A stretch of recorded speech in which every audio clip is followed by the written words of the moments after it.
Hypocrisy. Hey, what's up, guys? Welcome to Law Splaining the Interwebs. I am your host, Nick Rekieta of Rekieta Law, a small law firm in central Minnesota. What is going on? How are you guys doing tonight? Woo-hoo-hoo. I've had quite the day. I have had quite the day. This shyster, disloyal loyal, shyster. Oh man, you know.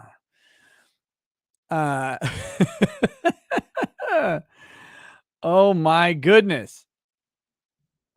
I have been a busy man today, and you know, I have a couple, I have a couple things that make me a rage that I encountered today.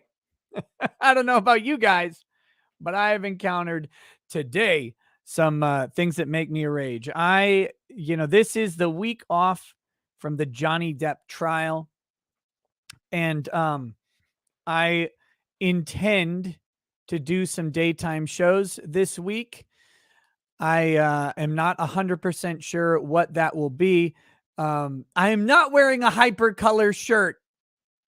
ICAS 80, but hypercolor shirts were cool. Don't shit on them because they were awesome. I love those things. They were so freaking cool. I had one. I loved it. My shirt is salmon. It's not pink. Pink is your vagina. The shirt is salmon. But anyway, so I'm not sure when I will do those daytime streams, but they are coming.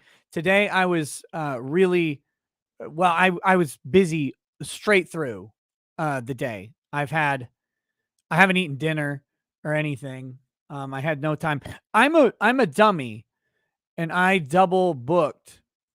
I didn't double book, but I overbooked myself today. And you know how overbooking works. You forget that you have booked a show, and then you book another show right before your show, and it turns out that you get 3 shows in a row. And it was great. I was on Drunk 3PO's show.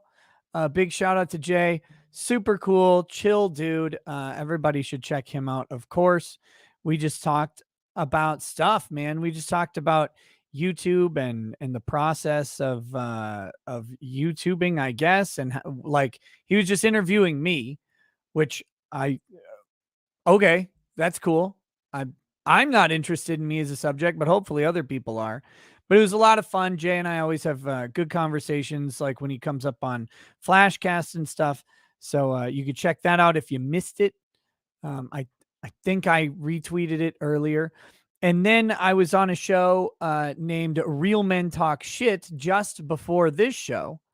And I want to give a shout out to those guys. It was a good show. And there's a conversation there that's been waiting to happen for a long time. It was me and Josh Pilault. He is the RuneScape terrorist. I don't know if you guys know about the RuneScape terrorist. You guys. This isn't a pink shirt. You fuckers think I would care about wearing a pink shirt? I would wear a pink shirt better than anybody in this sector. And that's from the top to the bottom. And I mean everybody. If I thought I could make money wearing a pink shirt, I would wear a pink shirt. I wear 2 pink shirts. I wear pink shirts all over everything. I wear pink shirts on each nipple. That's at least 4 pink shirts. I would wear it like crazy. And nobody could stop me. And I would wear it better than everybody.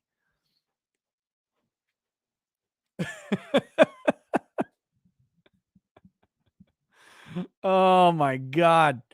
Yes, it's pink. It's pink. Okay. It's a pink shirt. But yeah, real men wear pink too. Real men can wear pink. I can't believe the abuse that I'm suffering at the hands of the internet. I woke up this morning. I put on this shirt. I was like, this shirt will be fine. This shirt will be just fine for going to run my errands. And I'll just change before the stream. And I forgot. Okay. All right. There. I tried to cover it up. You guys have sleuthed it out because you're the internet detectives or whatever. But I was supposed to wear a not pink shirt, but I'm wearing one. Okay. All right. Can we move on now? Can we move on? Let's put it out on Twitter. I don't give a fuck if you're 6'3". I'll slap the shit out of you, fucker. Yeah, fucker. Okay. What is the graphic? It's a skeleton on a surfboard. I think there's graphics on the back, but I don't remember. So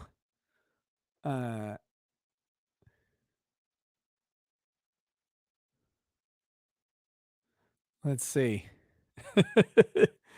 Anyway, why are you gay? That's a good question. So anyway, I have okay, 2,000 mules. 2,000 mules. 2,000 mules. I have not seen 2,000 mules. It is Dinesh D'Souza's documentary.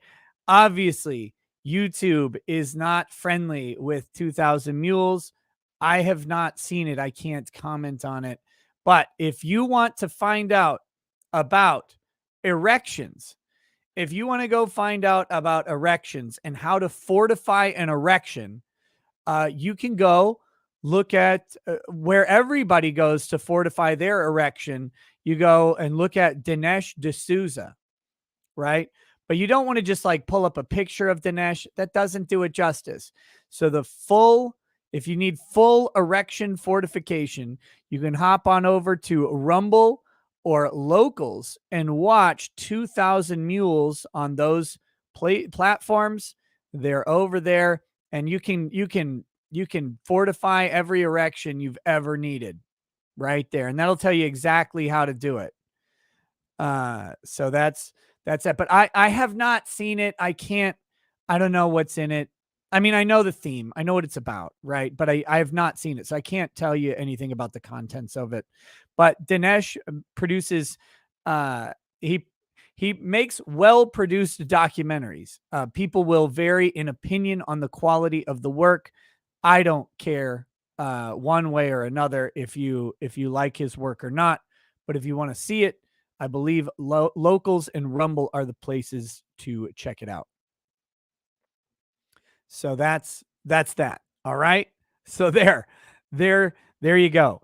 Okay. So anyway, I was on Real Men Talk Shit with Josh Peralt, the RuneScape terrorist. I don't know if you guys know his story, but it is a tragic story and a slap in the face to the idea of freedom of speech and a fortification of thought crimes everywhere. He is a guy who on RuneScape made an offhanded comment about shooting up a school in response to someone telling him he needed to kill himself. He said, no, if I'm going to kill myself, I'm taking people with me. Forget Columbine. They got nothing on me. I'm going to do this or whatever. And then that became feds busting down his door. And the shit post got him 6 years in prison. Just the 6 years, though, of his life. An 18-year-old man going to prison for 6 fucking years over a shit post on RuneScape.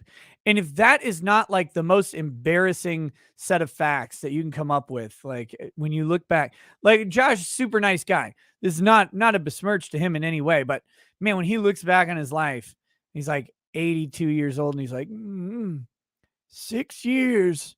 what I wouldn't give for those 6 years to be added on now. But worse, I played RuneScape. Oh God, what a disaster. What a disaster. So anyway, that's that. But that was a good show.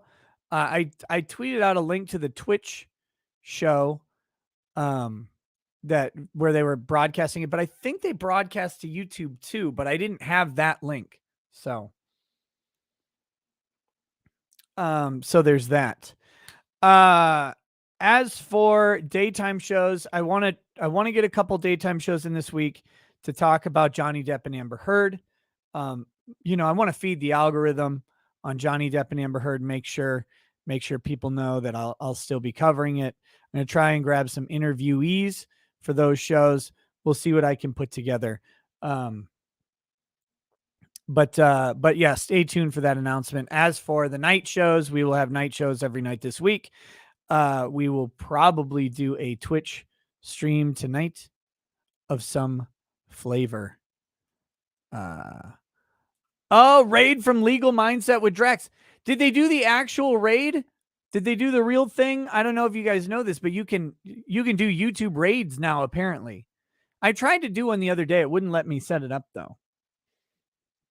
But anyway, I can briefly tell you guys the story of my day because I do have some things to be pissed off about.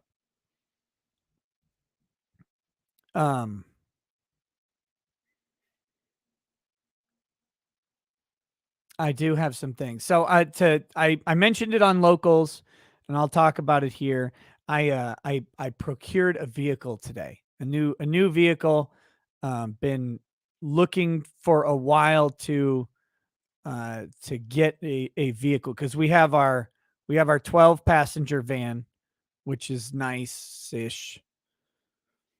It's good for long trips for sure because there's a lot of room in it. But the only other vehicle we had was my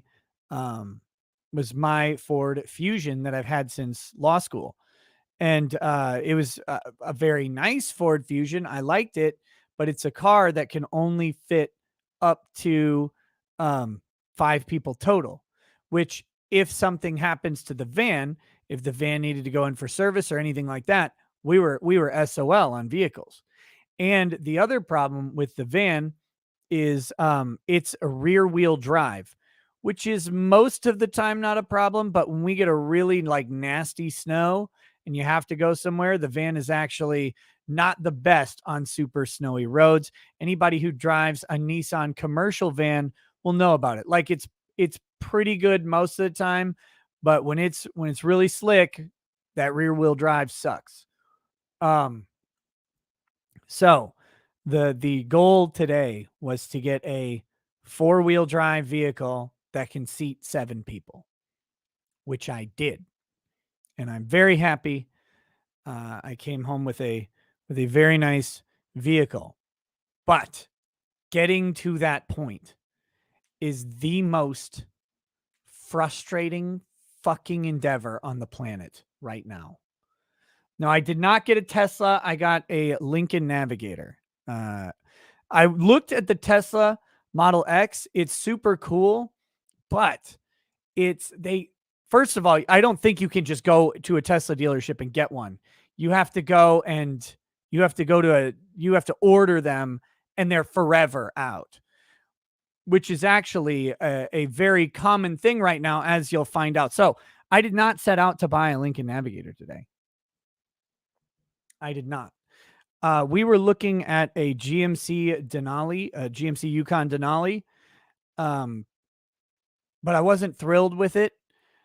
And then it for one, it was used. And look, I know all of you are great mechanics. I am not. I can't fix. I don't want to fix shit. I can't fix shit. I prefer not to buy used cars. And I know everybody's going to spam me, and that's okay. Call me whatever. I don't like buying used cars. I just don't. I like new cars. I'm not great at fixing things. New cars have less likelihood of things going wrong. So that's what it is. But it's really, really hard to find a full-size SUV new right now. They're fucking gone everywhere. I don't know what it is. I don't know where everybody is just buying all of these things, but they're all sold out. So we were looking at a Yukon Denali. It was a 2021. It was nice, but it had some gaps in the features that we were looking for, and it just wasn't perfect. It was nice, very nice. It'd be a great car, but it wasn't exactly right. When you're going to spend a shitload of money on a car, my philosophy is make it right. Like, don't not buy what you want, because it's such a big purchase. And this goes for every level of car.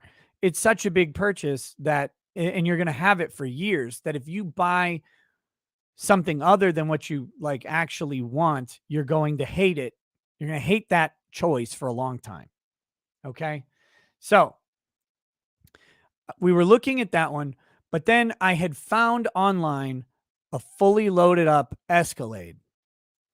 And I was like, yeah, buddy, this thing is sweet.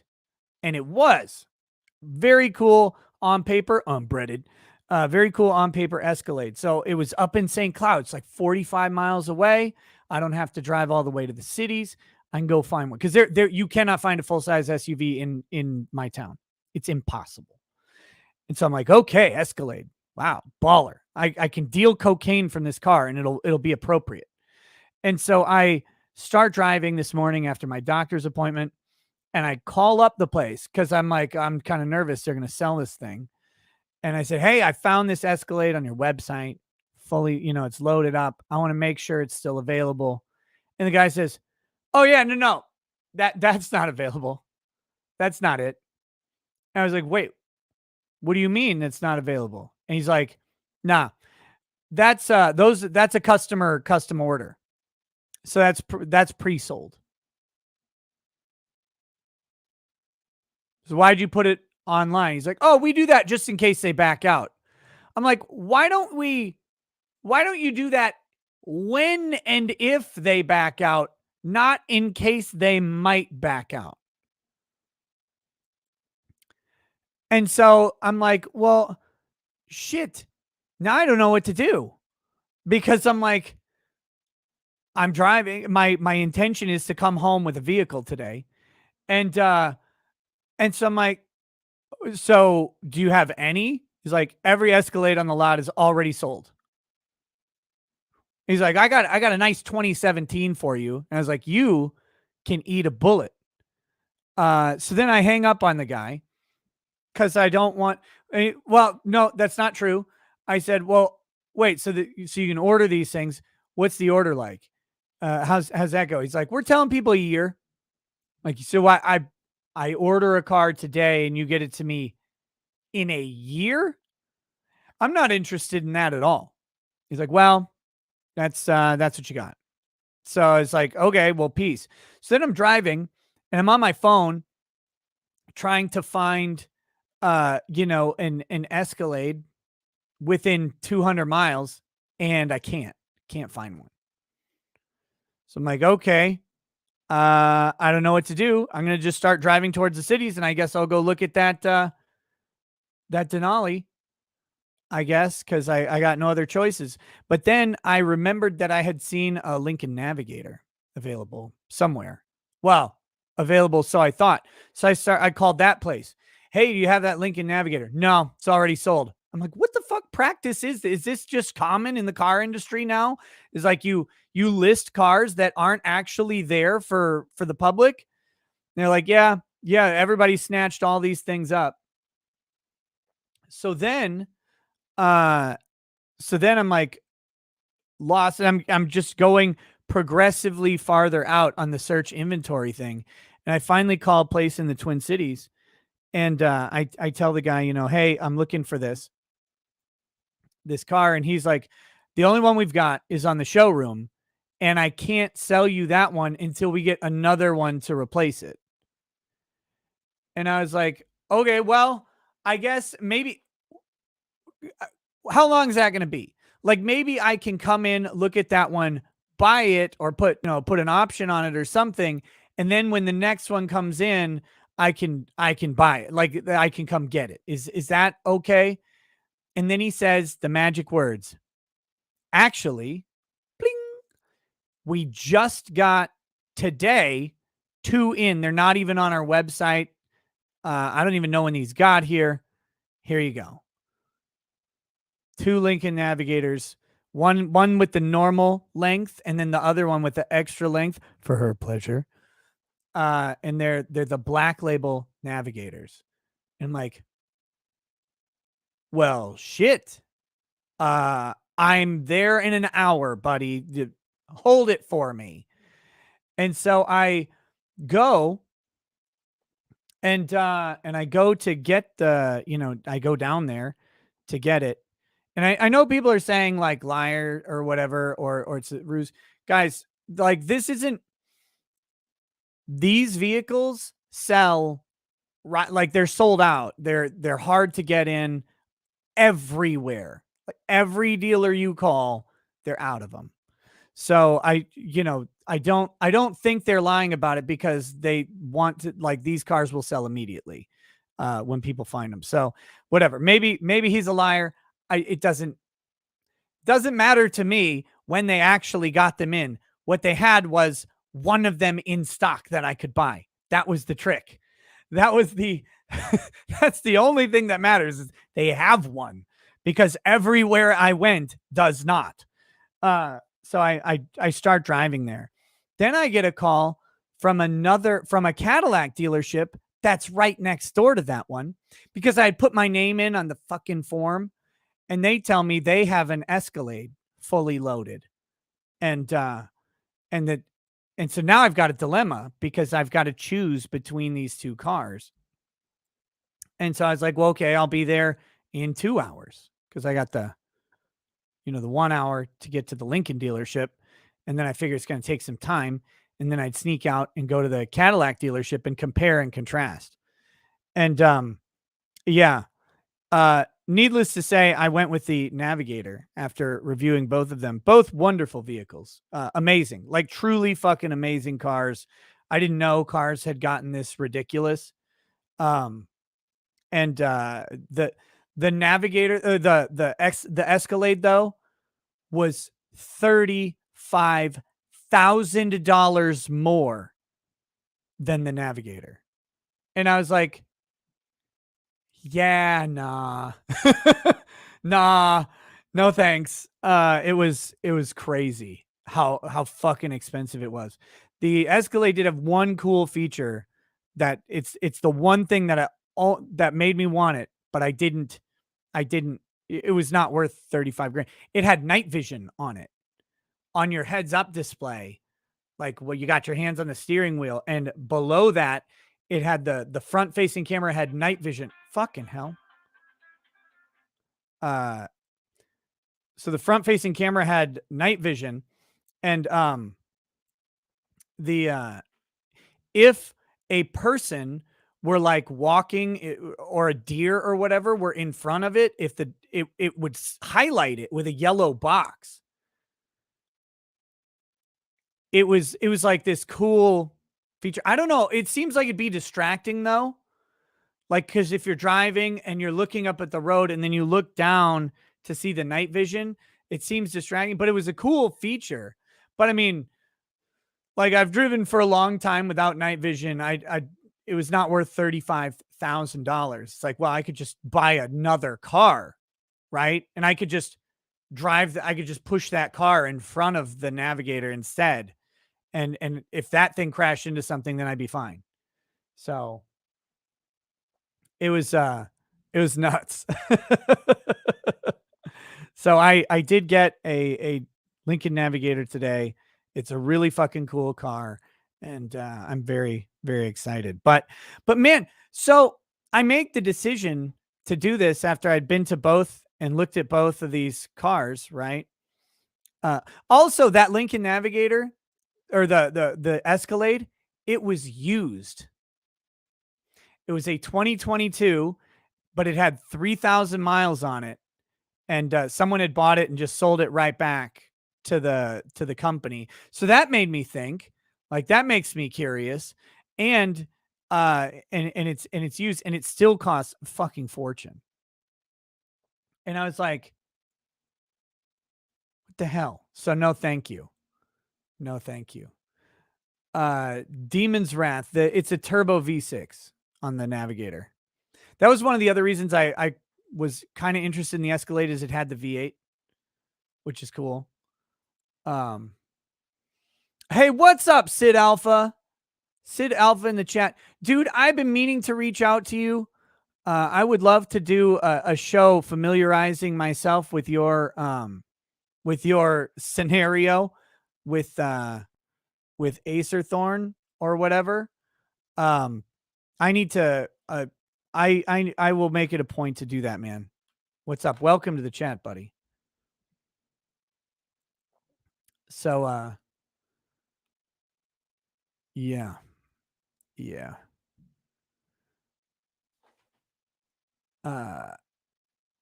Joe K, did they have that bullshit market demand surcharge? They did on the Escalade. Yeah.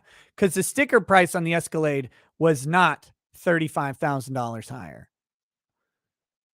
But it was fucking nuts. Anyway, here's the problem. So I make the decision to buy this vehicle, right? Just before 1 p.m. Just before 1 p.m. I don't get to leave the dealership till damn near 3:30. And I'm like, why does this process take so long? What the fuck?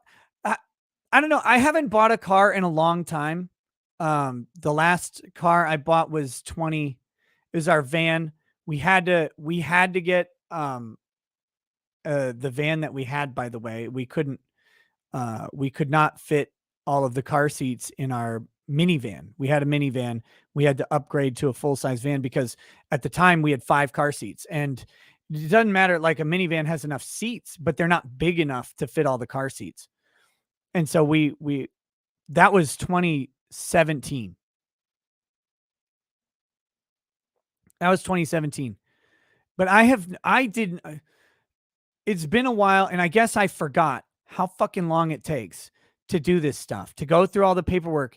And then I'm just sitting there for these long spans of time. And I'm like, why is this the thing? And then what frustrated me the most, and my salesman was super nice. He's a great guy. Actually, I hope he starts watching the show because we had a great chat about Me Too and Johnny Depp. Like it was fantastic. This guy was cool. Red pilled as hell on the issue. And it was great. But like, and so this is not a knock to him. He was a super nice guy, but we finally get done. And all I want to do is go home. All I want to do is like take this car. I want to empty the shit from my glove box or whatever in my other car and then go home. And it's like, all right, now let's run through all the features, and sits there with me and it's like showing me all the stuff on the touch screen. I'm like, but I can read. Like I just like, now I just want to go. By the way, if you're out there, Dave, you're awesome. I love you. Thank you for doing the walkthrough, but I really just wanted to go home at that point. I'm sitting there like, I don't go. But anyway, it was fun. It was a good time. Great experience. Very professional. And everybody should go out and buy a Lincoln Navigator today. This ad brought to you by Lincoln Navigator. But yeah. So I do that. And the reason I want to come home is because I was going on Jay's show at 6. So I got to leave the Twin Cities by at the latest 4:00. And I got home with like 20 minutes to spare before getting on Jay's show. And then I had an hour between, or just under an hour between Jay's show and the Real Men Talk Shit podcast. So, I'm going to hook up Dave on the survey. Once I get that thing in my email, he's getting 5 stars, like every Uber driver that's ever driven me anywhere, except for the one Asian guy.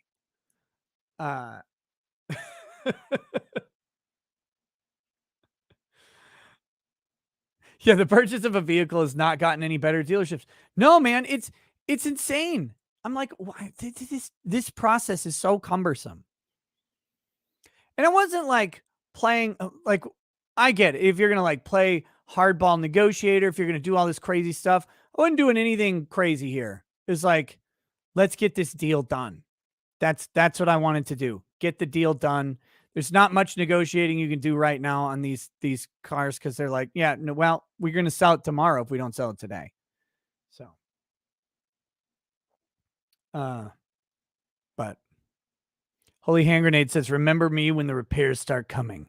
Fords are notorious money pits.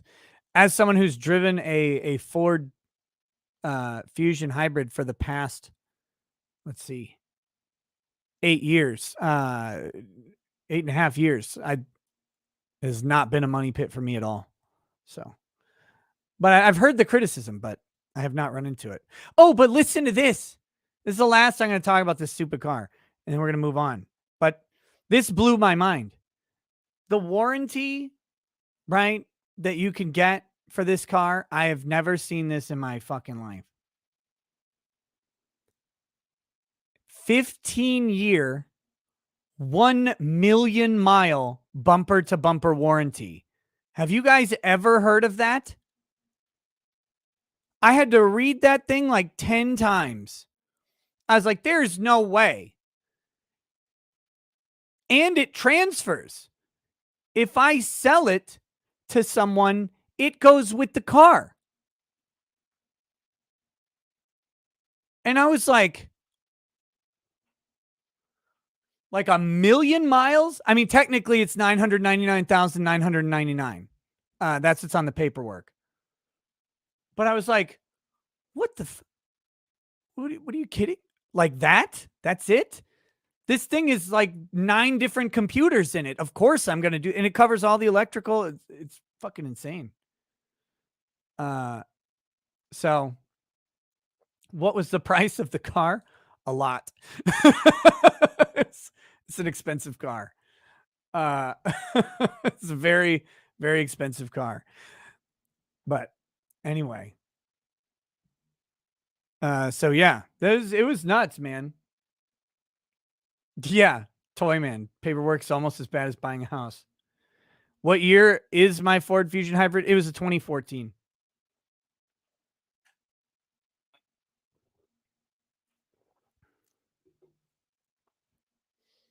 How much are they doing? Knocking off the price? I wish, man. That'd be great. That would be great. What color? It's Black Label. They only come in black, apparently. So I'm not flexing, Sam. Like I never in my life imagined paying that much for a car. It's not. No, wait. That's a lie. I did. It's just the car would have been a fucking Ferrari or something like that. But now those cost like 600 grand. So no, thank you. The tech crisis. No, I did not pay cash. I would have loved to. That would have been great. That would have been fantastic. But no. So, did I trade in? Yeah, I traded in my Ford Fusion. So I said. So anyway, Lambo win. Lambo at 1 million subs. Just kidding. That's not going to happen in that way. Well, I mean, it might, but Lamborghini's always been my dream, but I don't think I'll ever get one. So that being said, we've got some stories tonight. I have been busy all day, so I don't have a ton of shit, but I've got some good lead-in shit that we can look at. Of course, there are also super chats, but let's start with a beverage.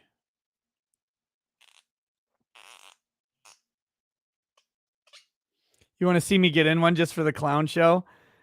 Yeah, so when we first started looking, we were looking at the Mercedes G series SUVs, but they're small. Like they have 7 seats, but it's fucking cramped. So we didn't end up getting the G series. But while we were at the Mercedes dealership, they also had a BMW, like a 6 something. It was very sporty, 2-door. It had back seats, but they didn't matter because the front seat back was literally touching the back seat cushion. I got into that thing and I had to have a fucking crane get me out. I was like on my 600-pound life. It's like someone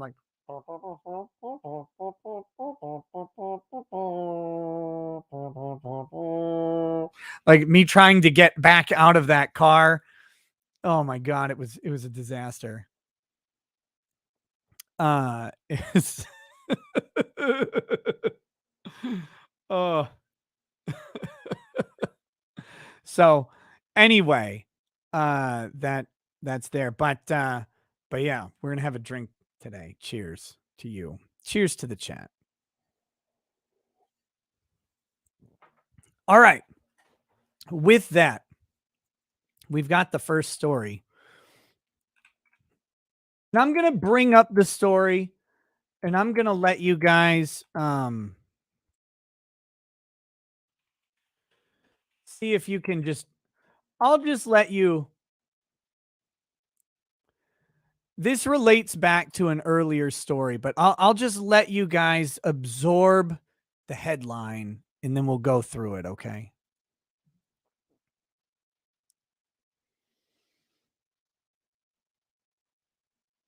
Here's the headline. xQc demands TTV stream snipers, Twitch, get permanently banned on Twitch.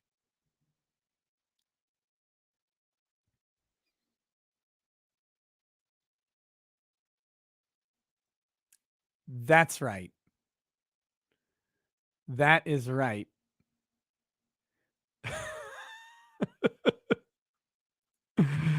I don't know if you guys remember.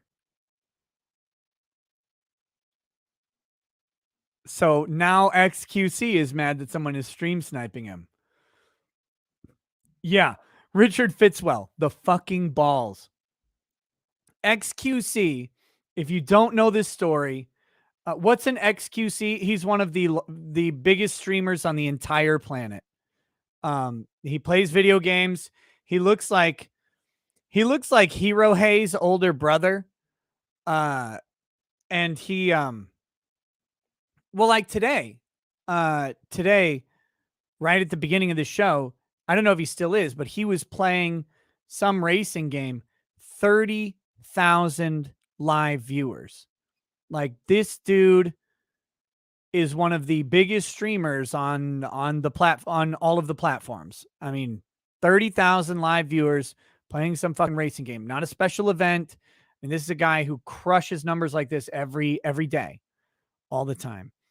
But it was more than 60K. Okay, it was 30K at the time that someone pointed it out. But yeah, I guess he had 300,000 viewers playing Overwatch.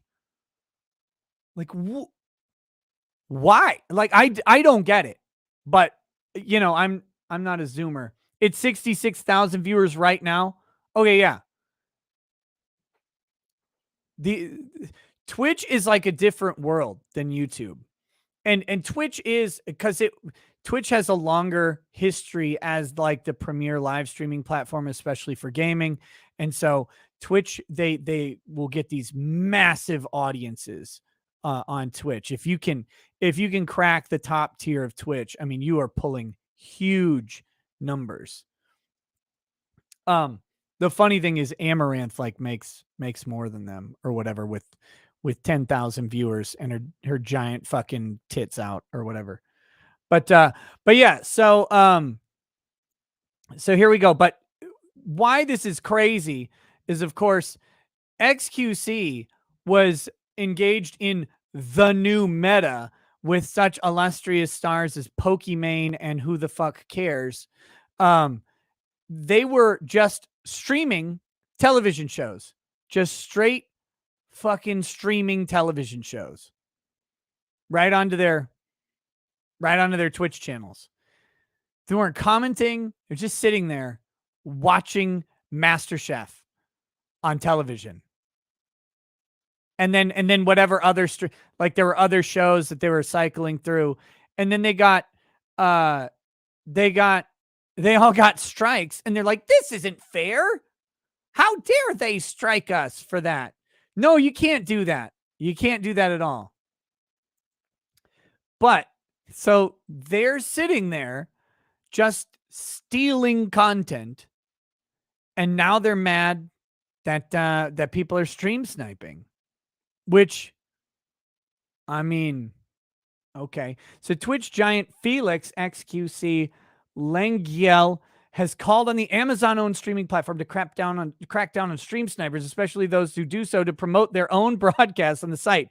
Literally, like, that's what the MasterChef meta was. Few things irritate streamers like stream snipers. The term refers to players who watching a Twitch stream. Oh, wait, no, this is slightly different. This is slightly different.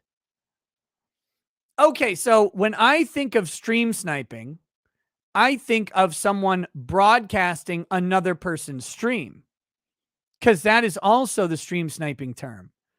But this is a different thing.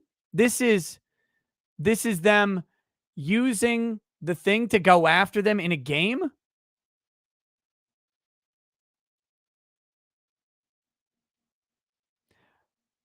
No, I'm not mixing up stream snipers and React streamers. On YouTube, it's called stream sniping all over the place. They like that's the term. I don't know what to say. That's the term for watching someone else's live stream while it's live, is also called stream sniping. But that being said, well, let's look into this though too. See, there's already a protection built in on this. It's a huge delay that is built into these platforms, and you can extend the delay for streaming mode. You can already extend it from 20 to 40 seconds of delay time. The term you were thinking about is restreaming, DSP detractor checking in. No, the term I'm thinking about is stream sniping. Here, let's fucking, here. God damn it.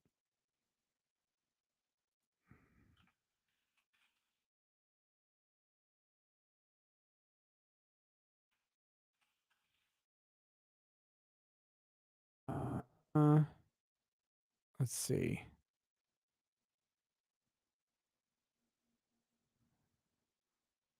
Here you go. This goes back a ways. And we can go to the progenitor of the internet, right? Ethan fucking Ralph, live now, sniping Donga. This is back in 2019 on Streamy. This was stream sniping. This is what it's called. This is what it's called. But this is different. Okay, now I'm interested.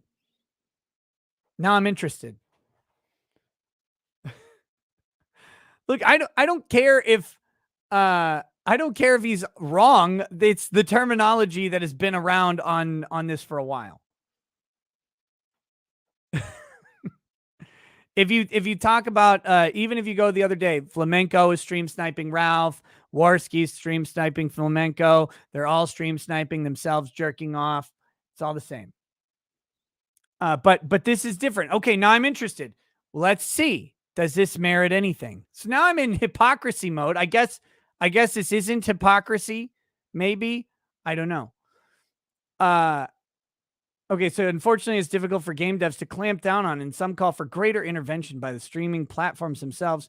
We've seen streamers like Tyler Ninja Blevins react furiously to Fortnite stream snipers ruining matches. In a May 6th broadcast, xQc joined his colleague in having some choice words for those who snipe to ruin streamers' games. Well, that's the fun part of having a streamer, right? Is you go kill them. Isn't that the whole thing? Like, isn't that part of the game?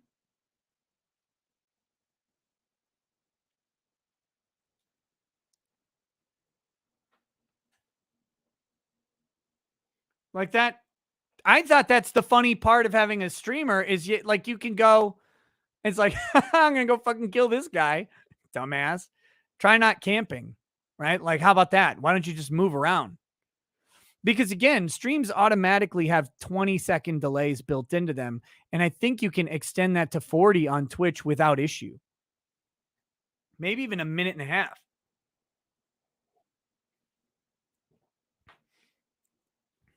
The former Overwatch pro was playing the horror puzzle title Poppy Playtime when he went off on players who have TTV in their name, usually done for purposes of self-promotion. It's easy to imagine the players sniping xQc in order to broadcast their name to his audience, and on reaching the same conclusion, the streamer lashed out at the sniper and Twitch themselves. This goes to all the TTV Andies, he said. If you're a TTV Andy, you're a fucking sucker and a cucklord. And if you snipe as a TTV, you should just get perma'd. Literally, I don't report them because I'm not petty, but the reality is they should get perma'd. Oh, you're not petty. You're just telling your giant audience that they should all be perma-banned. Hold on. I got to listen to this. I want to hear how he sounds. Let's see this. Damn it. Will it?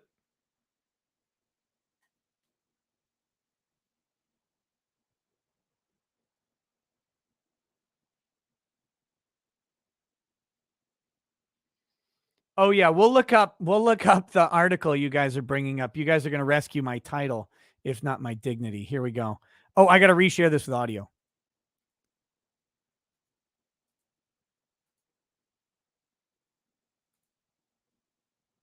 This goes to all the DV If you're the DV Andy, you're a fucking sucker and a cocklord. And if you snipe as DV, you should just get perma'd. Literally. What the hell was? The problem is I'm not petty, but I mean, the reality is they should get perma'd. Where is he from? This dude is not American, right? Like this dude isn't. Where's he from? Does anybody know? Quebec? So he's a French Canadian?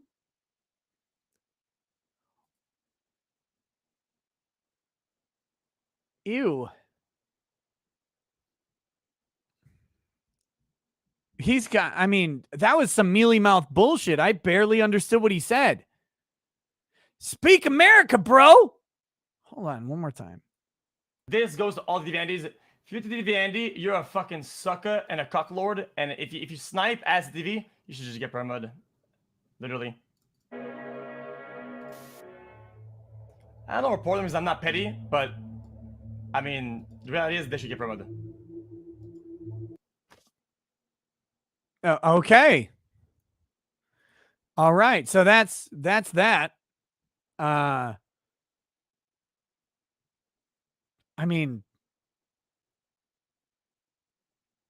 the majority of xQc's Twitch chat echoed his comments and demanded speedy bans. See, this is the thing, right? He doesn't have to report anybody. He just engaged his chat to report all the TTV people. For any account stream sniping for the purposes of self-promotion. Unfortunately, Twitch had been long quiet on the issue, and frustrations with the platform's opaque banning system continue. If massive names like xQc are consistent in their calls for change, though, it seems more likely to happen one day. Let's do this. Let's see.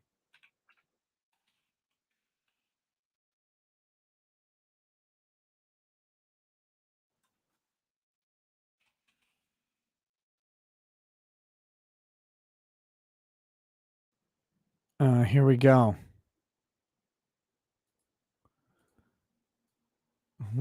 What do we have here? Back in 2020, xQc has been suspended from Twitch for stream sniping in Fall Guys. Former Dallas Fuel player Felix. This is Dallas Fuel eSports. Get in the game. Not EA Sports. They stole it from EA. I just made it up. Player Felix xQc Lengiel has had his Twitch channel temporarily suspended, and the reason might surprise you. He's been suspended from professional Overwatch play and Twitch streaming in the past for homophobia, racism, and persistent abusiveness. Well, see, now I'm starting to like him and sharing inappropriate content on stream. But this most recent event came about because he was caught stream sniping in Fall Guys. The incident, which took place during a Twitch Rivals tournament at GlitchCon, was reported over the weekend by Dot Esports. xQc and his team stream sniped a team made up of Dr. Lupo, Shroud, and Tyler 1, eliminating them from the competition. Oh, shit. Although xQc's team ultimately failed to claim the victory, afterward, Shroud pointed out that because it was a competitive tournament with a cash prize, xQc could face a ban for his actions. His prediction turned out to be right on the money. / xQc Cows actions during the tiebreaker of the Fall Guys match in November 14 violated the official tournament code of conduct. But see, the only reason he was banned was because he violated the rules of an official tournament, which you can't cheat on Twitch. If you cheat, especially in an official event on Twitch, you get banned. So, but that's amazing. That's amazing, right? Like he's like, oh, stream sniper should be like, bro, that was you. I actually don't think stream snipers now in his case, like cheating in a tournament, that's lame, right? Like that's very lame, right? But just like on a streamer's stream for self-promotion, who fucking cares? Like, get wrecked, scrub. How about you get good, noob? Why don't you try being better at anything? Why don't you try not being a bitch? Why don't you try clicking your mouse, cucklord?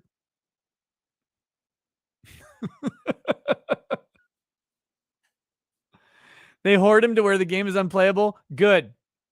Good. Play a single player game like a man. Quit your fucking bitching.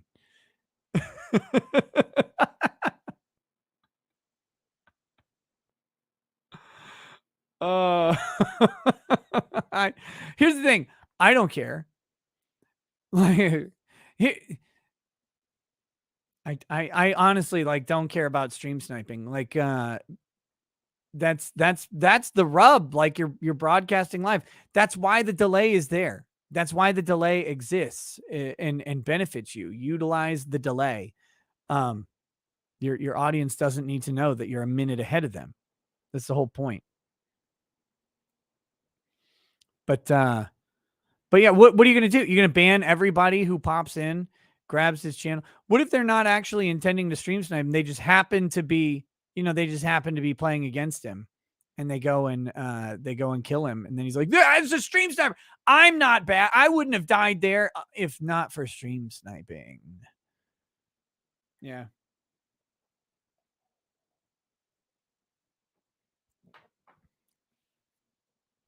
Even with the delay, they still get sniped. Good.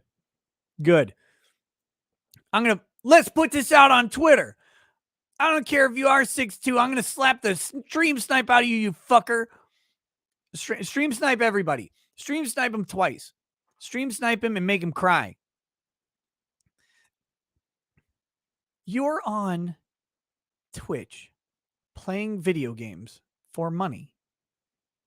The stream sniping is helping you monetize endless amounts of it. Just go do it. You're going to regret this take? Why? What? Am I afraid someone's going to kill me? Like, I played Dark Souls 1, and every time I got humanity, someone would invade me and kill the shit out of me. They probably weren't even stream sniping. They were just killing me. Like, what do you want, man? You're at the top of the fucking world. You're at the top of the world. This guy makes $3-4 million a month playing fucking Poppy's Playtime. Oh no, someone found me from my stream and killed me. $4 million. I mean, like just for a second, imagine it, right? Like just for a second, imagine that that's your reality. You make $4 million a month, but it's really hard to play Overwatch because someone keeps killing you and teabagging your corpse on their channel. Like, They say lol noob over and over and over again. That's who takes the trade? Who takes the payoff, right? Like if I get teabagged in Overwatch by some dudes named TTV Teabag, named TTV xQc's mouth on my testicles or whatever, I take the trade-off. I'll take it all day. Give me $4 million a month to get teabagged. Fuck, that's going to get... Oh, no. No, that's not what I meant. I meant in the game. Oh! They should be banned. They should be stopped. Somebody stop them. Somebody stop the Andes. Can you fucking believe it? $4 million. That'd be like me saying, oh, people who make fun of me on Twitter should be banned. It's very harassing. It's like, no, like that's my money. Make fun of me on Twitter all you want. I don't care. Speaking of, let's see. What do we got? I do have a Twitter story coming up.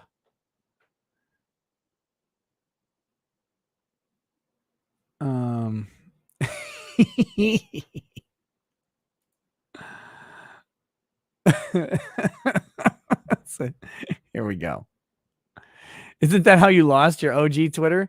I lost my OG Twitter making fun of someone on it. Yeah.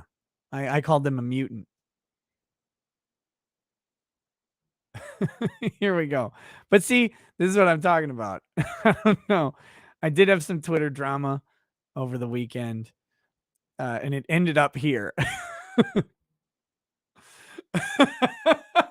Poor Branka. Who are you? Be gone, shyster, like I give a fuck who you are either. Your breed is despised and for good reason. You should be in a gulag somewhere. Just drove past 50 billboards with the faces of crooks like you all over them. Here's Branka just like, who are you, to this weird Ethan Ralph tweet. But here's how it started, right? We gotta get into this. This is so there's many tweets. We could go back through all of this. Here's what we've got. This is the genesis. This is the genesis of this. So Ethan Ralph and I have a history. And the history is of Ethan Ralph being a histrionic cunt, and me being an unapologetic laugh factory. Like that's it. That's the story you need to know. Ethan Ralph is a histrionic cunt, and I laugh at histrionic people all day, right? Like that's that. So but I used to go on his show, and then he got really, really mad at me. Because let's be very clear about this. Ethan Ralph sharded on a live stream. It was this pinnacle 24-hour, super respectable live stream with like Nick Fuentes and other people on it. And he dropped a greasy gas bomb right into those pants. Just, and it was so loud that I got picked up by his dynamic mic. This is a dynamic mic, not a condenser mic. These things pick up a cone of sound, which means that the volume of the fart had to be so immense that it had to bounce off of his chair, around his ass, up his back, and blow into the ether of the room so loudly that it got picked up by one of these mics. Because I think he uses this exact same, I'm pretty sure he uses this. And I fart all the time on stream, right? Like you're sitting here for hours. You're going to do it. Like, and you guys probably never hear it. I don't know if you actually do, but I don't think you do. Because like, you know, it's loud, it's quiet, it's a squeaker. It doesn't matter. This thing doesn't pick up that sound. So this is a grease bomb. Just boom. like coming out, the thunder, right? Like an Imagine Dragons song or whatever. Thunderous clap of those giant jiggly cheeks. And it happens. And someone sends it to me, right? And I'm on good terms with Ralph at the time. I'm on good terms. And they're like, hey, can you react to the clip? So I play the clip and I just, I chuckle, right? I chuckle. I'm like, oh man, that's too bad. That's gross. It's gross, but hey, it's a 24-hour stream. You're gonna blast some grease. Like it's just gonna happen at some point. You're probably eating fast food. It's awful. I mean, he's shitting out diabetes left and right. So I mean, that's a whole separate issue. But even the average person is gonna rip one during 24 hours of show. So I'm kind of like I get it, man. I've done a 24-hour show. I know exactly what it's like. You're gonna tear one out. He loses his fucking mind. He loses his mind. Starts calling me like unethical. That he reveals, which nobody knew this. Nobody at all knew this, but he reveals that after the allegations of him posting revenge porn, which he has now been convicted guilty for, just to be very clear, after those allegations, he had reached out to me and I gave him advice. I am not revealing anything that he has not made public. I will not talk about the nature of our conversations or anything like that, but nobody even knew that he had reached out to me or I had given him advice. Because, well, it was privileged, right? It was quiet. You don't do that as a lawyer. You don't, unless the client authorizes you to speak publicly on their behalf, you don't do it. And I never did. And I sat there. People shit all over me. They yelled at me or whatever for not covering his case more in depth, for not calling him out. But I could not do it. Ethically, I could not do it. So he goes nuclear on me, broadcasts to the world that he's a fucking idiot and does this. And again, I just laughed at a clip of him farting. All right. So this is the start of this story. Okay. So this happened just the other day with a guy named Patrick Casey. I don't know Patrick Casey. I am told that Patrick Casey has a spotted history. I literally have no fucking idea who this guy is. Who's Patrick Casey? Does anybody know Patrick Casey? Is this like a white nationalist guy? Like, is this like what is it? Who is he?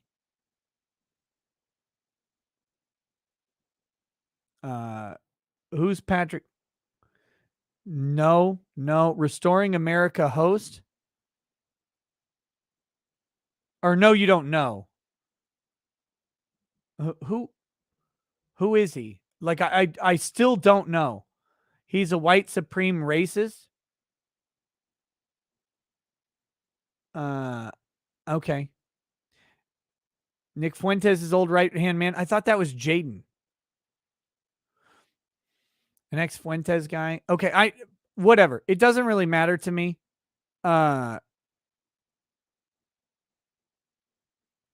Okay. No, he was on the select committee to investigate January 6th. There's his testimony. So yeah, he must have been involved with America First. Gotcha. I don't know who he is. But Patrick Casey was going to do some interview with somebody. And again, I don't know who that is. Like, I don't know the nature of this interview. What I do know is that Ralph tweeted this. Patrick Casey sent some interesting pics to an e-girl I know. I was going to leave that story untold until now. Think twice about that interview, Pat. I guess that's what I'm saying, brother. I'd hate to see your personal business out on Front Street. First of all, I think Ralph is overestimating his reach about being on Front Street. I'm pretty sure Ralph is in a back alley somewhere. I don't think his show has the reach to be on anything even close to Front. I don't think my show is Front Street, just so we're fucking clear. Like I don't think that's we are but humble streamers on YouTube. I think people overestimate their influence, but I know Ralph is overestimating his influence because his dozens of viewers, I don't think qualify as Front Street. But so I post a story in 2 parts. That's my tweet, a story in 2 pictures. So there's the picture of his tweet, and here is the federal extortion statute. Whoever, with intent to extort from any person, firm, association, or corporation any money or other thing of value, transmits in interstate or foreign commerce any communication containing any threat to injure the property or reputation of the addressee or of another, or the reputation of a deceased person, or any threat to accuse the addressee or any other person of a crime, shall be fined under this title or imprisoned not more than 2 years of both. So this is pretty fucking clear. If you transmit in interstate communication or commerce, which is any internet post ever, qualifies as internet or interstate communication or commerce. Even if you send an email to your next door neighbor, it's still, for the purposes of federal jurisdiction, considered interstate communication or commerce. Okay. Just to be very, very clear. So now there's a far cry, obviously, from when people actually violate a statute or violate a law versus when they will get charged and much less convicted. People break the law all the time, and I did not in any way say that that this would result in some sort of conviction or anything like that. But there's also one more thing I want to pull up here, and it's here. So just so we're clear that it's not just federal, here's the Virginia Code on extortion, right?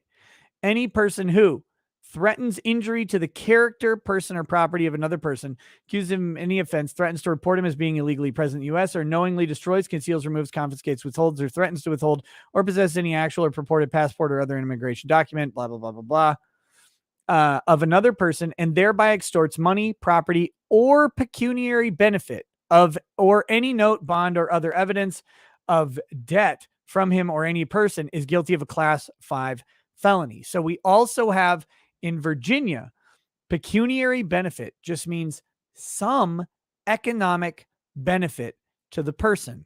Now, Patrick Casey was going to go on some interview and talk presumably negatively about Nick Fuentes. This is why Ralph launched into the attack.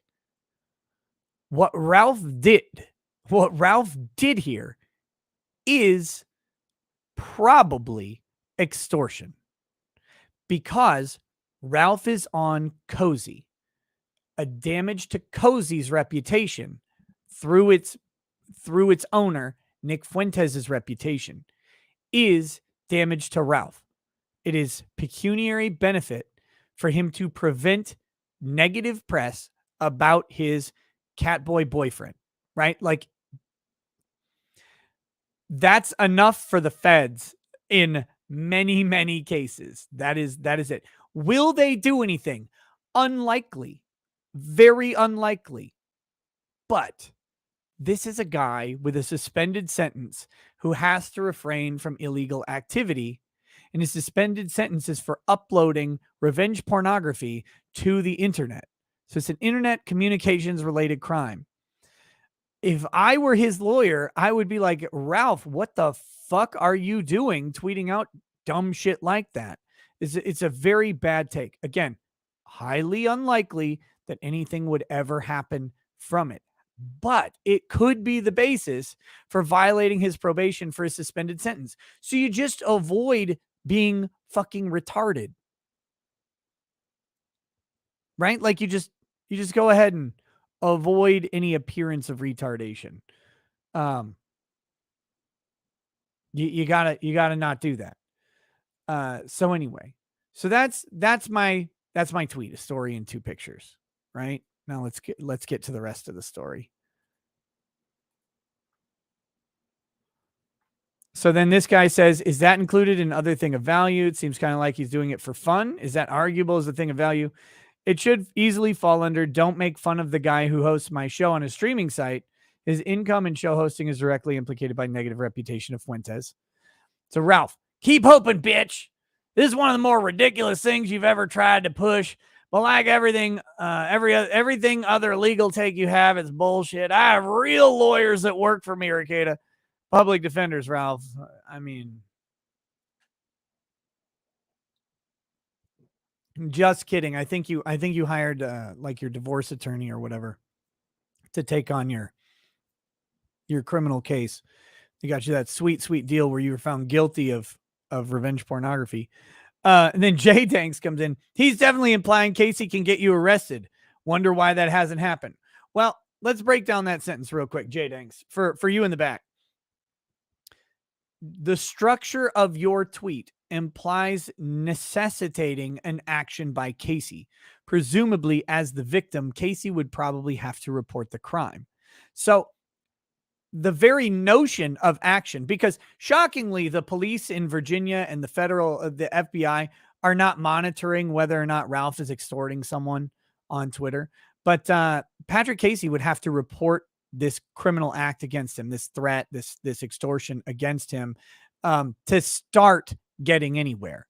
So wonder why that hasn't happened. Well, the most obvious reason is that Patrick Casey probably didn't report anything. I don't know if that's true, but that would easily explain it away. And he may not want to. I don't know anything about Patrick Casey. He may have some shady shit in his background. He might not want the feds digging around in this incident. He may not want anybody looking at anything he's ever done. He was questioned by the fucking January 6th committee. I would want to stay as far away from the feds as possible. But that being said, just in the structure of this thing, we have the answer. So, lol, me too. I wonder if old shit for brains lawyer here would like to make a wager on the outcome of this case. There's not a case, Ralph. Plus, we'll get into why I don't want to make a wager with you in just a minute. So last time I bet on a case, I bet you wouldn't get convicted for revenge porn. Because how the fuck did you get convicted for revenge porn, you fat retard? How did you do that? Like, oh my God, do you know how difficult your case would have been if you weren't so stupid? If you did not just blab all over, if you didn't clearly fucking like upload it during that live stream and send it, if you hadn't done all of the things, it would be so hard to prove revenge porn. It would cost so much. It was a misdemeanor. You know, like they're not going to put the crack forensic team to find out who uploaded this video at what time from where for a misdemeanor. They do that shit for felonies. They don't have the fucking budget for misdemeanors. And you just over it, like it was. How did you screw that up? How did you screw? It was a no contest. Yeah, he no contest plea admits that they have enough evidence to convict you, but you deny wrongdoing. No contest pleas, just so everybody's clear. No contest pleas, Outford pleas, nolo contendere pleas, however, whatever they're classified in your jurisdiction, are all guilty pleas. Every single one of them. They are guilt. Guilt. It is not, I'm innocent. Well, but you're pleading guilty and getting convicted of the crime.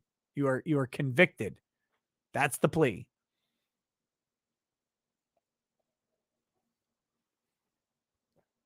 So anyway, okay. But yeah, so that was the last time I bet. He says, make another one then. $5,000, nothing comes from your phony dollar store lawyer take. Okay, Ralph, my lawyer take is a story in 2 pictures. And then this guy says, I just kind of wish you guys were friends again. To be clear, there's only one person who impacted this friendship. There's literally only one party who had anything to do with it, because all I did was laugh at a fart, which I laugh at my own farts. I laugh at any, like if I'm around somebody who farts audibly in public, I'm going to chuckle like, cause I'm juvenile or whatever.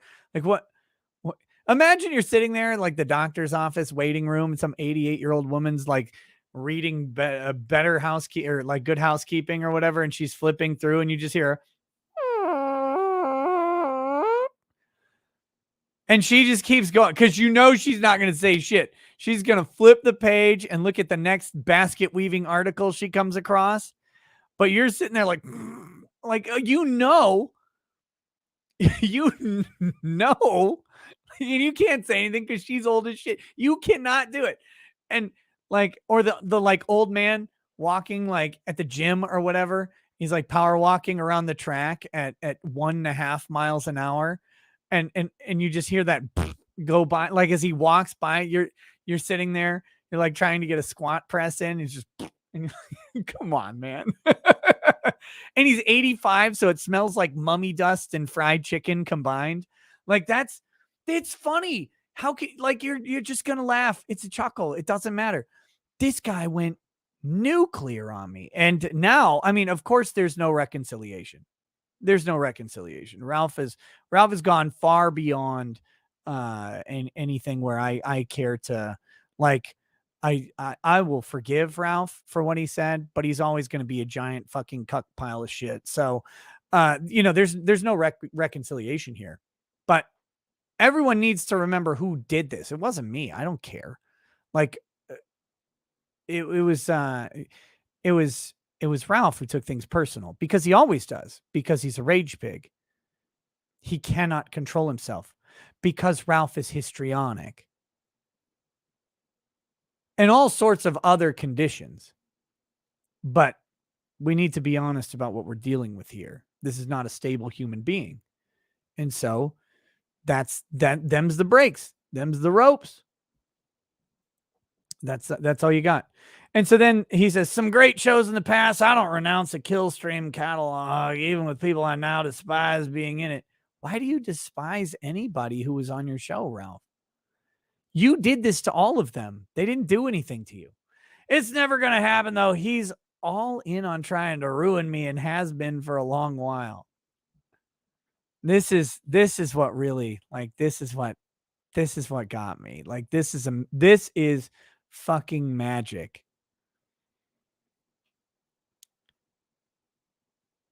I have all sorts of ways to ruin Ethan Ralph. And I have never taken a single one of them. Not a single avenue to even cause damage to Ralph's reputation. In fact, I sacrificed my own reputation to protect Ethan Ralph for over a year. For over a year, I would not address his issue. Because again, ethically bound. What am I going to do? Like, I'm not going against my fucking ethics. Silence. Silence on issues that people wanted me to talk about. I have so many DMs from people throughout that year. Dude, you have to stop associating with Ethan Ralph. Ethan Ralph is a giant pile of garbage. I can't believe you're gunt guarding him. I cannot believe you're defending Ethan Ralph. How can you do this? Why won't you talk about Ethan Ralph? Dude, if you don't talk about Ethan Ralph, I'm out.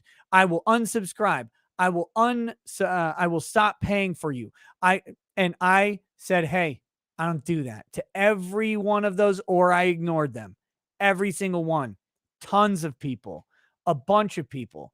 You can go look on Kiwi Farms. I'm one of the gunt guards in chief. All of that, whatever. Like, people did not like that I would not comment on this. And I couldn't. Because someone reached out to me, asked for my professional opinion, and I gave them my professional opinion, told them it would be confidential, which it still is, except for the parts that he leaked, which is just that I talked to him at all. No one knew. I could have, by the way, I probably could have weaseled my way around and said, well, I can't really talk about this for ethical reasons without saying anything about it, and like snuck by, but I didn't do that. Didn't do it at all. Stone face. Silence. So this is fucking rich coming from Ralph. Because I could have easily, I could have found a way that maybe privilege didn't apply, right? Like, I'm not really lawyer. Maybe I could have tried and weaseled out. We didn't have a retainer agreement, something like that. I could have come up with something. Nope. And still won't. Still won't. But anyway, so that's when Branka says, "Who are you?" Because here, I'll show you my last tweet on the issue, and then we'll be done with this. Then I got a bunch of super chats to read, of course, and then we'll get to the January 6th story coming up. But oh, this is funny. So when Ralph replied that shyster lawyer stuff to Branka, he said, "A nobody, got it." Holy shit. That's a Branka burn if I've ever seen one.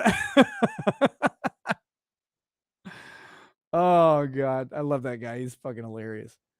So here we go.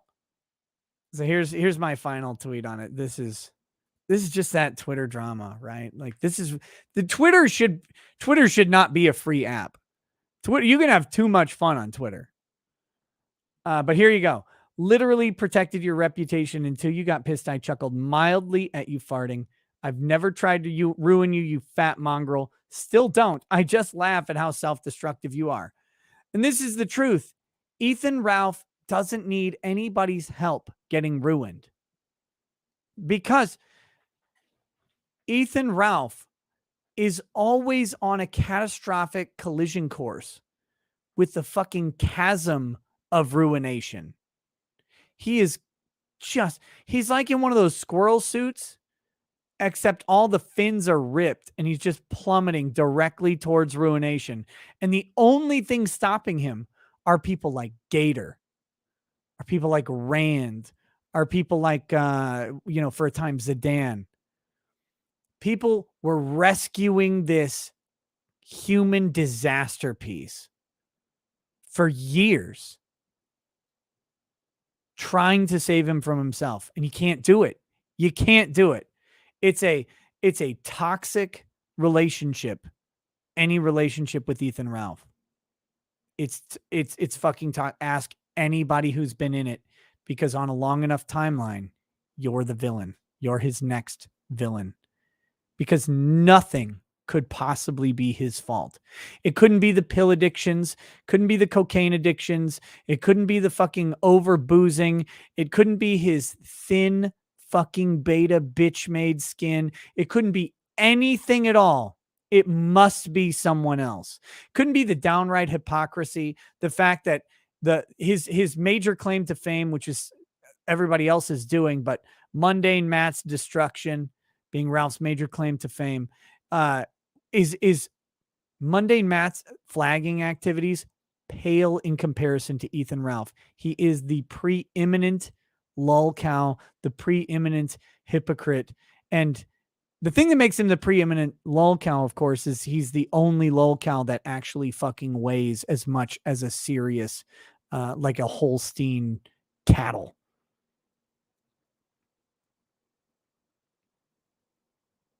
And it's insane. It's insane where he has gone, and he has only been propped up by frankly, and I put myself in this category, enablers throughout the years. Like, I have a small part to play. I was on his show a couple times, right? On his show a couple times. He was on my show one time after he was canceled, and you know what? Like, I try not to judge people based on, their silly actions or silly words, whatever. People do what they do. I try and just have good conversations and keep good relationships with people. And if they want to, cancel the relationship with me, that's fine. You know where the exit is. I don't do that to people. He chose this, and but I guess for whatever part I had, I was an enabler to whatever extent I was involved. And, maybe that's a failing on my end. that I'll have to reflect on my deathbed when I'm not thinking about, I'm not thinking on my deathbed, of course, not thinking about my family, not thinking about, things I've inspired in my children, not thinking about, did I love my wife enough throughout my life? What I'll be thinking about on my deathbed is, of course, did I enable Ethan Ralph? I'm like, did I push on the gunt hard enough to squeeze out that banger of a shart on his 24-hour live stream?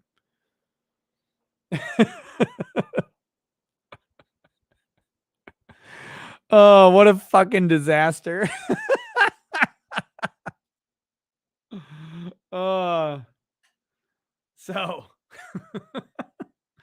anyway, I had to update on the Twitter drama. Twitter drama it's a mixed bag, but for me, it's always comedy. Like that app, it's a shit show.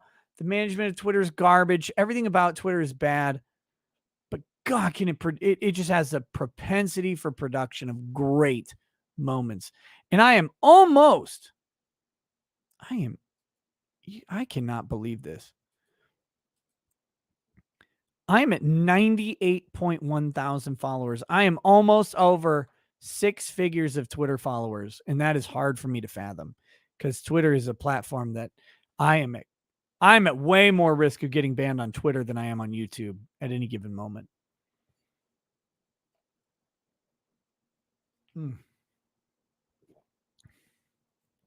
Play the shark clip.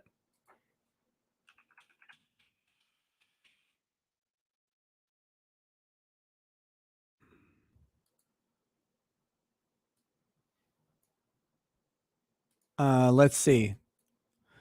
All right, this video is 3 minutes long. This is from Augie RFC. Here we go. So you guys can decide for yourselves, right? Maybe I'm wrong.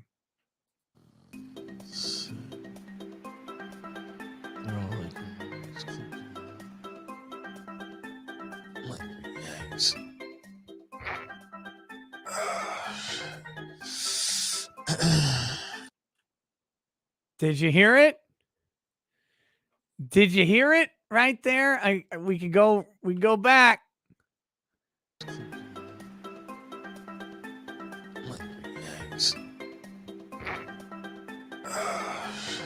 Look at it. Look at it. This guy definitely farts. 100%. 100%. You know he does because you got to watch. It's in the mouth. The mouth tells all. The mouth tells the story. Watch him. He does the lean. And he pops it out. Look at how he purses his lips up. He knows it's coming. He knows it's there. Here it comes. I mean, this would be me at church, man. This is me. Like, Hosanna, Hosanna, Hosanna in the highest, right? Like that's where you do it. You gotta have that sway back. You gotta get that mouth ready to and rip one. I know that face. I do that face. And then because you've had that, right? Like you ate 1.5 foot of Subway sandwich. You didn't just get the Subway tuna. You got 1 foot long Subway tuna and you chased that shit like an idiot with the Italian BMT. Oh yeah, you know it. Like, I had 1 foot long tuna sandwich. I'm still hungry though. I got 6 inches more of sandwich left for me. I'll get that Italian BMT. That capicola hits the grease from the pepperoni and the capicola or whatever hits that tuna, that disgusting like 8-day-old tuna mix from Subway, and it hits the stomach. You know it's coming. You feel really uncomfortable, and you're like, oh yeah, okay. He nailed it. That's I'd give him a 9.5 on the form of that fart. I'd give him high marks.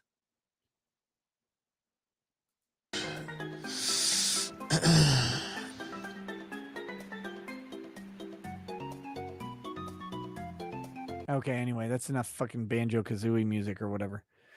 That's it. That's the clip.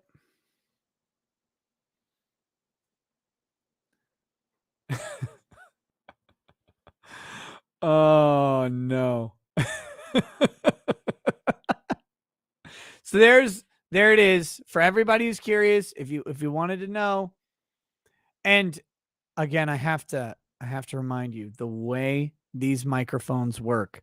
If I'm over here, notice the difference. You should notice a difference in volume versus if I'm here, right? If I'm down here, right, where the fart might come from, it's quieter. It's much quieter until you get in front of the microphone. I'm not changing the volume of my voice at all. It's a directional microphone. Sure, it can pick it up. The farther you get away, the harder and harder it becomes to hear. Harder it becomes to hear things, but it will. I mean, it'll pick it up if you're loud enough. If you're loud enough, it'll drop. I mean, boom. It had to be a beast. A beast. So anyway, okay, let's hit some of these super chats, guys. Thank you for humoring me. For I've done an hour and a half and I have not read super chats. I actually apologize for that. I should. I see some big chats in here, and I'm really sorry. I've been just rambling along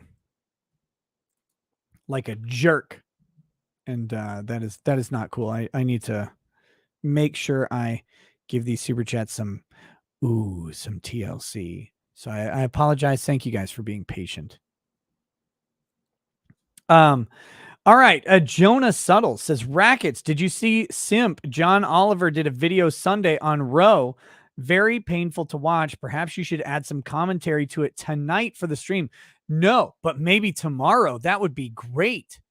Oh, that's fantastic. Last week tonight with John Oliver, he talked about Roe. Is he going to talk about his vagina is now the property of old Republican men? God, I hope so. What a fucking cuck John Oliver is these days. It's like, can you just be funny? Like, can you just be the fun? Like, I'll be the funny man with glasses or whatever. Like, just be your weird, like, you're not quite Mr. Bean self. You're British, but like that palatable type of British, I guess, for mainstream America that we like to laugh at because we're like, we totally kicked your ass in 1776 and you're the reason why. Like, we get it, John, but can you stop trying to be like their research is always poor. And it's insane that they would have poor research with such a big fucking budget, but it's always poor. And he comes out with these things and like, man, and he does funny stuff. He does funny stuff when it's not political. Like, just stop. Just do the funny bits. My dad was telling me about a funny bit he did the other day where it was like he didn't have a show and he just did like a rant on some movie, completely apolitical, just broke down this movie. I can't remember what movie it was. And it's like, yeah, just do that. Like, why do you have to be like this? Airbud. Yeah, he did a video. It was like a 15-minute video on Airbud. Who fucking does a video on Airbud? Like, that's funny. That's good. That's the spice, man. That's what we want. Like, and look, I know a lot of it is writers, right? All of these TV personalities.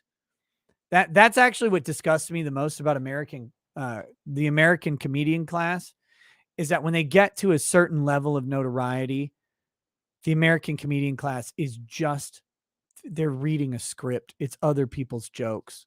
They're written in a focus group room with a bunch of like, and 30 Rock, not exposed this, they parodied this, but the 30 Rock writers room was exactly what you get. It's like, oh, Tina Fey isn't that funny because it's actually just a bunch of funny, like weird Jewish and black men or whatever getting together and writing all the jokes for. Oh, okay. I got it. I get it. And that's how Saturday Night Live is. Saturday Night Live used to be an improv comedy show, but it's not now. It's half improv and half pre-written jokes by a staff of writers because they don't have faith that the people on stage will be funny consistently. And it's a damn fucking shame that people can't do it. That's why I like YouTube, man. Most of us, I don't know about everybody, but most of us, we don't have a script. We don't have a writer. We don't have a consultant, like a comedy consultant. Like if I tell you a jerk off joke, that's either coming from my mind or from my experience. One of those two things. You get to decide which one on any given day. If I tell you about like, my vagina hurting, that's either I either wrote it or I experienced it, and you get to make fun. It's authentic and fuck. That's what pisses me off so much about these shows is like they're not authentic anymore. Here we go. Sean Vermillion. Nick, cheers to my wife and I. Tomorrow we have the final judgment of a baby girl we adopted from a mother that chose us instead of abortion. We couldn't be happier, and her name is Jade. That, my friend, that'll get a toast for sure. Absolutely. Ricada has a little sand in his vagina. That's right. That's why it chafes so bad when I put that Fuda penis in it. Congratulations to Sean Vermillion and his wife and their new baby, Jade. Cheers to you. You have gone through one of the nightmares of the American legal system, which is the private adoption process. And praise God that the mom chose to let Jade live and give her to a family who wants her and will love her when the mom was unable to do one of those two things at least. So cheers to you. Cheers to Jade. May she have a long and healthy life, of course, and produce many, many joyous memories for your entire family. To family. M Beast Mode L. Are you going to cover the Kate Moss fist pump and maybe opening the door? I've talked about it a couple times. I would love to get some other opinions on it. I'm not sure what door they think they've opened. Maybe it's the door of bringing Kate Moss as a rebuttal witness. Maybe it's the door of rehabbing Johnny's character. My understanding, and maybe Virginia's a little different, but her bringing up Kate Moss does not open the door to her past abuse. But they're clearly excited about it for whatever reason, and I would love to get some more speculation on it. I've given my thoughts on it on several live streams, so I won't go into it too much now. I kind of just did, but this week that would be an excellent topic to cover with some other lawyers and maybe people who know a little bit more about the backstory of the case than I do. So I'll be looking to talk more about it for sure. Mole on Labe 1371. Can I get some fat shaming motivation to get back in the gym? Was in the best shape of my life last year. Then in January caught the coof. Didn't get too sick, but dealing with chronic fatigue and finally got over breathing issues. Thanks. Mole and Labe. You fat motherfucker. You think the breathing issues are from COVID? Maybe it's from all the fucking cheeseburgers that are lodged in your lungs. Do you think about that? Do you think about maybe not inhaling your food, fatty? Tubbo? You giant, disgusting piece of shit. Why don't you get your ass on a treadmill or an elliptical, maybe if you're a woman, get your ass on there and start huffing out those fucking burgers, buddy. Get them out of your lungs. Oh, the COVID get breathing issues. Maybe it was at 18 piles of French fries that you ate just on Friday, you disgusting pile of lard. You nasty heap of reverse anorexia. Your gravitational pull is launching food into your mouth at a disgusting rate, and you just inhale it. You can't even close that gullet of yours. Just swallow like Adriana Chechik on a shoot. You disgust me. You should disgust yourself, and you're a disgrace to your family. Get on a fucking treadmill, a bike, an elliptical, whatever it takes, and start spewing that fucked up, disgusting, sugar-riddled fat out of your lungs, you pussy, and then maybe try getting out of your gunt in your ass next. How about that? Huh? How about that one? There you go. I hope that helps you, Mullen Lib. Good luck in your weight loss journey.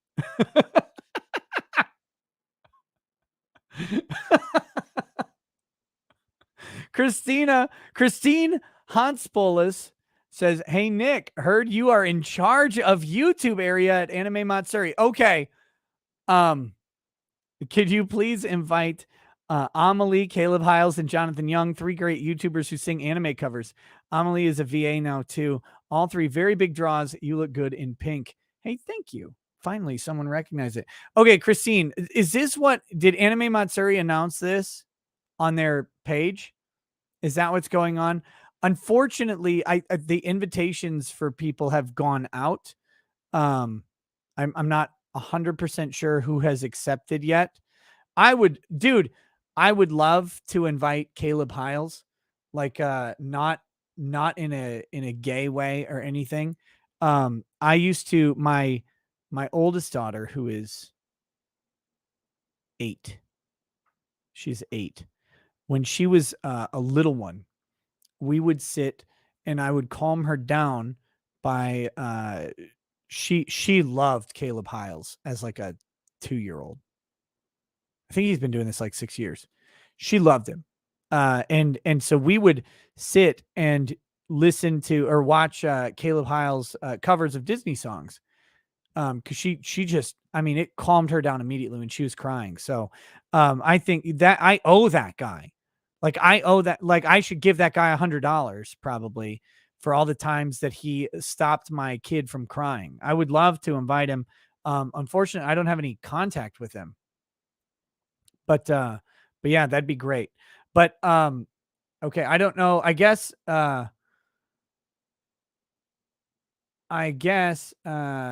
since the cat must be out of the bag, since I don't remember talking about this. But yes, there will be a YouTube area of Anime Matsuri. It's a YouTube. There will be several YouTubers there, hopefully. Like that's the idea. We will each have tables. They will have merchandise. You can come meet us, hang out with us. I'm not sure what all other stuff there will be, but if you want to meet me and several other people, again, I don't have confirmations from people yet, so I don't want to put anybody on blast until they've confirmed. But there's going to be some pretty high subscriber YouTubers there. You probably know many of them. It's going to be fun. It's going to be our own section. This is not just one panel show. This is us having a mini convention inside Anime Matsuri. Come visit us. I will be there. Look, even if it's just me, it's going to be me at a table there. You can come hang out and whatever you want. If you want to just talk, if you want to have a chat, we can do that. I may be doing some live streaming from there. If you want to, I don't know if I'll have any merch available. I gotta talk to some people about the possibility of that, but it's going to be a fun fucking thing. There will be, probably some more people as well. Wait, Gary confirmed on his nooner. All right. So Gary's going to be there. Somebody's saying Yellow Flash, as well. So if they've confirmed, great. Look, I've invited 10 different YouTubers. I hope they all make it. But if Gary and Flash have confirmed, dude, it's gonna be a blast. You're gonna get to meet a lot of great YouTube commentators all in one place. So you gotta come. You gotta come. It's gonna be fucking fun. Plus, by the way, that's the booth. That's the booth. I know there's a bunch of other like people who have talked about coming who are not necessarily in the booth. By the way, no slight to anybody. Like this is kind of an experimental thing and I'm putting it together. So it's completely disorganized. So if someone was not invited, it's not like personal, but I know there's going to be other YouTubers there as well. And I'm guessing they're probably going to congregate in the area with us. It's going to be a place to like hang out within this anime convention. And it should be a lot of fucking fun.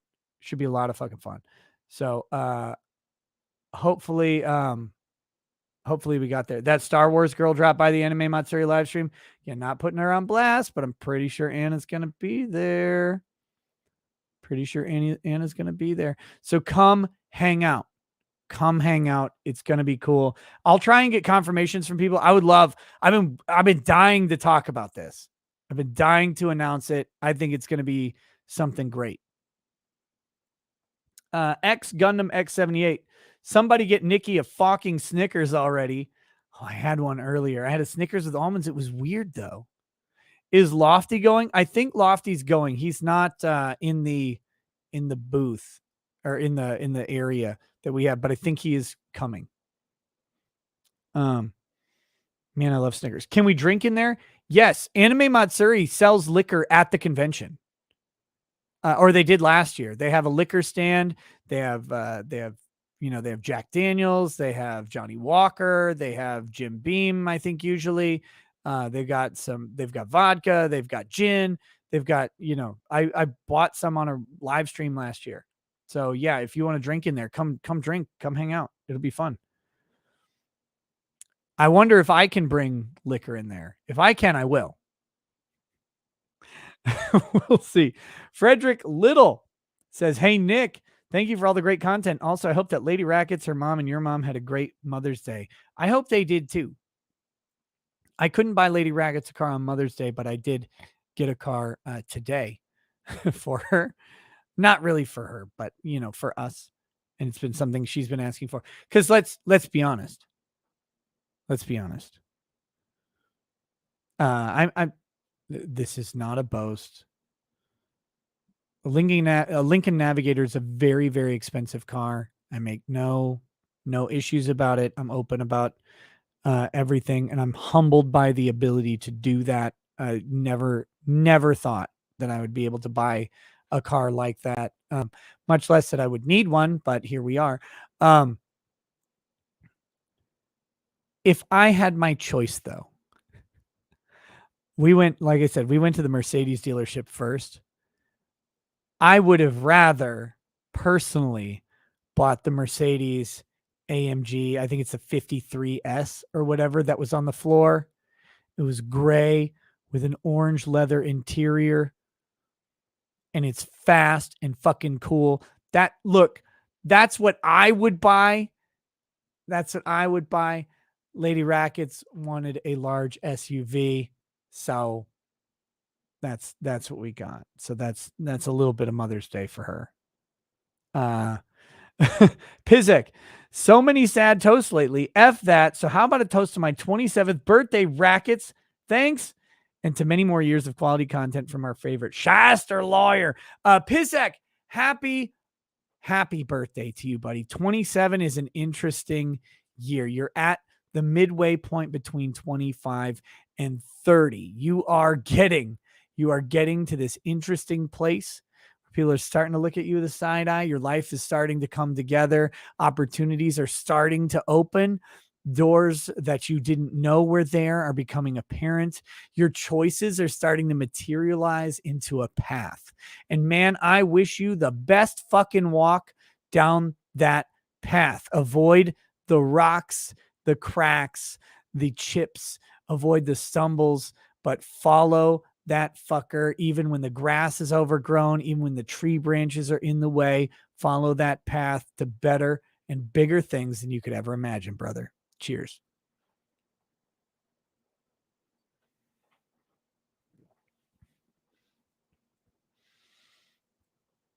Charlie says, Ricada Lots, a G63, you dumbass. I thought the G was the SUV. I'm talking about the car. But whatever it is, you know what I'm talking about. It doesn't matter. It doesn't matter. Christine Hansopoulos says, actually, Nick, your shirt is peach. Yeah, chat, you bigots. You giant bigots. Phoenix Lord Asterman, looking forward to you and Lauren felting the gunt. Yes, apparently, Lauren Southern is open to coming on to talk about her issues, her expulsion, I think, from the dissident right is how she phrased it. I had not ever met Lauren Southern on, online or whatever until the other night on Mr. Girl's show. She came on and she's an interesting cat. So we'll see We'll see what's up with that. Mythical Libertarian Woman says, in the last month, I turned 50, sold my condo, renegotiated work to 100% remote, bought an RV, leaving woke, power-hungry, elitist hellscape of Fairfax County, Virginia in my dust. Oh my goodness. That is very unbreaded. Mythical Libertarian Woman. I am happy to hear that. Get the shit away from DC. Get out. Get out. Get out. The Nazi Gestapo. Get away from it. Cheers to you. That is fucking awesome. Darian Edwards. I own a rear-wheel drive Nissan. I can agree with you, as I have become a professional snow rally driver this winter. And I'm looking at participating in the Canadian urban racing circuit next winter. Can you sponsor me? Cheers. Yeah, if you do it, buddy, let me know. I'll slap an RL logo on your fan. Oh, Nicholas Cruiser. And Nick would drive 100 miles and he would drive 100 more just to be the man who got screwed out of buying a nice new 4-door. I don't know how to do the last part. You get the idea. Thank you, Nicholas Cruiser. Thank you for doing that. David Spohr, you can thank inflation, low interest rates, and COVID policy for your car shopping problems. Well, it's not just that. It's also the chips. The chip shortage killed the fucking, like, the new cars. They are having so much trouble. Every dealership or every brand is having trouble. They reduced a car that I really wanted. I don't know when I was going to be able to get one, but the Corvette Z06 has been cut. They've been cut for two reasons. One, the Z06 would fail emissions test in, I think, 2 years, because it had a naturally aspirated V8 at 505 horsepower, and it was going to fail the emissions tests, the new emission standards in 2 years. So that, combined with their inability to keep up with the demand for the Stingray because of the chip shortage. It's the fucking computer chips, man. They can't get them. And so now they've shifted their production focus to the Stingray off of the Z06. And I would have fucking loved one. The mid-engine Corvettes, they were so cool. I fucking hate emission standards. God, I hate regulation. I hate the fucking government. They take everything fun out of life. They just suck it right out through your asshole. They come in, they put a big fucking hose right in your ass, and they're just sucking all the fucking soul and fun out of life. God, I hate the government. Alex Jones is right. 1776 will rise again. It can't come soon enough. Fuck these goddamn cuck tyrants. We have to save the earth. Fuck you. I don't care about the earth. I want to go fast, and I want my engine to be fucking loud. I don't want this little beta bitch electric engine. No. And I don't want a V6.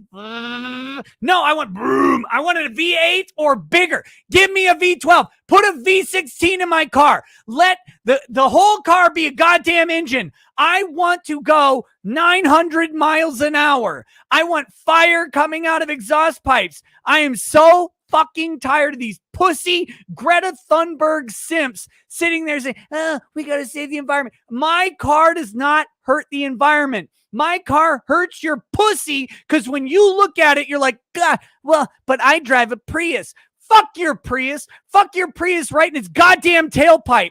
It's gay and it would like it, but fuck it anyway. I'm so fucking sick of this. Cars are cool. I don't know enough about them. I loved cars as a kid. I wish I knew more, but what I do know is loud and fast is manly as shit. And this beta cuckification of cars can lick my fucking taint. Oh!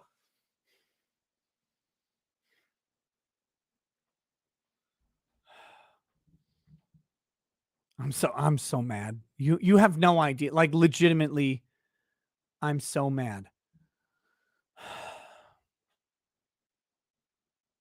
I grew up idolizing Lamborghinis, a V12, right? 12 cylinders, described as screaming when you turn it on. It wakes up the neighbors. That was the fucking Countach, and then the Diablo, right? The Lamborghini Diablo, the legend of the late 90s or whatever. You turn it on, boom, it just roars to life. My mom had a Pontiac Firebird, 1988, smoke gray Pontiac Firebird with a V8 engine and T-tops, man. The least convenient accessory on the fucking planet were T-tops. But you take those big fucking chunks of glass off, you shove them in the trunk, and then you have air for days. And when you turn that thing on, it roared to life. And you don't get that anymore. They have to put speakers on the outside of cars now because they're so fucking pussified. The speakers are room, right? Like, that's what I would even do. If I had one of those cars with the speakers on the outside to make the engine sounds, I would hack it and have the engine sound be like, like some retarded guy making the stupid sound. Because why even bother? It's not real. You hear it, but you don't feel the rumble in the steering wheel, that rattle. Oh, God.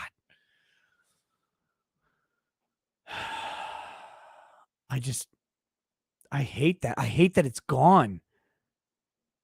I hate that that's gone. I hate that people want that gone. It's embarrassing for us. We're America. What are we? We're fucking Euro. We're Euro fags now. We're Euro trash. No, this is America. They can take their little Pugos or whatever. It's a Pugo. Yeah, fuck you, Frenchie. Take your little shit go-kart roller skate and get the fuck out of my face. I don't care about you. Go take a lap around Napoleon's tombstone and then kill yourself. I don't want a Pugo. I don't want a Yugo. I don't want whatever little fucking shitty cars they drive around England. Give me the loudest, biggest engine I can fucking find. Give me one of those engines that towers out of the front hood, right? Like, and you can't see anything, but you don't care because it's loud and cool.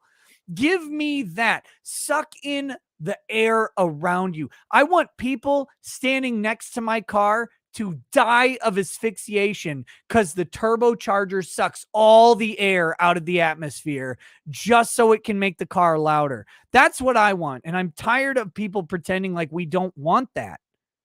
It's like women started designing cars. No. Give me a roaring monster every day.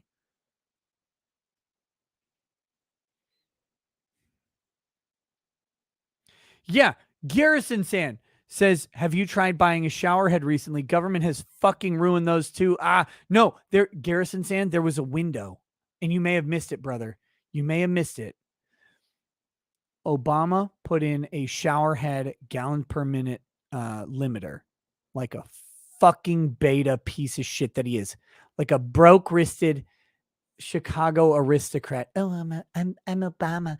Putting in the limit on the shower. Trump comes in like a man. He says, what is this? How do people who work? Look, I've taken many showers in my day. Lots of showers, beautiful showers. Some showers so good, some showers not so good. The best showers, the real showers, they're the ones that rip your skin off. They're the ones with so much water pressure you can't deal with it. They blow beta liberal soy men over in the shower. That's why they don't like them, because they turn on the shower and they fall over. They're knocked to the ground. I am going to bring back the American shower. None of these gallon per minute limits. None of that. No, just good old American water pressure at full force, at full work, all of the gallons of water. Trump opened up a limited window through an executive order. He repealed the Obama order. It was like 1.75 gallons per minute. If you guys have ever showered with a 1.75 gallon per minute shower head, it's like running your hair under a fucking water fountain. It is useless. It's pitiful. It is pointless. There's no purpose. Why even take a shower? Why even take a shower? Just have someone drink some water and spit it at you. It's the same fucking effect. For a brief period of time, Trump, that was one of the executive orders he undid. And suddenly showers could go 2.5, 3, even to 4 gallons per minute if you have the water pressure in your house to sustain it. And then Biden comes in and, like a diapered cuck that he is, he puts it right back. The fucking pussy. I hate these people. I hate them. They are the antithesis of everything we believe in as America. And I cannot stress enough. Like, it cannot be said enough. These people are the antithesis of freedom. We came here and we built it. We built everything so that if you have access to the water, if you have access to the water pressure, if you want to install a pump, a well pump or city water or whatever, you get a big water tower next to your house, whatever you want to do, if you can sustain it, then you can build it. You can put that shower head in. You can build a V8, a flat 10 in the Dodge Viper. That flat 10 engine. You can put a V12 in your Lamborghini Aventador. You can do it because it is cool and awesome. And yes, it is wasteful because you know there's another gallon of water after the one you just used, because this is fucking America and we have our own fucking resources. That's how we built this country. Kill the cow because there's another cow, and if there isn't another cow, I'm going to take this bull semen and shove it in 8 more cows and make 8 more cows after that. And then I'm going to eat the 8 cows I made, and I'm going to breed out the next 8 cows, because fuck all y'all. I'm making cows, bitches. There's always another cow. There's always another. Let's roast some bald eagles, bitches. Let's roast everything, because there's always another one when capitalism is involved. The American buffalo was almost hunted to extinction by the fucking hoo-hoos. And what happened? Some guy said, well, shit, I'll make a buffalo farm. Sounds fucking good to me. And he makes a buffalo farm. These things go from extinct, they're gone, like you can't find them, to there's 1,000 of them just in rural Michigan. There's some guy with 1,000 bucks, like, yeah, I got a bunch. I'm going to kill one of them tonight and eat some ribeye. I'm going to throw the rest in the garbage because that's what it is. This is America. Put bald eagles on the menu and they will be overpopulated next fucking week. No DDT eggs. We'll have pure organic bald eagle eggs. We can save everything if you just put it on the fucking menu. And that's what America was before this pussyfooting bullshit. Jimmy Carter, get raped and get dead. Fuck him. Fuck Jimmy Carter. Fuck all these people.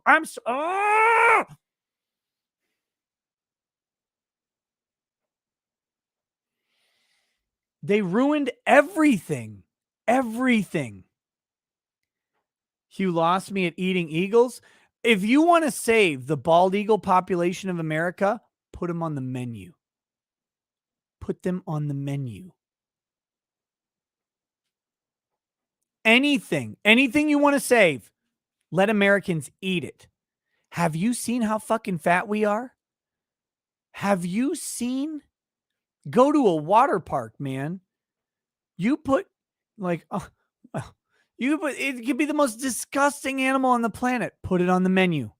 We will farm and eat that shit up.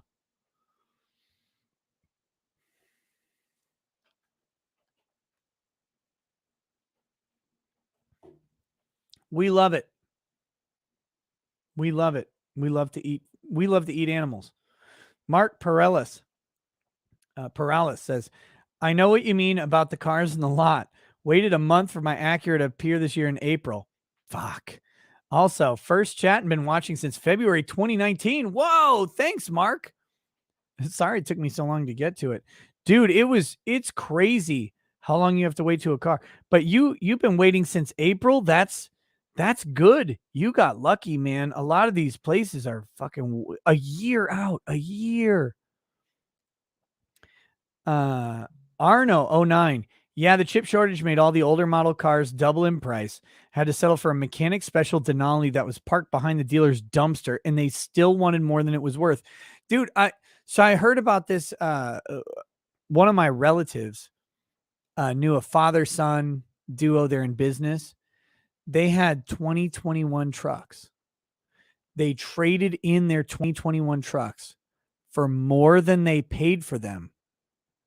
And then they bought 2022 trucks and broke even. Like, that's how bad the chip shortage is. That's how thirsty some of these dealerships are for used cars. They we need inventory. We need to just have cars on the lot. So they are paying premium dollars, and then they're charging out premium dollars. It's insane. They're buying out lease agreements. They're because, like, lease agreements like 2 or 3 years, and then you have the option you could break your lease agreement early and pay for the car. There are companies out there that are buying out lease agreements and buying people's leased cars. They'll pay the penalty because they just need inventory. And then those people go and they buy a new car with what they get paid for the lease agreement. It's crazy.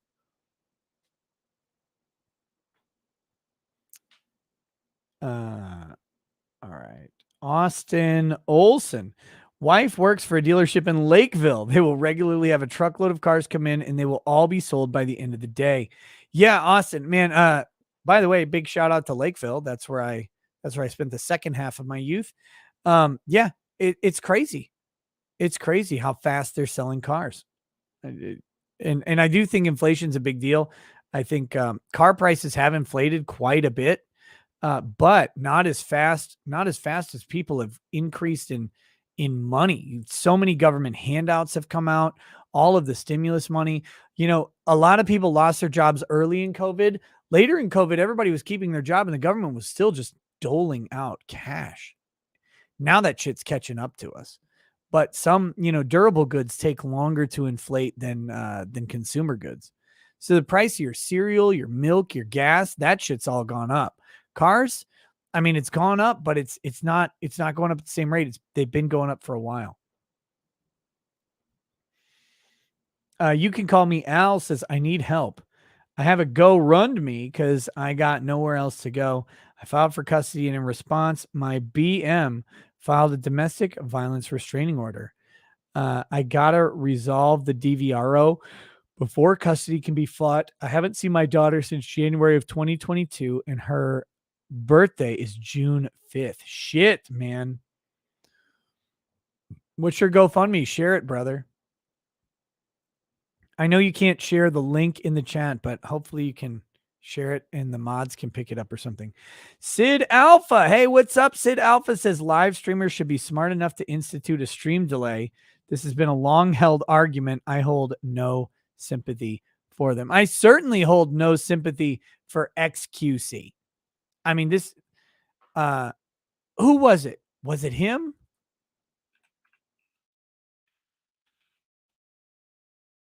Here you go. Real quick. Just if anybody's feeling bad about xQc, right? And he's getting stream sniped. He can't play the game. Streamer xQc admits to $2 million in gambling losses last month. Gets told off by his dad on stream.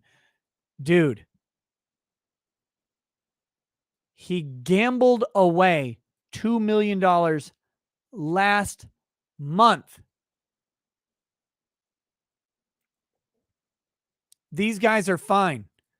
The stream sniping, it doesn't hurt. They're okay.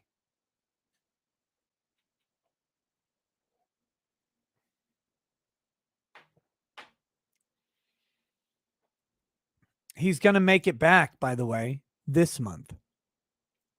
And then he'll probably double it this month. He'll probably double it next month. And the next month, it's nothing. It's pretend. It's fake money. It's fake. Trust me, as a guy who makes money streaming, and I make a very, very good living streaming, nothing like that. Holy shit. Like the level of money that they make it's unfathomable, but I make a very, very comfortable and good living streaming.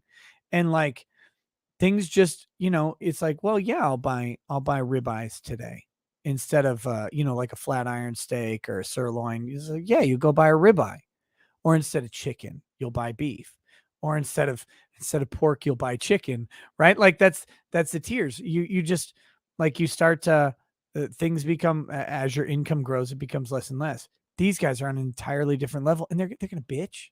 What are you bitching about?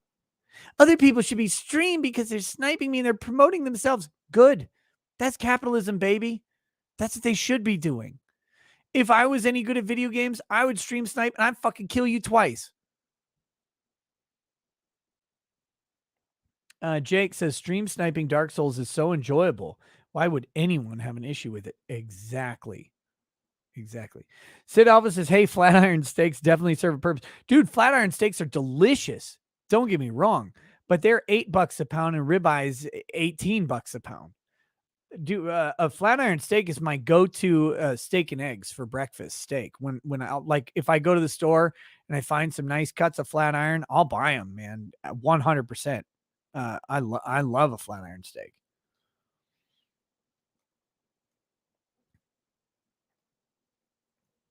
Oh, fucking hell. I just had the memory overload. God damn it. I'm going to have to, at some point, try and solve that fucking problem. And it's really, really difficult to do. Because I don't know what's even causing it. I have so much RAM that's not the issue. Okay. Actually, I know how to solve the issue. I need to put my laptop in front of me and have that be my chat or my super chat management. That's what I need to do. But that's annoying. Okay, where were we? Almost there.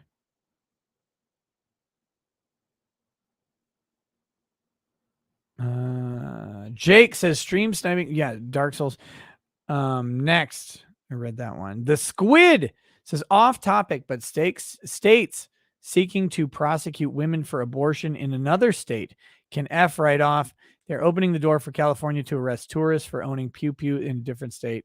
That will end with more and worse tyranny from the feds. Yeah, I don't agree with that, and I also don't think those laws will be upheld. I don't think like Texas could prosecute you for driving to Nevada for an abortion. I don't think that's going to be outside of their jurisdiction, and I don't think that'll be a valid law that'll be upheld. And they may try and do it, but there's no way that those stick around. But yeah, and they shouldn't do that, by the way. My position on abortion has been clear. Leave it to the states. I prefer pro-life states. I want the states to choose pro-life protections. But if a state and its people want to have, they want to have an abortion, that's not on me to dictate that. So, and I think it should stay delineated by state. I don't think they should have the long arm sort of reach into them. Nicodemus 77 just learned my church is separating with the FUMC because they were taxing $130,000 a month to fund LGBT activities and abortion. More importantly, the Western clergy don't believe in Christ. Keep us in your prayers. I feel the end is upon us. What's the FUMC?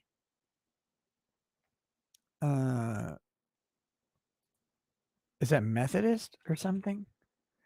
It is Methodist. First United Methodist Church. Shit. That's crazy. Yeah, I'd heard the Methodist Church had some tendencies that way. I didn't know they were that bad. That's wild. The Big Sleepy says the Queensland government in Australia have recently announced they will be criminalizing coercive control for current and former partner relationships. Just wondering what your thoughts on this are. Wait. What does that even look like? Coercive control? That seems way too broad.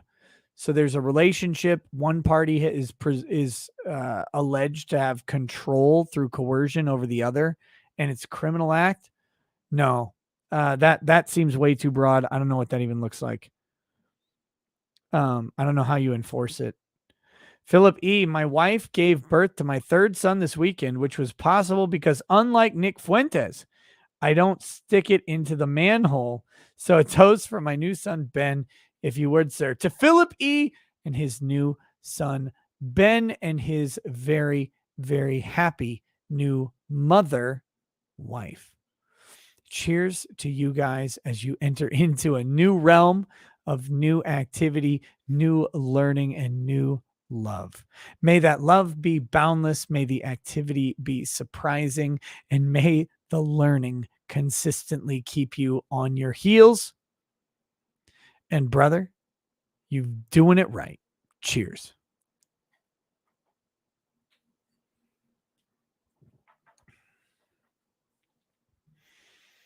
All right, next, Matt from Tinder posting under pseudo to eschew parasocial points. I saw you, Ethan Worski, CRP, Dick in person. First time I did, you were reprimanding them for being loud like the children they are. You're above them, Nick. Maybe barely. Lol. I know where that was. That was at the bar that was pissed that we were all being so loud. I'm thinking, yeah. Well, thank you, Matt from Tinder. Thank you. Otto Rommel, stream sniping is a huge problem because QXC is playing Fortnite competitive matches. It harms xQc's competitive ranking, but also harms rankings of everyone who is on his team who may get demoted for a loss instead of a win. Then he should implement the delay better. I don't know what to tell you, man. You have a couple options, and if you're streaming, maybe don't play on competitive play unless you're in a tournament or something. I don't know. $4 million a month. $4 million a month. And everybody on that team with him, by the way, is getting, whether, whatever their score may be, they're getting tons of promotion and exposure. And if esports teams are looking for recruits, they're going to actually be seen. So again, I have a real hard time finding sympathy for these guys. It's not going to happen for me. Tofu Poncho says mics are directional by using two out of phase capsules. If you grip the sides of your RE20 but not the top, it doesn't have the info to cancel and becomes omnidirectional.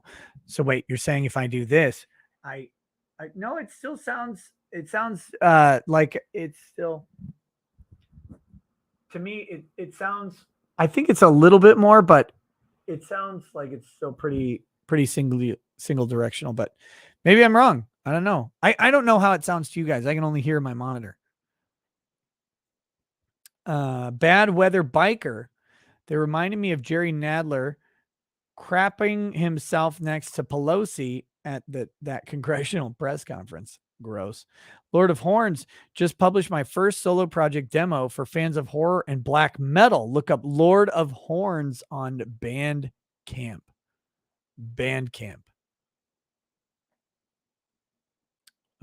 So check that out. Jim Bobbington, have you seen the Ace Attorney parody of the Johnny Depp Amber Heard trial? Hilarious stuff. Search for Maramomo on YouTube for laughs. There are 4 parts, all 1 to 3 minutes long, and I think you'd get a kick out of them. I watched the one where he objected to himself. That was fantastic. It was very well done. Over on Rumble, Stomper2 says, here's for your third world rant on Friday. Get wrecked, Venezuela. Get wrecked. Well, Venezuelan women are getting wrecked for very low prices, I hear. Joe Schmo, 1 of 3, says, here's something to add to the memories you'll make with your new family mobile. Buy some more ice cream or alpaca rides or whatever. Thank you, Joe Schmo. Very much appreciate that. And Rumble username sucks says, anything you want to save, let Americans eat it. I guess Nick is advocating for legalizing eating human fetuses now. Yes. Pretty breaded take, man. I'm sure Cali will legalize that in a couple decades. Oh, it's coming. Over on Odyssey, G Soap says, my cat got her mini JP drain pulled from a bulla osteotomy and is fully sewn up. Good recovery. Minor Horner syndrome, but bilat dilation responsive. 2 large, deep-rooted oral polyps removed, and a fast recovery to a cat that was abandoned and nearly chewed to death by fleas. I don't know what any of that means, but holy shit, that cat's been through more life than most veterans. Fuck me. Zendu says, Nick, Quoting me, I wear pink shirts for errands and other shirts for streams. Chat, I got news for you. That means you're gay. Probably true. Probably true. Next, Oat Reaper. Hey Nick, can I get a toast for my grandma? We just celebrated 3-year anniversary of her passing yesterday. Sure. Whee, the liquor is hitting. The liquor is hitting best. You always love when the liquor hits. To Oat Reaper, to your grandmother. 3 years gone, but of course not a day forgotten. As a steadfast and irreplaceable force in your life, in the lives of her children and her grandchildren and their children. She will pass on all of the wisdom, all of the snark, because grandmothers got snark, right? You know they do. All of the wisdom, all the snark, and most importantly, all of the love to every single person whose lives she has touched. May she rest in peace, and may her family rest knowing that she is loved and remembered. Cheers. CC says, if Law Mommy will be at Anime Matsuri, I'll buy my ticket tonight. Who's Law Mommy? If you're talking about Lady Rackets will definitely be at Anime Matsuri with me. Outside of some crazy occurrence. If you're talking about some other law lady, I've got nothing. But if you mean like, you might mean Andrea Burkhart. I have not invited her to Anime Matsuri. She doesn't have a YouTube channel, so I don't know who you're talking about. I don't think Dr. Mommy is Law Mommy. I think it's Andrea that they're talking about. I have personally not invited her. I'm sorry. I mean, she might. I don't know. I could tell her she should come to Anime Matsuri, and she'll be like, "What's wrong with you?" I think that's the response I'd get. Rad Bell. Ricada Law, I was planning on coming and bringing my Gen X boomer of a day that understand none of the anime stuff. I think you mean dad. None of the anime stuff, but make the best jokes about people in public with them close by to hear. Yeah, that'll be great. Bring it. Bring them. Sherry Law. Hey, Nick, a toast, please, to my grandpa who had a really bad fall but made it through. He's 98 years old and survived World War II and Battle of the Bulge. Old man is still kicking. Yeah.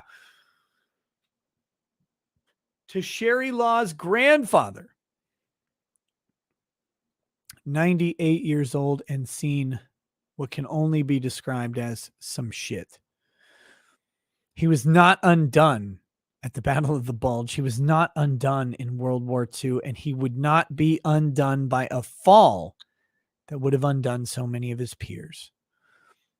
As a man of steel, as a paragon in his family, and as a patriarch and inspiration to those around him, may he have many more healthy years. May he be steadfast in his health and in his wits.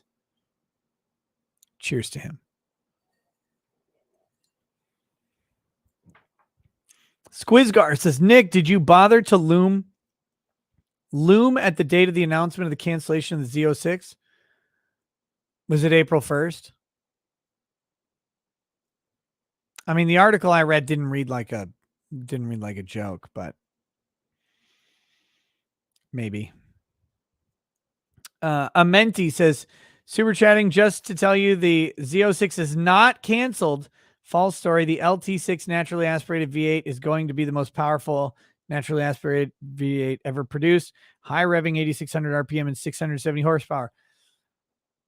You guys have made my fucking day. Do you know? So this is what, like, good. Guys, do you know the American man's progression in life? I don't know if you know this. So here's how it starts. You go and you grow up, right? Like you're a kid and you hit 16 or whatever. And you struggle and you buy, or somebody gives you some shitty van, like Ford Aerostar, or you get like for me, at a Ford Eclipse. Wait, not an Eclipse. Ford. What the fuck was it called? I've drank too much. I can't remember. Ford. Oh my gosh. Escort. Escort. A 1995 Ford Escort. That's what I had. Fuck me. You get a Ford Escort, or you get like you get a Probe or a Dodge Neon, and you struggle through it. And then you like get like a little bit better car, like a Chevy Malibu or something. You're like, yeah, I'm moving up in the world or what. and you try and you try and try. And then you like get a minivan because you have kids and you're like, fucking assholes take up so much room. Why can't they ride on the roof or in a trailer or something? No, I got to put them in the car. So you got to get a minivan. And then you're driving like a Ford Windstar by choice, or like a Chevy Pacifica, or like not a Chevy, a Chrysler Pacifica. And you're like, every day you're contemplating suicide every time you get in there, and there's wood fucking paneling on the side of your car. And you're like, oh, it's got good features. It's like, no, it's actually got a good engine for a minivan. It's pretty cool. It does 0 to 60 in 300 days. And you're like, no, it's the turbo. Like they put a turbocharger on the engine. Sure, the engine would have 112 horsepower. Now it's got 156, but it's pretty fast. It's got some good torque, like good pickup. That's you. That's you every day of your life. And then you hit 58 years old. All your hair is gray. You've let it grow out, so it like billows in the wind. And you're there, and you're like, I'm so like, these fucking kids have finally moved out, and nobody can tell me what to do anymore. So what do? You do the only American thing that you can. You go buy a Corvette when it doesn't matter in your entire life. Like it's everything. It costs too much. You can't make the payments. Well, you barely make them. You barely make the payments, but you have to cut out those coffees that you had. Oh, and also lunch every day, but it doesn't matter because you've got a Corvette. Now you've been married at this point for 27 years or something like that, but you don't care. Because it's a fucking Corvette, and you've wanted one your entire. Well, you wanted a Lamborghini or a Ferrari, but you got a Corvette, and you're like, you pull up to an intersection and you see like a college girl, and you're like, "What's up?" And she goes, "Oh, you," and then you just and you burn out. That's the American dream. You've gotten a Corvette far too late in your life to ever get pussy from it, but that is what you did. You're like, and when you burn out, you're like, I'm going home to my wife, but I know those panties melted when I floored it every time. And their hair blows, and they've got the big fucking like grandpa sunglasses on that cover their whole face. And you're like, yeah, buddy. They're wearing a Tommy Bahama shirt that's buttoned down to like here, and they've got a fucking necklace on. It's every Corvette you've ever seen is driven by a guy way too old to benefit from it. And you know this is how it is. Every single one. I challenge the next time you see a Corvette and you're like, oh, that's pretty cool. You look inside it. You're like, that man is old as fucking sin. Every time. Every time. And I cannot wait to be that guy. I cannot wait to be that old ass man buying a Corvette. And you know, if I ever get one, because if I do, I will take a picture of it. It'll be me, and you'll know he is melting panties that don't matter all over town. And I'll be like, yeah, I'm going home to Lady Rackets every single time. Well, thank you for letting me know that it's not canceled. That's great. That article that I read was not written like a parody or like a satire or anything at all. It was written very serious. So they nailed it. They got me. Intimidator says, you think you're mad about cars? If there's one that really pisses me off, it's Ford's atrocious Mach-E. I'll never acknowledge that four-door POS is a Mustang. You want a 90s car legend, the 3-seat, 240 mile per hour BMW NAV12 McLaren F1. Dude, the Ford Mach-E was just named by some publication the best car of 2022. And I looked at it and I went, but who the fuck wants to drive one? Have you guys seen the Mach-E? The Ford has notoriously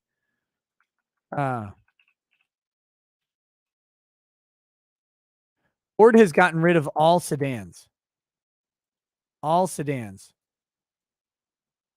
And the Mach-E, this is the new Mustang. So when you think about this, this is a Mustang that I'm showing you, okay? This is where it's gone. What the fuck is that disaster? That's supposed to be a Mustang.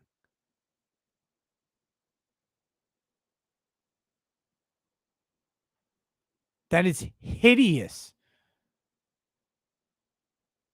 That is trash. Why would anybody want that?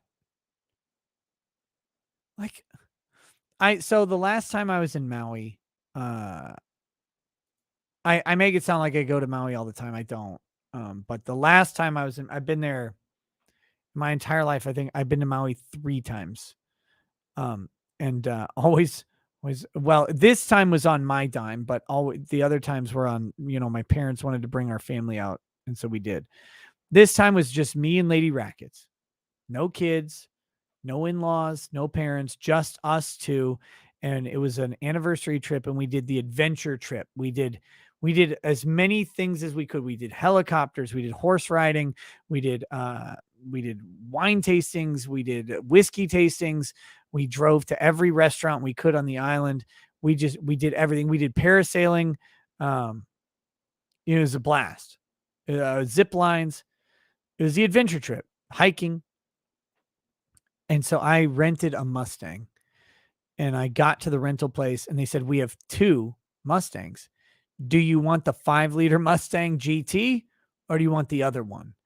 And I'm like, well, yeah, I want the 5-liter Mustang GT. I want that. It's the worst place on earth to rent a Mustang. Don't do it. Don't rent a Mustang on Maui. I'm telling you, you can't, there's nowhere to go fast. All the roads are congested. All the roads have 1 lane each way, and they're all backed up, and everybody's going 40 miles an hour on the whole fucking island. It sucks. Don't do it. It's the shittiest cost you could dump money into. Just get any other car. It doesn't matter. God, it sucks. It sucks. But I did get to roar the engine a little bit, right? Like you'd wait at a light and let the other person go, and then you'd catch up right away. It was fun. It was cool.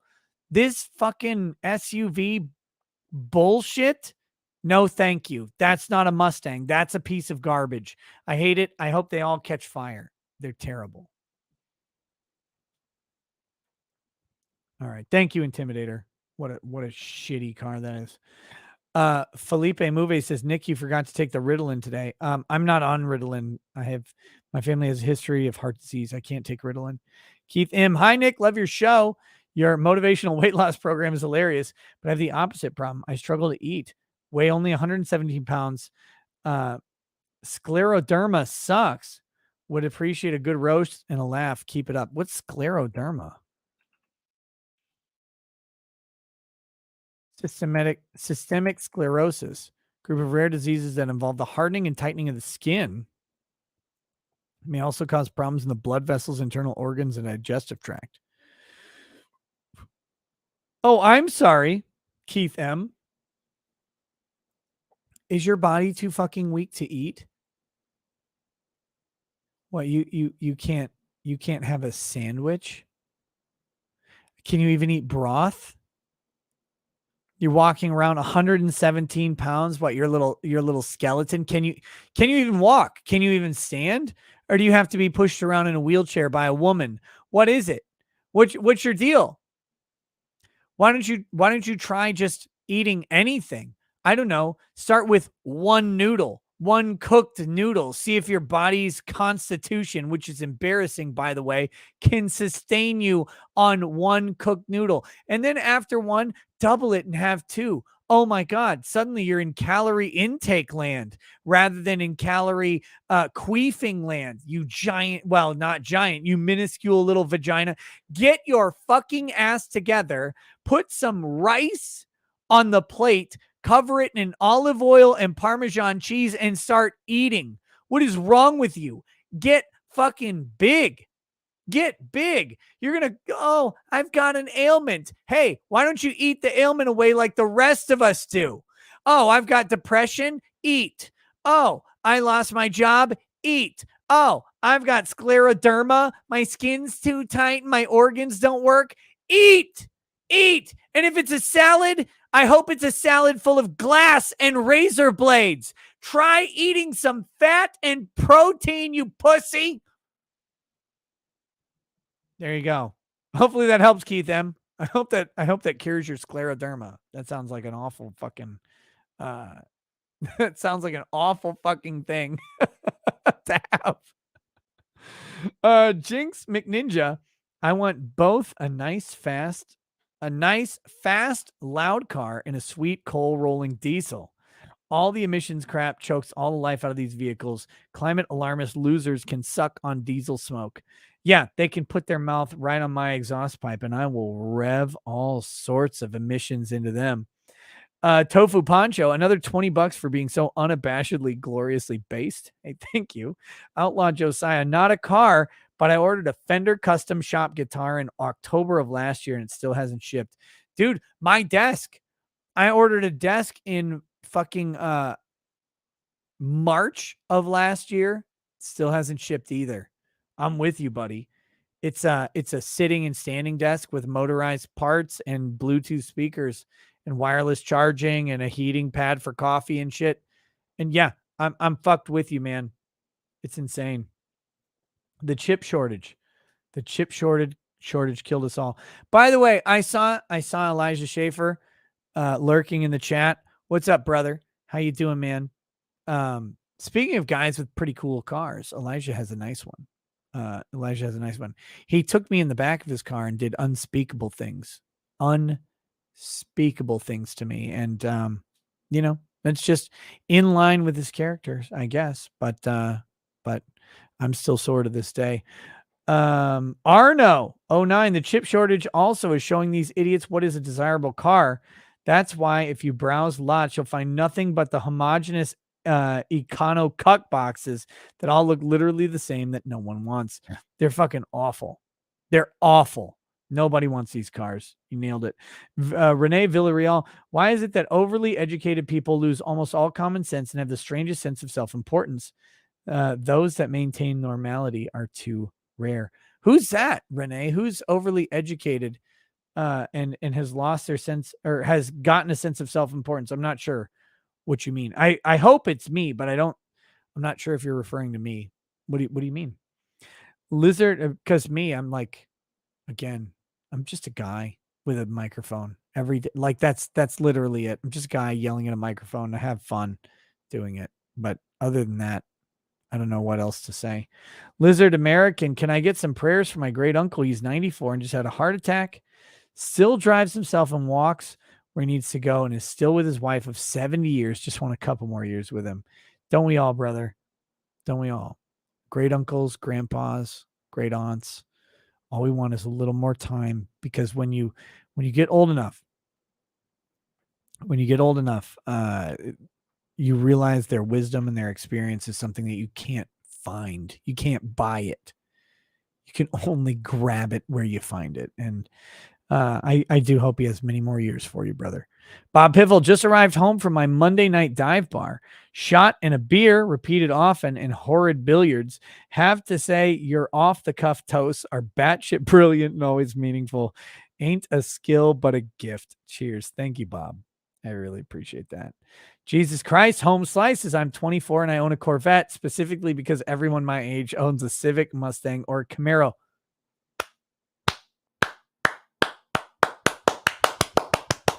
You beautiful fucking bastard. You're the guy who should own a Corvette. Lamborghinis belong in the hands of 20-year-old men. I don't care what anybody says. I know it's unfair, but that's where it belongs. You should be slaying ass wherever you go in Corvettes, Lambos, Vipers, whatever you got. That should be the ass raker. You should be in the garden just raking ass into yourself with whatever cool, loud fucking car you've got with a baller stereo system in it. The woman should orgasm when you crank the volume on the stereo and when you floor the pedal, because her seat should be vibrating so heavily. That's what cars should be. That's why we built them. That's what it was. And now these cucks are like, fuel economy. Fuck you. Smooth, long curves like a hot woman is how we like our cars. So one problem with the Cybertruck. The Cybertruck is too fucking like rigid and cut. No. Curves, lines, right? We design our cars like we design women, because we do. And we want women to look at them and be jealous of the car as if they were jealous of a woman, because that is what will get them in the passenger seat every time. That's how it goes. That's what we did. And now we're like, no, I don't want that. You know what? I don't want a woman to look at this car and feel like toxic masculinity. No, I want the toxic masculinity dripping out of the exhaust pipe. I want it busting out of the air vents. I want it roaring through the engine. I want toxic masculinity.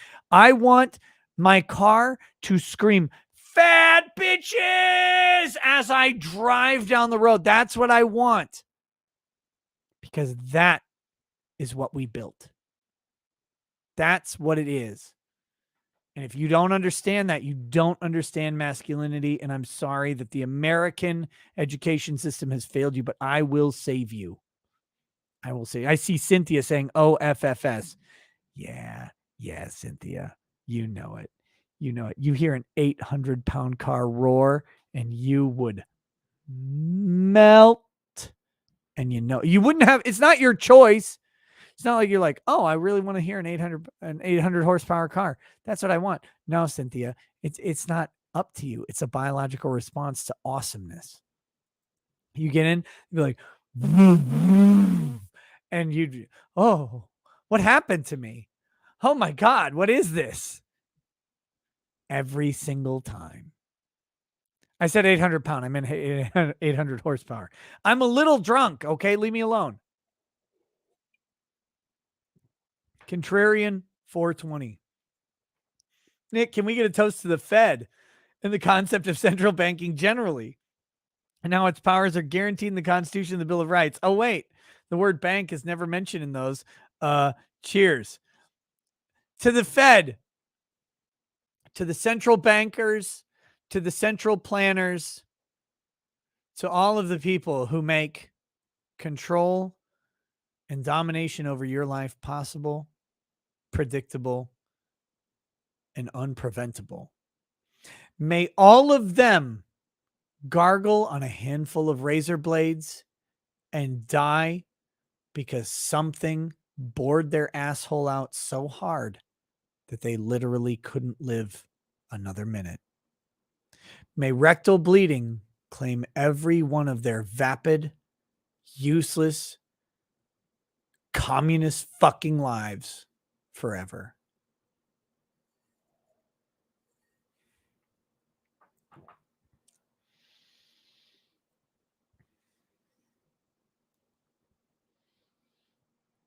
Mandy says Nick is only dunking on me because I work at a Ford shop. Man, I went from a Ford to a Lincoln. What do you want? I clearly have no problem with you. Bad Vibe says Mach It. The Mach E is a bigger joke than the Edsel and Pinto combined. Dude, the Mach E, when I heard that they were doing that, like the next Mustang will be a crossover SUV. I hope whoever wrote that column killed themselves in shame. And they're not even the guy who made the car do that. They're like, they should just end their life immediately. What else do you do at that point? What else do you do? Brian Hack, what does one mean when saying overeducated? That they have learned a lot or that they have been stuffed through 15 PhD programs and no longer have a sense of creativity? To have self-worth, you got to have meaning. Maybe. Cars in Depth, Nick, I've been writing professionally about cars for 15 years. Now with Haggerty.com/media. If you ever want to discuss cars, the auto industry, or related matters, I'd be happy to join you on a stream. Cars in Depth, I'd tell you to email me, but I would just email you back a bunch of screaming. Because I loved, as a kid, man, I loved sports cars. I didn't ever know enough about them, but I would look at their stats autistically. Like, this car goes 0 to 60 in 5.2 seconds. Like, it was so cool. I loved, the Porsche 959 was such a fucking dream car. Lamborghini Countach was a dream car. The Vector V18, which I never see anything about, but I saw a YouTube video of a guy reviewing the Vector, and it's like, these things, the Jaguar XJ220, like, this is the era that I grew up in, right? Like, the mid 90s sports car I was so into them. I loved them. I remember when the Lamborghini Diablo came out, and I was like, this thing goes 200 miles an hour. I love them, and seeing what they've done to cars, it hurts. It legitimately hurts. And I'm on the periphery. I know there's so many people out there who, like, they live cars. They know so much more than me. I don't profess to know anything about them. These guys know everything about cars, and they love them, and they like work on them. They tune them, they race them. And I'm just like, if I, a mere passenger on the like muscle and sports car spectrum, am hurt by this, how do these guys feel? And I fucking hate it, because it's just one more bastion of masculinity that they have taken away. Just wait, by the way. Just wait. Like, oh yeah, you guys know I got a 3090 Ti. Thing draws like fucking 600 watts or whatever. It's ridiculous how much power it draws. Just wait. EPA limits on fucking GPUs, they're coming. They're coming. So the fat nerds who are like, well, your cars are gone, but my GPU is fucking cool. The Reaper comes for all. The cuck will take every bastion of masculinity, every single one from us, no matter where we try and hide it. We tried to hide horsepower in gigahertz, baby, and it's gone. They will take it. They will take anything that you do, and they will cap it, they will regulate it, and they will limit it. Everything that you like will be limited. These people need to be ended. The Squid. I'll stick with an 09 Toyota Corolla. Awesome little cars, and I plan on engine swapping to a 2JZ GTE engine instead of the stock 2ZR FE engine. I don't know what that means, but brother, I hope it goes fast. I hope you enjoy it.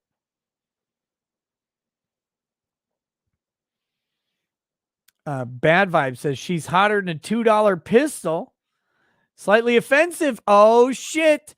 Says, don't lie. I never cheated on Ralphie Boo Boo. I couldn't let him come in here because he's the bottom and only lets me come in as needed. Pork is always on the menu. Hope you enjoyed your time, Nick. You paid enough for it. Oh shit. I can't. By the way, to those who don't know, Elijah Schaefer is a fantastic and wonderful host. I can't wait to hang out with him again. Every time I've been down to visit him in Dallas has been unbreaded, including the time that I may have been almost date raped or whatever.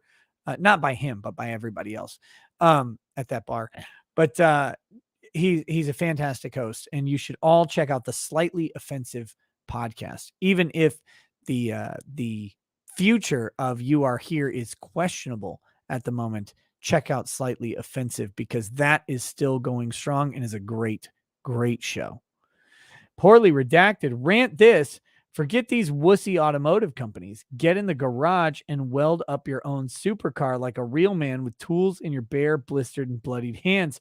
Maybe you can, but maybe you fucking can't, because like gun manufacturing, like private gun manufacturing, guess what they're going to try and take out next? I know you can build whatever cool car you want. You can weld it. You can 3D print the chassis, or the body, I should say, not the chassis. The chassis needs to be steel. You can 3D print the body over the chassis of whatever car you want. You can make it fucking cool and great for now. But guess what? Those emission standards, they're coming for that ass. You're going to have to get to EPA regulations. Oh, well, I know you built this car yourself, but you really got to get down to 37 miles to the gallon. I don't want 37 miles to the gallon. I want 2 miles to the gallon. I want a 90 fucking gallon tank, because that's the only way I can go 200 miles is if I have 90 gallons of gasoline, because all it's doing is burning the gasoline as giant fucking jets of flame out the side of the car. You know why? Why does anybody need that? Because I fucking want it, because it's cool, because fuck you. That's my name. Fuck all these people can get fisted for all I care. I want what I want. I don't want your input. I don't care how much it costs me. I don't care what I have to do to make it, to get it, to hire someone to design it, whatever it is. I should be able to do it, because this is still fucking America. And so many people have forgotten that. They're like, we need to save the environment. No, you don't need to save the environment, and neither do I, because the environment's going to save it fucking self. It'll just make a tornado and kill us all if it needs to. That's fine. Blow up a fucking volcano. I don't care. I'm of the Guyology subsect, right? Like Orson Scott Card, right? Like, I believe the planet will purge us if it needs to, but the planet doesn't need to fucking purge us, because guess what? The planet is our bitch, not the other way around. And I don't need to preserve it for any future generation, because they have years and years and years of technological advances to fix all of my problems. Right now, give me 1 mile per gallon V24 engines that scream and burn and drive my car above the fucking sound barrier and piss off to anybody who complains. And I don't want a seat belt, and I don't want a canopy. I want to fly out of that motherfucker because I'm going so fast. And I don't want any safety gear on either. I will get the surgery to deal with my broken bones myself. I'm so fucking tired of this. Wait, let me in? Wait, Elijah, you went on? I mean, it's late, but I'm with you, brother. Check your fucking DMs, man. Here it comes. Here it comes.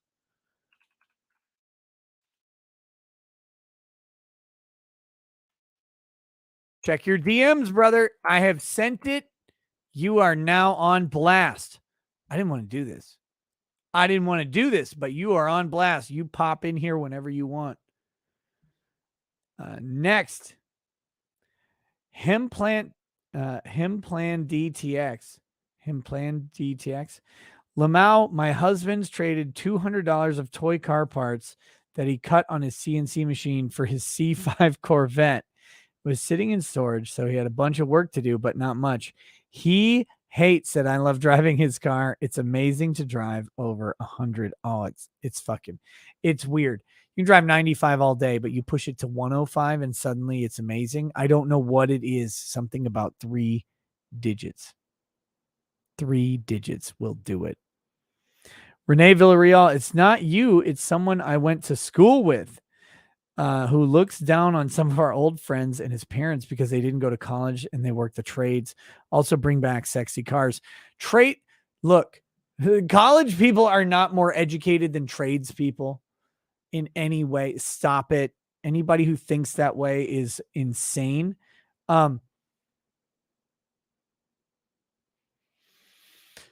tradespeople have practical knowledge that goes far fucking beyond any sort of book learning. The book learning is fine. Well, I read Shakespeare. Well, what does that do for me today? Nothing. It doesn't help you. It might help you articulate a thought or an idea or express something. Great. You could already do that. You could just do it differently. Education is only valuable insofar as it brings you value. For me, law school education, postgraduate, is necessary. You must obtain a law degree, a JD, specifically Juris Doctor.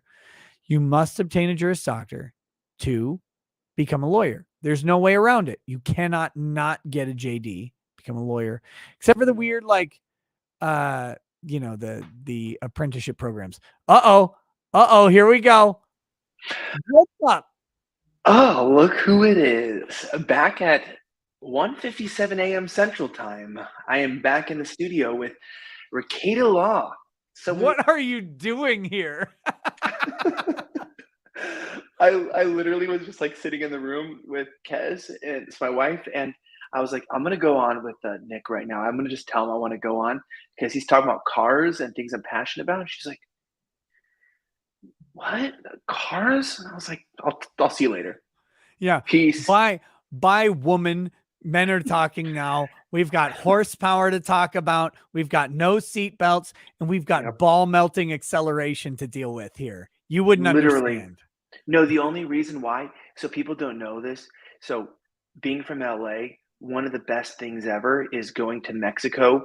And I think the reason why I realize that anarchy is kind of epic is because whenever you go to Mexico, there's no laws, right? You can have sex with a 4-year-old as Epstein was involved in, or if you're like me and you're not into that kind of stuff and you think that's disgusting, we should kill pedophiles.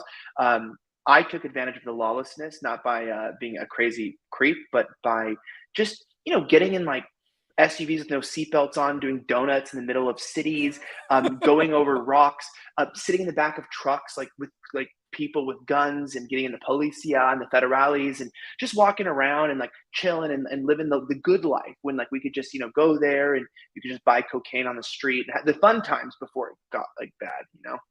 Right. Before the cartels went ahead and ruined that by beheading everyone. Well, the beheading is not. Think about this. Beheading is like circumcision for the neck. So right, that's true. It's removing extra skin. That's a really good point, and I appreciate your Jewish heritage helping me out with that. Like I know. Wait a minute. I think I have maybe more credibility on this one. No, a war of profiles. No, but I remember Mexico was a cool place. You can like, dude, like I remember as a kid, that's no one understands. Like, where does my erraticism come from? Literally from being close to Mexicans, because Mexico, like I remember we'd go on a vacation, right? Like for like $37, spend a week in Mexico. And yeah. I remember like I blew up a toilet before Airbnb in this like rental using an M80. My parents let me walk by myself like in Mexico. This was like the early 2000s. It was cool, right? Or like late 90s. Like I was like 6 walking through like, Puerto Vallarta or something, just like chilling around buying M80s, talking to like abuelita, buying some freaking tortillas and stuff. And I was like, man, I want to live a free life. And then I found out about this thing called V8 engines. And I realized I could bring Mexican lawlessness to the roads of America. And you know what? You don't care about speeding and about getting a ticket because it's worth it every single time. I have multiple tickets on my record. It is so worth it. I pay everyone with pride. Yeah. It's like, oh, wait. So I can spend $110 and do an online defensive driving course, but I'm driving 112 miles an hour, just screaming past everybody else. Yeah, I'm good with that. I'm okay. I don't know if I told you this. The best story ever recently. Texas cops, so cool. Did I tell you this? What happened recently? No. Okay. So I was like, I know every guy has this, my dick's bigger than yours. Look, I don't care if your car is cooler than mine. My car's as cool as the coolest car that I own. So we're fine. All right. I even got my wife a V6 at least. Right. Cause like she, her, like I said, like her rims are just bumper cables. Like they're used to deflect the car. I can't get her 297 car. But I'm like in this situation, like I had a couple beers. I'm like, driving, and I always drive about 40 miles over the speed limit. And so I was probably going a lot faster than that. It was like 11 o'clock at night. I went to get some Whataburger, very Texas, Yeah. just Oh ripping God, down I the could use a road. fucking Whataburger right now. Just ripping down the road, dude. Just living my best life. You know, one of those bizarre pansexual made playlists on Spotify, but if they're good, like the person made it, like they're addicted to drugs and their life's hopeless, but they made an epic playlist. And so I'm listening to this weird, you know, playlist, just chilling, enjoying the Harman Kardon sound and chilling, and just like I just hear like loud, like, pull over, and I'm like, oh damn. And so I was like, I pull over, and the officer's like, do you know you're going like 92 in a 30-mile like neighborhood? And I was like, what? No, I'm dyslexic. What's a neighborhood? No, I was going 39. Wait, is this a sex position? Were we in a? Are you assaulting me, officer? No, but I was just being a dude. That's what no one understands. Speeding doesn't exist. It doesn't exist. There's no such thing. And I'm having a good time. And he was like, looked at me and he goes, have you been drinking or anything? And I just said, officer, I have COVID.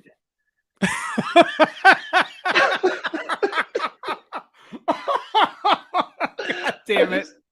I was just like, I was just trying to get some Whataburger for my wife, and I have COVID. And he just looked at me. He's like,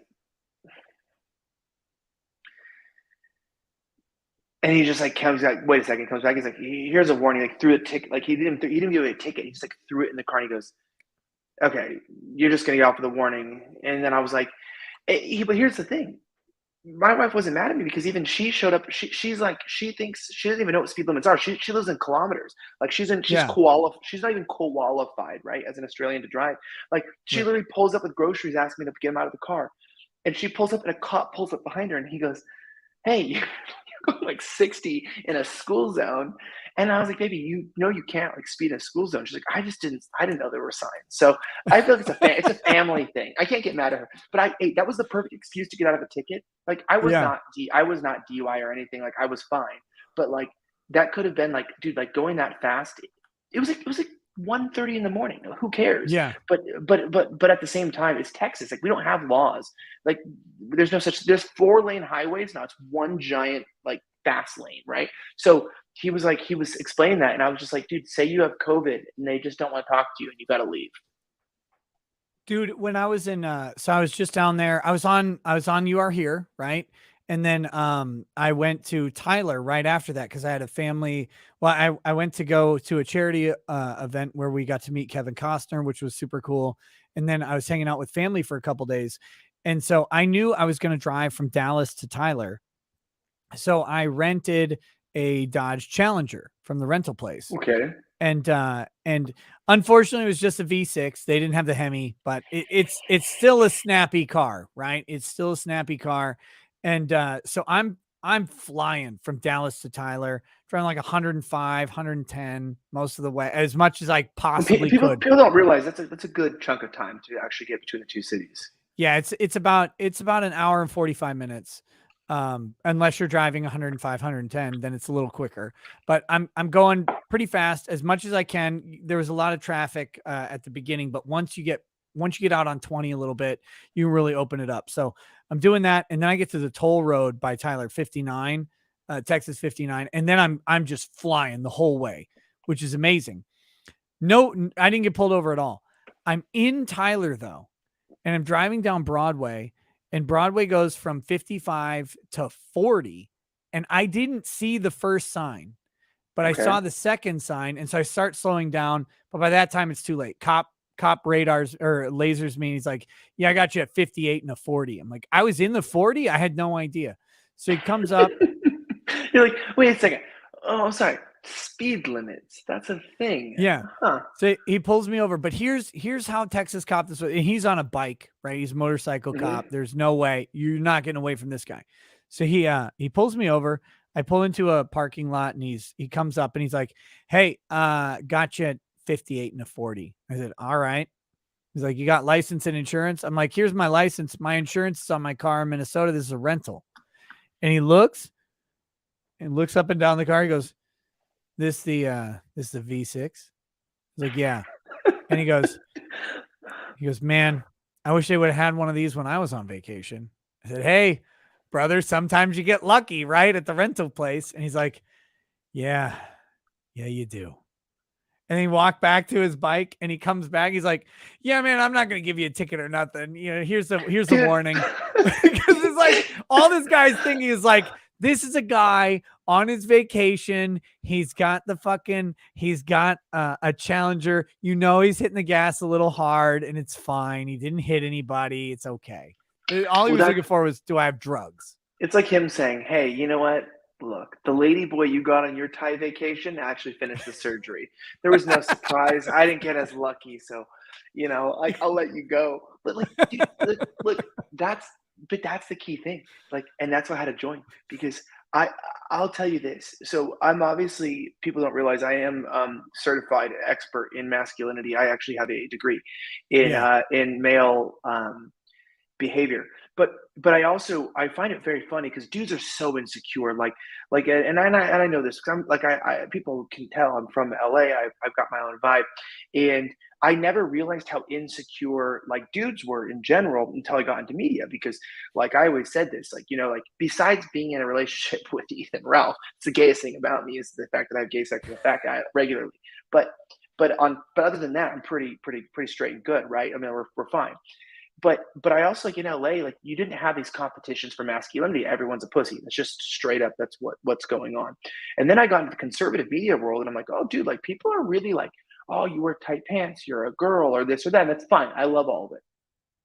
But what I did notice is the interesting thing is with cars and guns and whiskey are like three sensitive areas. It doesn't matter even if you have, you know, walking around in tight pants. Doesn't matter if you're dating a pig. Doesn't matter. Dudes are so sensitive. They want to make sure they know whiskey better than you. They know cars better than you.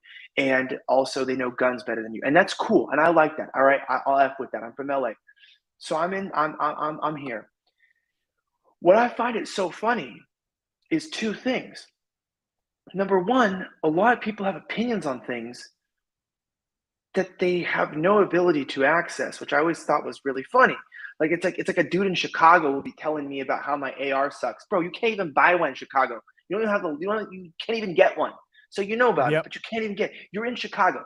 Lori Lightfoot can call for a war, call for arms, but you can't even get it there. But you have an opinion on a Texas gun. Hey, you know what? I might not know everything about my gun, but at least I can own a sick one because I live in Texas. I'm not even boasting. It's just I live in Texas. I was smart. I don't live in Chicago. But with cars, I'll tell you this. I didn't realize that I've secretly, the most masculine thing about me has been my opinion on cars forever, because I have been against electric cars before they were owned by people. Like I was so masculine when I was a kid, I wouldn't even own a remote control car because I didn't think batteries should be in cars. You want to have a competition? I'm just kidding, but I used to own remote cars. Everything. It's like there was something different about the remote control car that you would have versus the cars on the road. What was it? Because your little remote car, not only is it small, but it's got a battery inside of it. And cars were not made to be run by batteries. They can have battery systems, but they should have an engine. And I'll tell you this, you can compensate with your micro penis, which I have done, with a big engine. You can't raise your car up. I don't care, truck owners. You cannot have a truck being as tall as possible. Dude, but your engine, I have a micro penis, but I have a big engine, so it works. Dude, I around town in my shitty town in Wilmer, there's a fucking some Mexican dude. Clearly, I've never seen inside the smoked out windows, but it's clearly a Mexican guy. He has a Ford Mustang, and it is on like 28-inch wheels. It looks retarded. Like no amount of lifting makes your car awesome. The only thing that makes your car awesome is the engine. I will agree with you on that. Like you can, it's like the bigger your whims are, eventually you start looking just fucking ridiculous and no one should take you seriously. And that's the guy. Now, if I wanted to buy cocaine or meth or whatever, I would look him up in a heartbeat. But if I wanted to learn about masculinity, it's not him. Well, that's and I say this all intentionally to piss people off as the joke because I think it's cars are such a sensitive area. But I'll tell you this: it does not matter, guys. You have been castrated, perhaps. You might have an inverted penis because you're so fat you have a fupa and it overlaps it. But ultimately speaking, if you are in a V8 engine, there are moments where I'll tell you this, and this is how you know you're secure. I was leaving my gym, and there were these like teenagers that were standing on the corner. They had their scooters and like regular razor scooters, and they're doing tricks. They're like spinning the scooters. Okay, yes. Do I feel insecure enough to have competition with a bunch of high schoolers who have their scooters acting cool? Perhaps. I sit there in my car, lock it in full manual, just it makes popping noises. Let's go. You know what? So what? You might say I'm insecure because you're 17 years old. Okay, you got a razor scooter. You can flip it and you can jump on it. Guess what? How do you like over? How do you like the sound of an engine that kills dinosaurs? Like this is why global warming exists. This is the sound of species going extinct. Do you know how much exhaust is coming out of this car? Exactly. I'm trying to kill animals. You're trying to impress girls. What are you? Back in 2009, what are you, a kid? Maybe you are 17 and you are a kid. Guess what? Birds are not chirping behind me. They're coughing. They're coughing on my fumes. And yes, I had to show up. And you know what? Who cares? I did it. And my wife's like, did you just show off? Did you show off to people riding scooters? Okay, I'm sorry. Scooters, I had to. Look, it's a razor scooter in dick measuring company. Exactly. My foot doesn't even fit on a razor scooter. Like what is this thing? My kids have one and I like try and get my foot in there and it's all awkward. I have to put it sideways. I'm like, what is this shit? Yeah. Like what I are can't fucking ride loser? around. What are you? Yeah. Oh, you're gonna do a backflip? I hope you die doing it. Try that. Oh yeah. You're so cool. You're 17. You got a scooter. How about this? Do you ever fucking killed a species of birds because of your fucking scooter? No, you haven't. That's the most masculine shit you could do. I get in my car and literally, I have Animal Planet calling me because they're pissed because I'm taking out birds. And like I think it's so funny though because it's like I feel like when you're in a car, that's the key thing is even if you walk around and you feel like you haven't gotten anyone, and this way girls make fun of it though, where they go like, dude, like why do dudes need a nice car? And I have an honest theory. Men don't even need a nice house. You need a nice house because you need to give a castle for your wife, right? Like you gotta create a that's her space. Oh, like, dude, if I wasn't married, I'd live in a fucking ghetto. Who cares? Right? Like you go home and all you need is a lawn chair and a TV and an Xbox. Like you need nothing as a man. Like but a car. Oh, it's like Pamela Henderson and a car. It's like, and this is actually that like I've spoken to, by the way, because I'm now, by the way, Nick, I'm doing really well. I'm now making over $500 a year. So I'm getting there. All the way up to 500 a year? I'm there. So I'm doing 500 a year, which God knows I've gotten there. And I don't mean to boast. I don't like the guy that talks about money, but I've seen $500 last year. So relax. So I've had $500.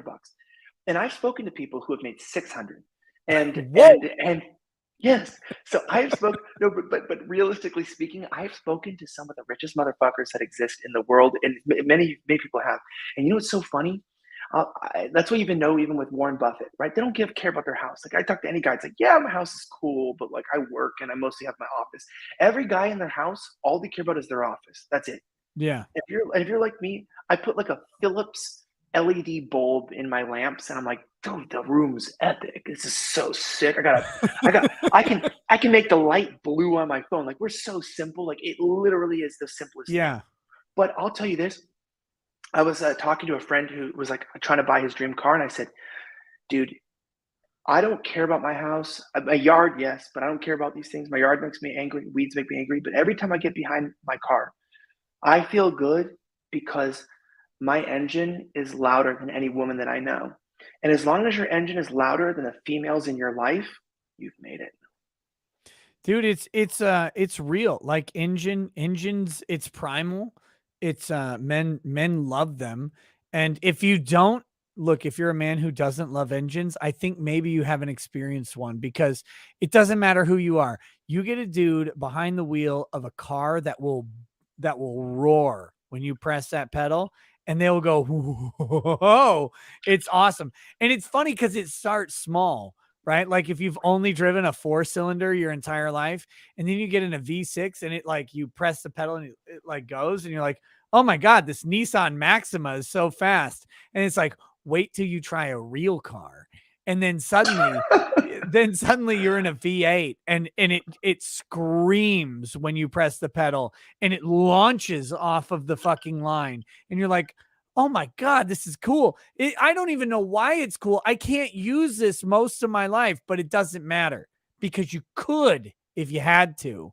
And you can when you want to show up that little fucking cunt on a Razor scooter who's strolling up on you. He's like, hey, dude, he's got a backpack on and sunglasses. And you're just like, and he's dying. He's choking to death. And he's like, Greta Thunberg was right. And you're like, and die, motherfucker. That's the spice. And it's when the police call you and go, did you just to be clear, so we matched your license plate, and did you yell out your window at a 16-year-old, hey, you little fucking cunt bitch, how do you fucking like your scooter now, bitch? And then you zoomed away and pressed on your gas. I'll be like, well, that's half of what I said, because realistically he left out the good stuff. Yeah, he left out when I actually got savage and reminded him that he'll never be anything. It's like, did you feel the need to do that? It's like, yeah, of course. You got to learn somehow, buddy. And like the way I look at it with vehicles and with cars and with all these things is and here's the key thing too. It's not about money even, because I know dudes who have had like restored the most beautiful cars or have worked on things and they've put their time into it. But I've actually had a lot of fun because I don't know what this is. And I want to explain this pictorially. There is a reason why in Las Vegas you can rent supercars and you can drive them around a track. Yeah. You drive around a track, and here I want to tell you this because it's like a hamster wheel. They want to give you the illusion of freedom. But when you take that baby outside of a circular track and you bring it street legal, oh, I'm sorry. Has anyone asked the regulations on your dick? No, they haven't. Exactly. There's no regulations. And you know that you have a need for speed. I've totaled a few cars, okay, in my life. I definitely have. I literally, one of them I didn't total, an Asian woman did, because Asians aren't good at driving. But I also, like, I've been in some nasty wrecks, seen a few people die even. I know what it's like. And I know that when I'm sitting in a plane and we're going 500, 600, 700 or more miles per hour, depending on what kind of flight it is, where the tailwind is, life is peaceful. It's good. And you look to your left and your right, and you get one of those shitty American Eagle flights that are like not actually American Air. Fucking kill me. Yeah, they're like Kim Jong-un Airlines. They're just like rickety. And those are the kind of ones where like they pass you a bag of Doritos and tell you to take a couple out and pass the bag back. Like we're all sharing out of one giant bag of Doritos. Those the ones with the first class has like 2 seats on one side and 1 seat on the other side, and it's like coach in every other plane, and you're like, what the fuck is this? I paid $8 extra for this first class ticket. Yeah, it's like where they're like, did you pay to not sit on someone's lap? But I didn't, so I'm just like sitting on some fat guy's lap, and I'm like, all right, we're here for the ride. And like you feel like it's when you actually feel the speed you're going, like people start freaking out with turbulence. I don't know about you or if anyone watching this, I love the turbulence. I'm like, for the first moment you can feel that you're going fast. Now I'm in a can of worms. I'm just like stuffed in this sweaty box with these people. I'm in a bus that's flying in the air at an insane speed, dude. You know what? If I can pay $186 to sit on an obese man's lap, which, by the way, I've paid more than that with my husband currently, but also, I feel that I love turbulence. I almost want to die. I've been wanting to die in a plane crash, to be completely honest. I want to feel when I'm driving like I'm about to die, and genuinely every day. Dear God, Buddy Holly me, please. But yes, I just want to die. And like, I feel like that's part of like, no one talks about this with being a man, is like, someone was like, are you okay? And I go, dude, I'm not okay, but I am. Like, men are never okay. We're never okay, but that's when we are. Like, oh, like it's like, ask a guy like, hey, are you doing all right? What the fuck does that mean? Are you doing all right? Yeah. No, you know what? I got a fucking wife to deal with. I have family. I'm supporting my parents. My mom died. You have whatever, kids, everybody. I have jobs, people, women exist. So no, I'm not. But we have all this stuff going on. No, it's fucking crazy. Supporting a ton of people, having to support ministries, different people. Yes, no, it is crazy. Am I all right? Am I okay? No, I'm a fucking man, and I'm getting my shit in order, and I'm handling it. That's the cool vision of a man. I can detach my emotions from my experience, and so no, am I all right? I don't have the luxury to ask myself, am I all right? I have to fucking be. I have to be the person that I am. Yes. Oh, so yeah, so we're doing good. No. Fuck you, you little shit. You're a bitch. You are a pussy. Am I okay? If you're asking yourself that question, you're just not a man. You're not, you literally have to actually legitimize the fact that you are in chaos and you are a constant, you are a node, you're like a transistor. The currents are coming in, but you are regulating it. And so it's like when I get into a car, I better press on that gas pedal and I better feel like I am 3 seconds away from fucking ending my own life. And if I don't end my own life, that's because I have control over it. And that's the one moment where you have that power. You're in your car, the music's blaring, you're driving. And that's why I know that truck drivers are the most based motherfuckers that ever exist, simply because they drive, they're in control, and you're in a freaking 18-wheeler. You can freaking kill someone. You can murder anybody you want in 5 seconds. Because the Muslims have been doing that for decades. You can do whatever you want, but you have control and power, and you were on the road. Some Karen's mad at you and her little, Ford Fiesta, pretending like you're a dick because you cut her off. No, you're a boss. You are a king. You are the domain. You have a scepter and a throne, and you're on the road. And like when a man's behind the wheel, dude, that's the whole reason why they want automated driving. I love my Tesla. Yes. It drives for me. Hey, fuck you. You should never let anyone drive for you. Your wife should not drive for you, and neither should your freaking car. You should be driving Amen, yourself. brother. There you go. I'm done. No, you're not done because I've got more for you. You're 100% right. You're 100% right. And I'll tell you the difference. I can illustrate your example with my recent experience. When we were driving from Dallas to Tyler, right? My wife, she falls asleep. She's like, okay, couple hour drive. I'm going to fall asleep on the way to Tyler. I punch that motherfucker up to like 120, 130, wherever I can. Then you got to slow down because either you see something that looks like a cop on the horizon or you got to exit, whatever. Right. So you're getting up 120, 130. Then when she's awake and we're driving from Tyler back to Dallas to catch our plane, a couple days later, she's like, ooh, get it up to 100 miles an hour. It's like, okay. So it's like you get up and she sees 100. She's like, oh, okay, now slow down. Okay, now slow down. That was cool. And for me, I'm like, that was nothing. That was like, I want to go 100 miles an hour all the time. That's an arbitrary 3-digit number. I want the engine to struggle to keep up with my speed. That's what I want. I want the edge. They want this thing like, oh, I'm pretending to be exhilarating, but it's like, I drive 95 miles an hour all the time, all over the country in a big fucking van. Going 100 in a Challenger is nothing to, it's like, it's the same thing. It's a useless comparison, but for women, it's like that number hitting 3 digits is the rush. For guys, like this car cannot drive me faster without me dying is the rush. It's completely different. And you're 100% right on guys living in chaos. The "are you okay?" question is like, what do you mean? I'm not only juggling me, I'm juggling my wife, I'm juggling my children, I'm juggling my business, whether it's your business or somebody else's business, but you're the only competent motherfucker in the entire office. You know what this is like, guys. You're juggling your parents' problems, your wife's cousins or siblings or whatever it is. You've got everybody's problems, and you are the one thing, the one anchor in your life. You are the fucking, like, you're like the pylon driven in to build a dock off the coast of Hawaii, and there's fucking waves all over, and every time that wave recedes, there's a fucking pylon there. They couldn't actually build the dock, but they drove one of those motherfuckers into the earth. And they're like, no, this is actually a bad place to build a dock. That's you. That's every man on the fucking planet. And I'm so fucking tired of the fact that we're not treated like this is what we do. And we're not allowed. We're not allowed to waver in the water, right? Because if you waver in the water, you're dead. No, you have to stand there. The wave's going to crash over you, and then it's going to recede, and it's going to crash over you and recede. And every single day, you're going to still be there, and no one can figure out why, because the rest of the dock is broken. That's manhood in fucking essence, and you captured it, buddy. I love it. Yeah, and I think your chat doesn't appreciate the amazingness of what's really going on with this stuff.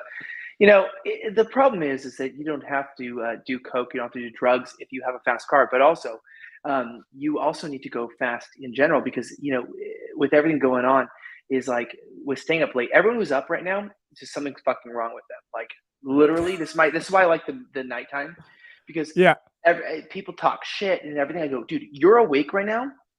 Unless you're in another country like Australia and you're, or UK, you're 6 hours ahead, you're fucked up yourself. You have a problem. You're on the internet listening to a lawyer talk shit about cars. You have a problem. And I love you. We're all on this together. There is a huge fucking problem with all of us because we're here because there's an issue with us. And I genuinely agree, So when the people talk shit, it's like, bro, you want to talk shit? I'm up too. I almost used the N-word. No, I'm just kidding. No, but I'm up. We're after 2 hours. It's fine. Yeah, I'm up too, Wigga. It's like I'm up too. We're both crazy. You're not on drugs. I'm not on drugs. You're not drunk. I'm not drunk. You know why you're up? Because your brain is so insane that you can't shut it off. You're addicted to the internet, not because you have a problem with it, but because you have no other way to deal with your mind than to be and watch and listen. And you know what? I love that. I don't even reject it. I love that. Everybody awake and alive on the internet, if you're not working, maybe you're working right now, you've got a brain that is absolutely does not turn off. And you might be like, okay, well, hey, maybe I just, am in a position to where like I'm going through a divorce. Maybe I'm going through a hard day. Yes, either way, anybody who's online between 11 to 5 a.m. are my favorite people. Why? Yes. Because you've got problems, you're a real person, and you're ready to hear the truth. And I absolutely love people at night because all of us know secretly we're very weird, we're very different, we're very strange. And I've always really enjoyed this because I'm like one of those people that like, even like when I first started this stuff, like people always thought I was on drugs or drinking or things. And I didn't even drink for years, even when I started this stuff. And people always have these questions. And I always thought it's funny because it's like you're at night, what you're noticing is that other people are as chaotic as you, but you do manage it and you're around at night because it's very, very, very, very difficult for you to actually live your life. And people always say, oh, it's not me, that's not me. No, because if you were a normie, you would be in bed right now. If you were a normie, you would not be around here. Normies go to bed at 10. Normies go to bed at 9. They wake up and you're not that person, which is why I love you because you're the kind of person who actually develops, you exist, and you're creative. And the people with high IQs, people that are creative, people that are different, they're awake at this time, not because they're disgusted with themselves or they're depressed or anything. It's because you don't operate the way the world operates. You're your own person. You think your own way. And these are my favorite people to engage with. And like literally no better time that I love even on Telegram than to do voice messages and videos between like 11 to 5 a.m. and then delete them by like 7 a.m. the next morning. Just see who interacts and what's going on. Because it's like, I know as a nighttime person, I'm a night owl. Like I love the night and I've always been engaged. We pretend to engage during the day. Like you gained massive followings and we engage with people. We know how to work. It's like we're actually more evolved than the daytime people because they can't engage with the nighttime people. They can't. We are forced to engage with the daytime people. They're boring. They live in the world of acceptability, right? Like they live in the world of good company. It's like, I don't want good company. I want real company. I want people who appreciate that, sometimes you laugh at a dead kid. Sometimes you laugh at a fat kid falling, like a fat guy falling down. Sometimes you laugh. I know you've seen it. That the little skinny fucking British kid who was punching the big fat kid and the big fat kid picks him up and slams him into the pavement. Like that's what I want every single day. I don't want the fucking sanitized world of today. I want the nighttime world of yesteryear because that's where we live. That's where reality hits us. And everybody who's out there right now, like, well, you need to be decent in decent company. I'm like, but I don't want to be in decent company. I've never wanted that in my life. I want genuineness. I don't want people self-censoring around me, and I don't want to self-censor around them. I want to say the thing. I want them to either smile or be mildly offended. And then, and then realize, hey, I'm going to say something retarded that'll be mildly offensive in just a second. So it's all good. Where did that go, man? What happened to it? But see, this is what's crazy. Is like, this is why you can't. The night owl supremacy is very weird because, like, I tell my wife, like, I'll watch you a lot at night, and she goes, why do you like Ricada? And I go, I don't watch a lot of his law stuff. But here's the thing, like, you being unhinged and uncensored and just drinking and hanging out and just like talking shit is exactly how a lot of us feel. Like, we feel the exact same way. We're just normal people, and like, everyone wants everyone to fit into a box, and a lot of people watching right now feel the exact same way, where it's like, well, like, it's like in a chat, for instance, there'll be some retards, and in a comment section there'll be retards, at your job there'll be some retards, and the real world there will be, in the media, it doesn't matter. But the majority of us are just dudes. Like, I was like, do you know why I love Nick? She's like, why? I go, because when you hang out with your friends, you're like, dude, yeah, fuck Priuses. You want to fuck that shit? You said, you might even like it. And he might like it. The Prius will like it. And it's like, dude, people just talk shit. We're retarded. Men, we love being retarded. That's why we like whiskey. That's why we hang out, because we love being retarded and hanging out. But yet we get our shit together. We do handle our shit. And so people, like, that's the feminist, very feminized world. Like, well, you can't be dumb and act dumb because you've got to be a man and make money. Yeah, I do. We all do. We all have jobs. But you know what? We're night people because you know what's crazy? We should be meth addicts. We should be drug addicts. We should be retarded people. But we found a way to still work, make money. Everyone here right now watching, and still found a way to, like, have fun, be retarded at night. Yeah, sometimes we are up a little late, have a little too much to drink, whatever. Wake up, feel a little shitty the next morning. Everyone knows what that feels like. You have to, like, get back into daytime mode where you're like, no, I wasn't up till 4 a.m. talking about cars on a stream, and yep, I'm here at my 8 a.m. meeting at the coffee shop to plan a script for a movie coming up because I'm normal like all you guys. And everyone's like, hey, what's up, Elijah? Welcome. And then here's what's crazy. Everyone's like, well, I always wake up at 6 a.m. It's like, oh, good, find a bullet. Yeah, that's what I'm saying. It's like, oh, you're on meth. Nah. What? Because the way that the guy that's up at 7 a.m. that's happy and go lucky and energetic, oh, is he on meth? Nah, he's a morning person. But you're at night and you enjoy the nighttime, something's wrong with you. And nighttime people have this constant, like, I got to create a movement on this because nighttime people have, like, gay people got nothing. Gay people are just gay. We don't give a fuck anymore. Go be gay. Nighttime people have the worst stigma ever, because if you're up at night, you're either a drug addict, you're an alcoholic, you're on divorce, there's something wrong with you. Oh, at the best, you're creative, you're alternative. It's like, no, the nighttime people are going to cause the revolution. They're the greatest people ever. And I think it's like, nighttime people have to exist where the only time you can find nighttime people is on the internet, because almost everyone in your life does not exist on your time scale. Your spouse goes to bed at a different time, your kids go to bed, the whole world operates on banking hours, and you're over here being like, shit, it's 2 a.m. I'm having the time of my life. And you're told you're wrong, you're bad, something's like upset about that. And like, it's kind of like it's like you live this double life where it's like you're not a liar. But I think a lot of the internet has woken up nighttime people to, like, connect with each other. It is pretty crazy. Yeah. But it is a real issue that, like, I past 10 o'clock, I'm my best. 10 to like 4 a.m., I'm at my best. Oh, dude, it's been like that for me forever. It's like, okay, the daytime is where you do what you have to do. The nighttime is where you get to do what you want to do. And married men probably know this. Look, if you're newly married, you might not, but give it a little bit of time, and you'll start to go, yeah, okay, honey, you go to bed. Like, and look, your wife going to bed at a different time than you doesn't mean anything, because you can get the business done and then you can still go do stuff because you got that post nut clarity, whatever it is. But you go and you're like, all right, sweetie, you go to bed when you go to bed. I've got shit to do. I've got man shit to do. It's like, oh, is it making money? It's like, no, it's blowing off all of the steam so I don't go shoot up a fucking grocery store tomorrow. I'm going to go and I'm going to tell the jokes and I'm going to laugh, and I'm going to smile, and I'm going to laugh at a fat person, and I'm going to laugh at Kamala Harris, and I'm going to look at AOC and go, damn, those tits used to be nice, but now they're really saggy and her teeth are really fucked up. And that's what you're going to do, because that you're a goddamn man and you need a little bit of time. It's like a pressure cooker, and you need that valve to open up for just a second, spray out a shitload of steam, and then you can close it up. And the next day you can get up, you can go to work.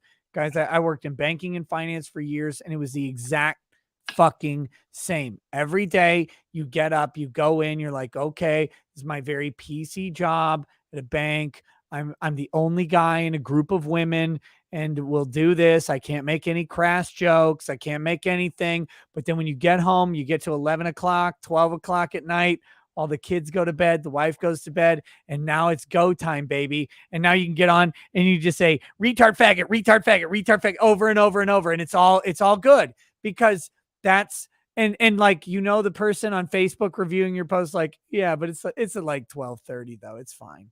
Like cause they know what you're going through. You know what you're going through. And that's what it fucking is. And that's going to Taco Bell at 2 a.m. That's such a man thing. Women don't go to Taco Bell at 2 a.m, but men do. They're like, you know what? Maybe I do want a burrito Bravo or whatever the fuck they're called anymore. I don't even know, but maybe I do want one of those. Maybe I do want a Mountain Dew Baja Blast. Maybe I just want to actually have them pour it in there, and I want to throw it out the window, because fuck Taco Bell. It's shit, but I'm out and it's the only thing open. And you want to get out in your car and drive around. You want to go to a Walmart and just walk around and be like, yeah, what movies came out? Oh, that's right. We live in a streaming world. Who cares what fucking movies came out? I'm going to go home and watch it on fucking Amazon anyway. But we want to just be alive at the time when it's okay to be us.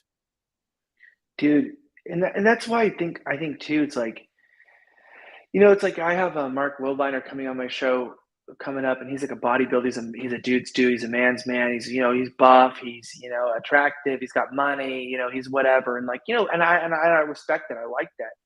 But it's like that's why I like night people, because night people are so, like you said, are at the point where this is where men can be alive. That's why I think we're night people, because I think it's the one place where women just aren't around. Because like there are some, oh, I'm such a, you know, alternative chick. Real quick. There are a bunch of cool chicks, right? Like, we get it. There are lots of women watching this show.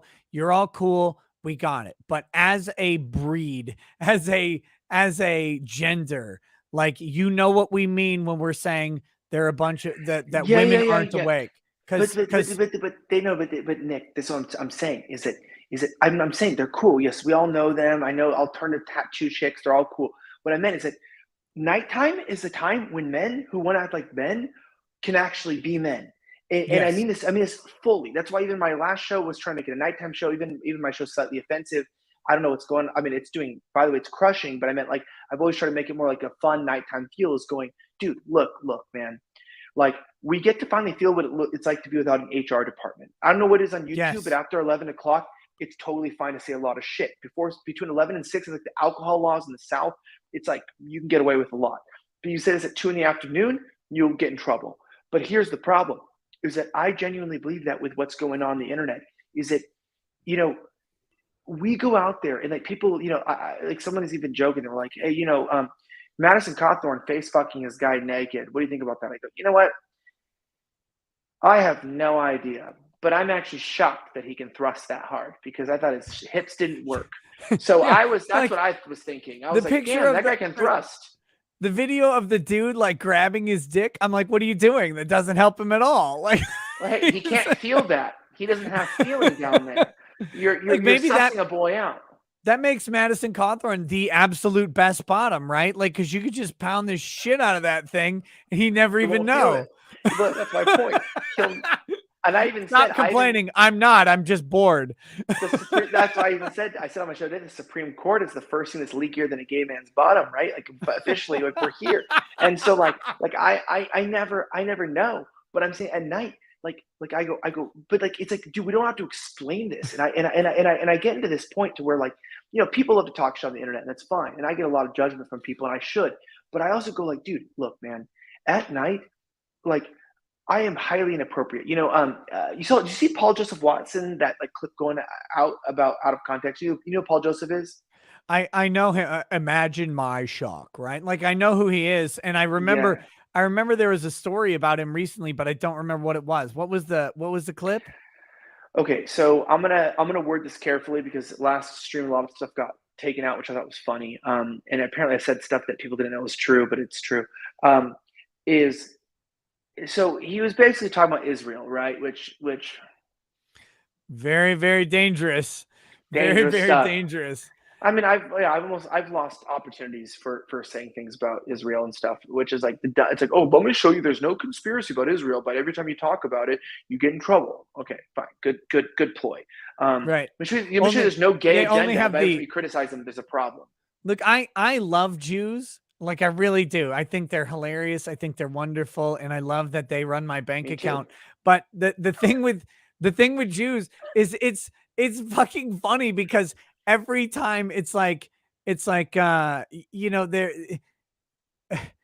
every time you mention they have the best fucking marketing on the goddamn planet. I'm like, how have you turned the 1940s into the forever time? Like, how have you done? Like, I don't know. Like, look, I think the Holocaust is terrible. I think anti-Jewish stuff is terrible. Like anti-Semitism, I'm not with it. I love everybody, but I'm like, how do you like you are better at this than fucking everybody on the planet? Because like, if even this rant, I'm like, all right, am I saying this? Am I going to be in a garden tomorrow? Like, No, I know. No, but I'm saying it's so good. Like I gotta say this: the gays, Israel, a lot of people have done a really good job with PR. This is where white people have really messed up on their PR. Genuinely, is like I've given a rant on 7 countries that influence American politics, and I got in trouble for talking about Israel.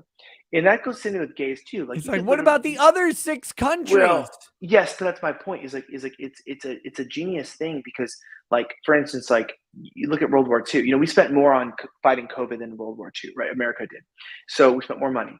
But you look at this and you go, the Holocaust, if we want to call it that, was a war. This is a world war. Yeah. Like they distracted from a world war to call it the Holocaust, meaning, dude, that period of time, that 7 years, was so bad for the world. Like I was reading the other day about how Russians, like millions of Russians died. Dude, we're talking about millions of people across multiple countries died. And all we remember from that is just one country. That's great and good. And I think that's fantastic PR. But I also mean this genuinely with what's going on in our countries. Like I get in trouble for literally everything because I'm honest. And I'm just like, people ask me, oh, why don't you give me more information about your show be on hiatus? I don't have it. I work for a network. I got the same email you did, buddy. So like, I'm just currently in my room hanging out. So we're chilling. I'm not withholding anything from you. Oh, you left us in the dark. I don't leave you in the dark. I'm just giving you what I know, and I'll give you the information I'll give you. That's how it works. I'll give you information as I get it too. But I feel like that's with people with PRs, like that's so good. Like black people kill themselves more than anybody in terms of gang violence, and still they believe white people are the greatest threat to them. Great PR. Like it's Great PR. Like white people Great need better fucking PR. Like we blame ourselves for things we're not even responsible for, and then we talk shit. And like that's what I'm saying about being on the internet. It's like I feel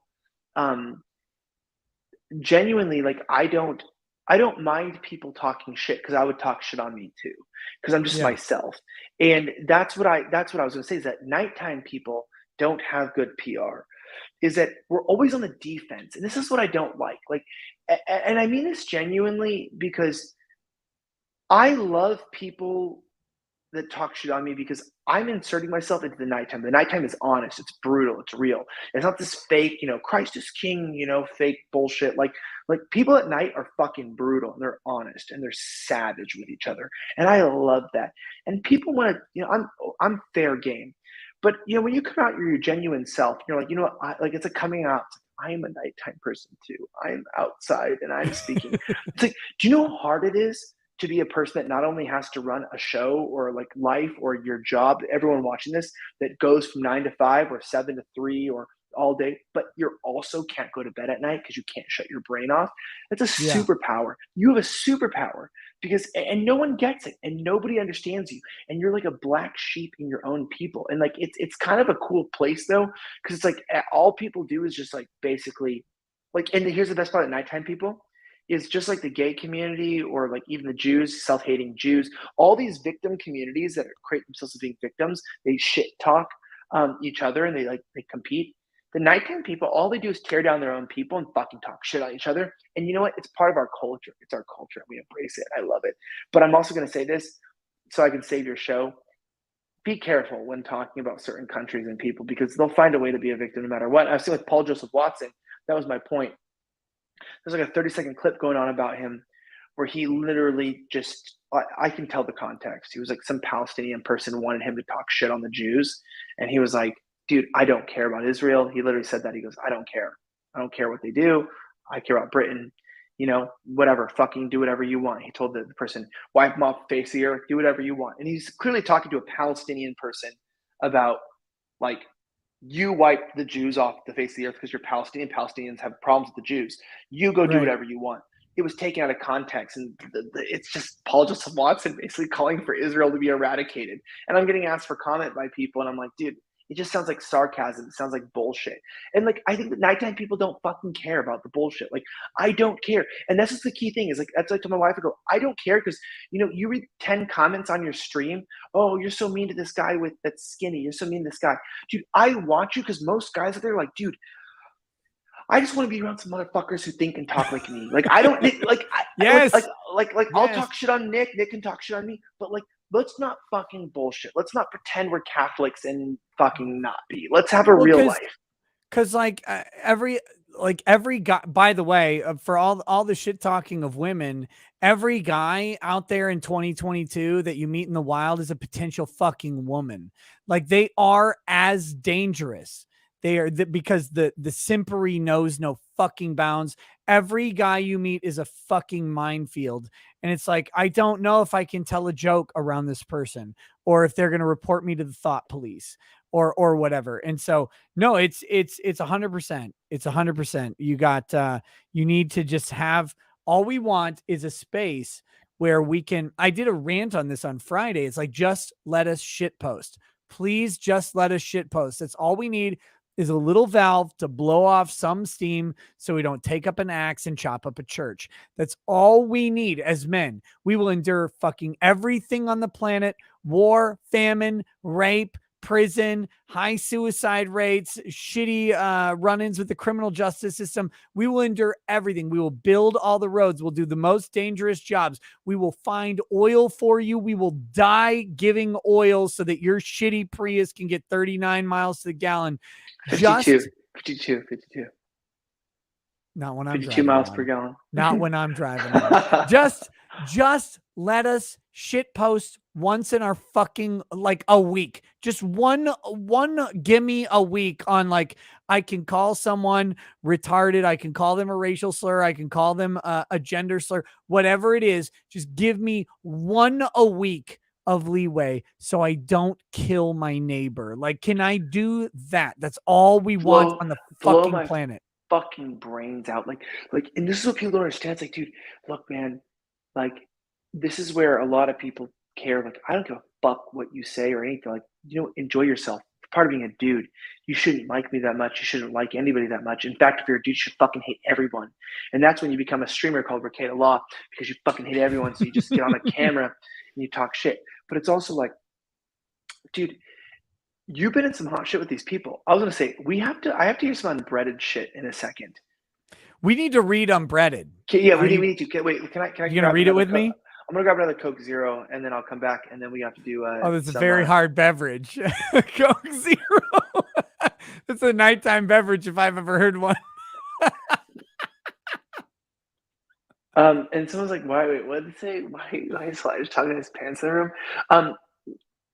Dude, wait, why is Elijah talking in his pants sitting upstairs? Literally, I'm supporting my dad right now, and so he's living with me, and he's literally above me in the room above me.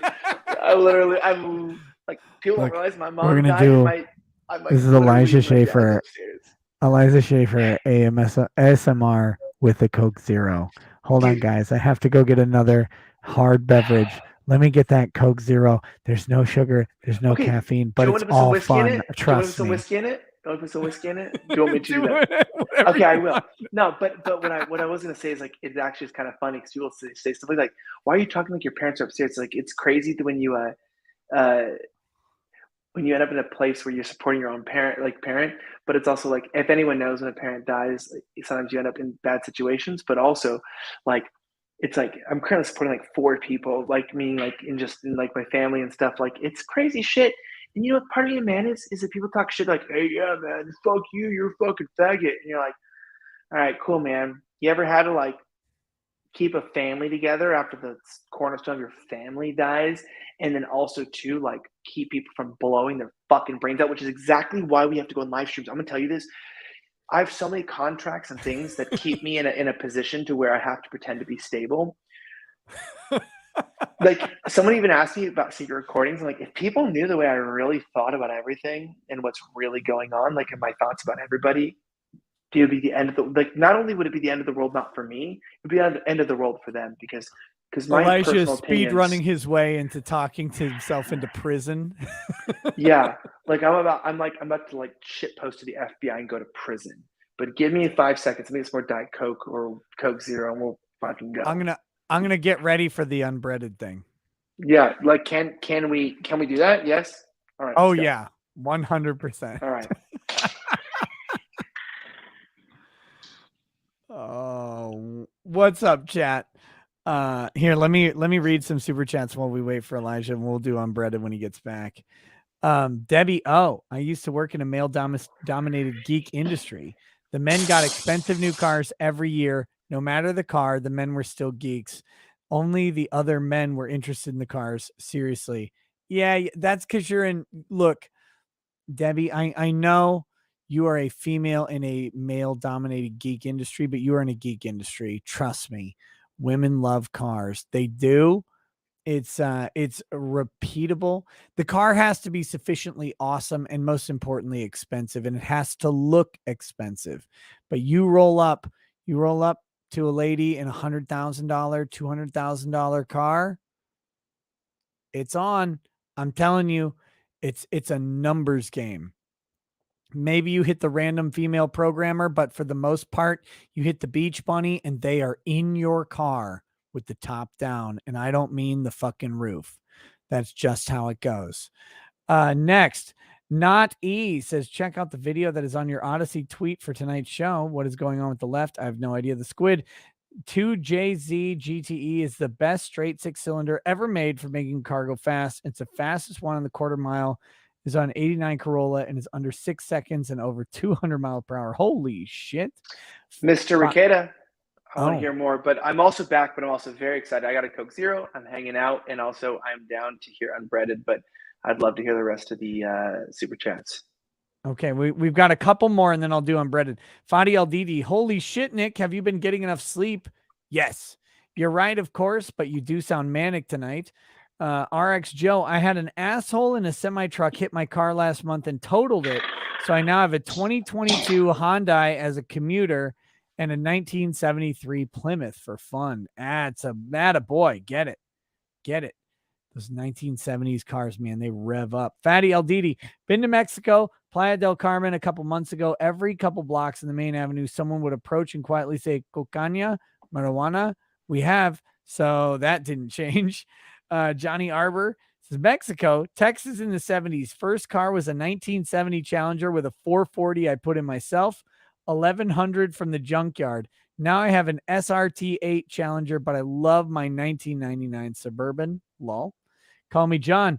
Shout out to Blaine's Escape Corner, creator new to YouTube, talking anime and escapism. Would you be willing to have him on for an escapism show? Maybe. Carl Schmidt. Favorite engines I've worked on are Curtiss Wright R3350s, 18 cylinders of 1940s and 1950s radial engine perfection. Whoa, fucking crazy. TGO says, can I get a toast to my former Prius? Head gasket blew last week after hitting 200,000 miles after taking over 120,000 of me thrashing it hard delivering pizza. I was faster than 95% of everyone because I drove as fast as I could go.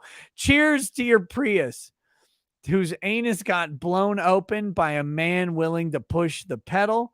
I hope that it rests in the fucking special hell that is for all hybrid cars, including the one I just traded in myself. May we all get to a point where miles per gallon means literally nothing, and the only thing cool is how fucking awesome your car is. Cheers. I'm gonna use the restroom real quickly. I'll be right back.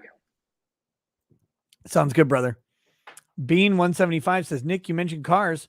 What about coal-powered trains? They're billowing smoke and thundering down the tracks. Just asking as a train lover since birth. I look, as a person who realizes that the truck industry exists solely because of price floors on the train industry, I love trains. I think they're awesome. They're the most efficient way to deliver from point A to point B, so long as point A and point B are both in the network. Point C is where you get from point B to point C. That's where trucks belong. Over the road trucking. Look, over the road truckers, I'm not trying to ruin you. I respect what you do. I love you, but you know it is more efficient by train, both in fuel economy and just time economy, to drive that fucker on a track of rail from hub A to hub B and then just deliver locally as you get there. It is a way to go, and trains are really cool, except for the fact that they're very autistic. Spencer Mosher says, I think that superpower is called insomnia. Yes. Virday, being the only competent motherfucker in the office is like being the only dude holding the bridge up so everyone else can cross, and you can just let go and let everyone fall and die, but you choose not to. Jesus Davila, since I can't donate to the Brandon Tracksuit Fund, I'll give this to the Griff Fund for Nick. Thank you. And Scott Bain says, blackjack on a $20 night. Best regards. Thank you. All right, here we go. Here's the number. We're going to get the page number of the unbreaded reading tonight. Okay. 340. Hold on, let me play the media we got. Unbreaded. Okay, you know how unbreaded works, right? Are you gonna assist me in reading this? I would love. Can I find some way to read it? You can read it right here. Can you? Is it big enough? Can you read? Okay. I would love to read this. This is let me go down here real fast. Let me scroll down. Here we go. I am very, very excited about this. All right, cool. Okay. So do you know the code words? Like, I don't know if there are any slurs on here, but you may, like, it's up to you if you want to censor them or not. But the slur, like the N word, I say binger. The K word that rhymes with bike, I say bike. And the C word that rhymes with chink, I say blink. Okay, I'm just gonna go for it. And Okay, also sounds good. So, okay, where do I start? Just right here. You just start right at the first line, and I'll scroll down as you get down lower. Okay. Here we go. Looking for the FBI. Attractive women ever so someone should track her down in the Cornell physics department, circa 2018. Freshman, I guess. And tell her to be one of my wives forever. She is perfect, and I would gladly murder your father to prove my love for you, bitch. Someone kill the men in her family for me just to prove how much I love her. She's hard to miss. Basically, the perfection of what I've been describing, and I've never seen her in pigtails or Dutch braids. I can't imagine the tan lines on this bitch. Everything since then in my life has been a scheme to figure out how to leave or how to have her for all eternity because she's just that perfect. Laser girl, you're basically Android 18. I'm getting you one way or another. What? I don't even know what this is. This is making me uncomfortable. He's a fucking weeb. Android 18. Okay, sorry. Is this a Dragon Ball Z reference? Yeah. Yep. Okay. That poet florist with the big booty. Bitch, I held your hand while you got your ears pierced on your 30th birthday. We held hands immediately after meeting each other, and you a lesbian. What the fuck was your name? Bitch was like brunette Taylor Swift with big ass mole on her face. I'm sure somebody knows who I'm talking about. Cambridge. A Knight's Tale. What the fuck, Renaissance Festival, bitch? Your booty is still calling me. I feel like I'm committing a crime here. What the fuck was your name? We could get your mole amputated and work on making you one of my wives forever. You ain't a virgin, so you definitely can't be first class, but we can fit you in there somewhere. We might need to clean you up because of those mongoloids you hang with. That shit is disgusting. But then again, you probably got dark, hairy arms anyway, so I can't be surprised that you waste your life with mongoloids. Disappointed, but not surprised. One of my memories of my extended family is getting punched in the stomach. Matt Harris is never really present because he's always looking at bitches. If you put Matt Harris in a room and you expect him to concentrate, what the fuck is he going to concentrate on but bitches? So why the fuck would society put Matt Harris anywhere other than a place where he can just fuck all the bitches he wants? Yes. There's no point to anything else. Make him a porn star. Yes. Always looking for new bitches to make some home videos with. That's my website. Okay, I read this like a poem. Give me a second. Let me read this like a poem. Yeah. So I was getting familiarized with this. Now I need to read it like it's art. Okay. It is. So it is art. It is beautiful. Well, now I'm realizing, is this prose that I'm reading? Yeah. Well, he kind of waffles between like prose, these porn, or these poetic stanzas. Then he gets like bullet point lists, but all of it, I read it all as either beat poetry or like Eminem doing rap. One of those. Okay, so let me get better with this. I didn't know what I was getting involved in, so I'm just gonna be honest. Like I did not know what this was. No, it's okay. Okay. You gotta. So Alvan, you want let me get this. Okay, ready? Let me hold on. Let me channel. Let me say I'm killing people in Chicago. Hold on. Yeah. Get it. Is he black? Is the guy black that wrote this? He's very black. So he's writing this on a beat. He's writing this on because black people have natural. All right. I'm gonna get in trouble here. All right. Is both of them cock and cracker? How the fuck do you know how crackers are doing, N-word wigger? Music. You let them in because they put them tattoos on the face. It was bad enough. Children don't get why minstrel shows are a problem. His shit was bullshit. Nickelback gorilla. Put us through the things that a leader wouldn't do if they stood for something. Nickelback gorilla gave us Reese's Pieces. Nickelback gorilla gave us Wigger, Sugar Water. Nickelback gorilla gave us Utah Jazz and Arizona Sunshine. White boy put a bone in his lisp and you act like that makes him a wigger. A kike rapper pretending to be a wigger had a bar mitzvah. He wanted them. He wanted them. My only memory of my family is getting shot by a cousin, punched in the stomach when I was 10 at the time and collapsing on the ground. My family home on the same ground where they were enslaved. Slave grave on the land. But slave graves? Slave graves. Slave graves. What up? Where you at, Cardi B? I only got D's in high school. I don't get no B's. What's up, girl? Slaves on the land, but that made me feel separate from my family. I'm a wigger, but I felt betrayed by the older and the younger generation. I don't feel like an outcast. Say what? Girl? I felt they had fallen beneath my expectation for life. Baller. See, I can get at the end. Okay. All right. One more. No, that's good. That's good. All right. Am I doing better? Is this better? You're doing great. You're doing great. Let me jerk you off more. Okay. All right. I'm feeling it. You're so black. I almost need two hands to jerk you off. Keep going. All right. Yo, chill, fam. Hey, yo, chill. Here we go. It wasn't until my predecessor developed cancer, that shit is whack and slowed down severely. See, I know big words, that he became a better person. He was a complete asshole, a road raging piece of shite.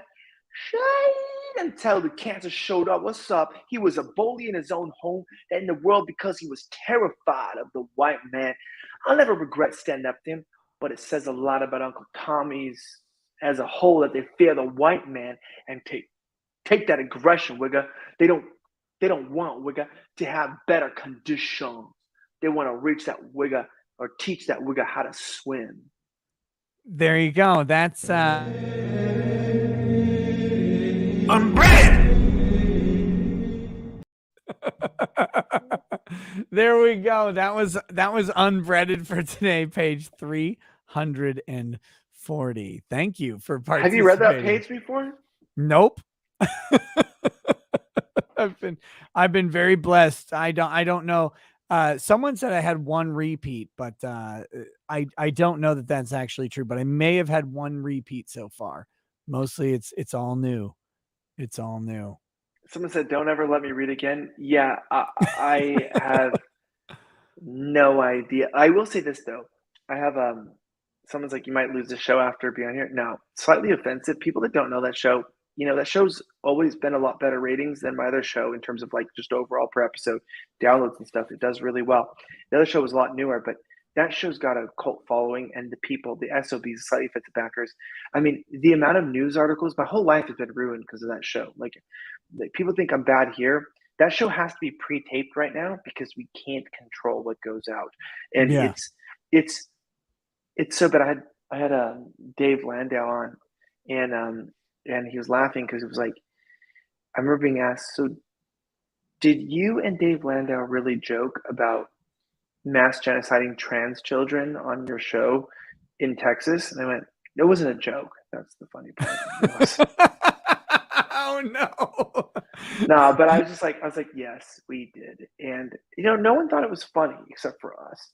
But why can't people laugh? Like you're not actually picking up knives and stabbing trans kids. Like we never like, are. We stopped doing that in 2009.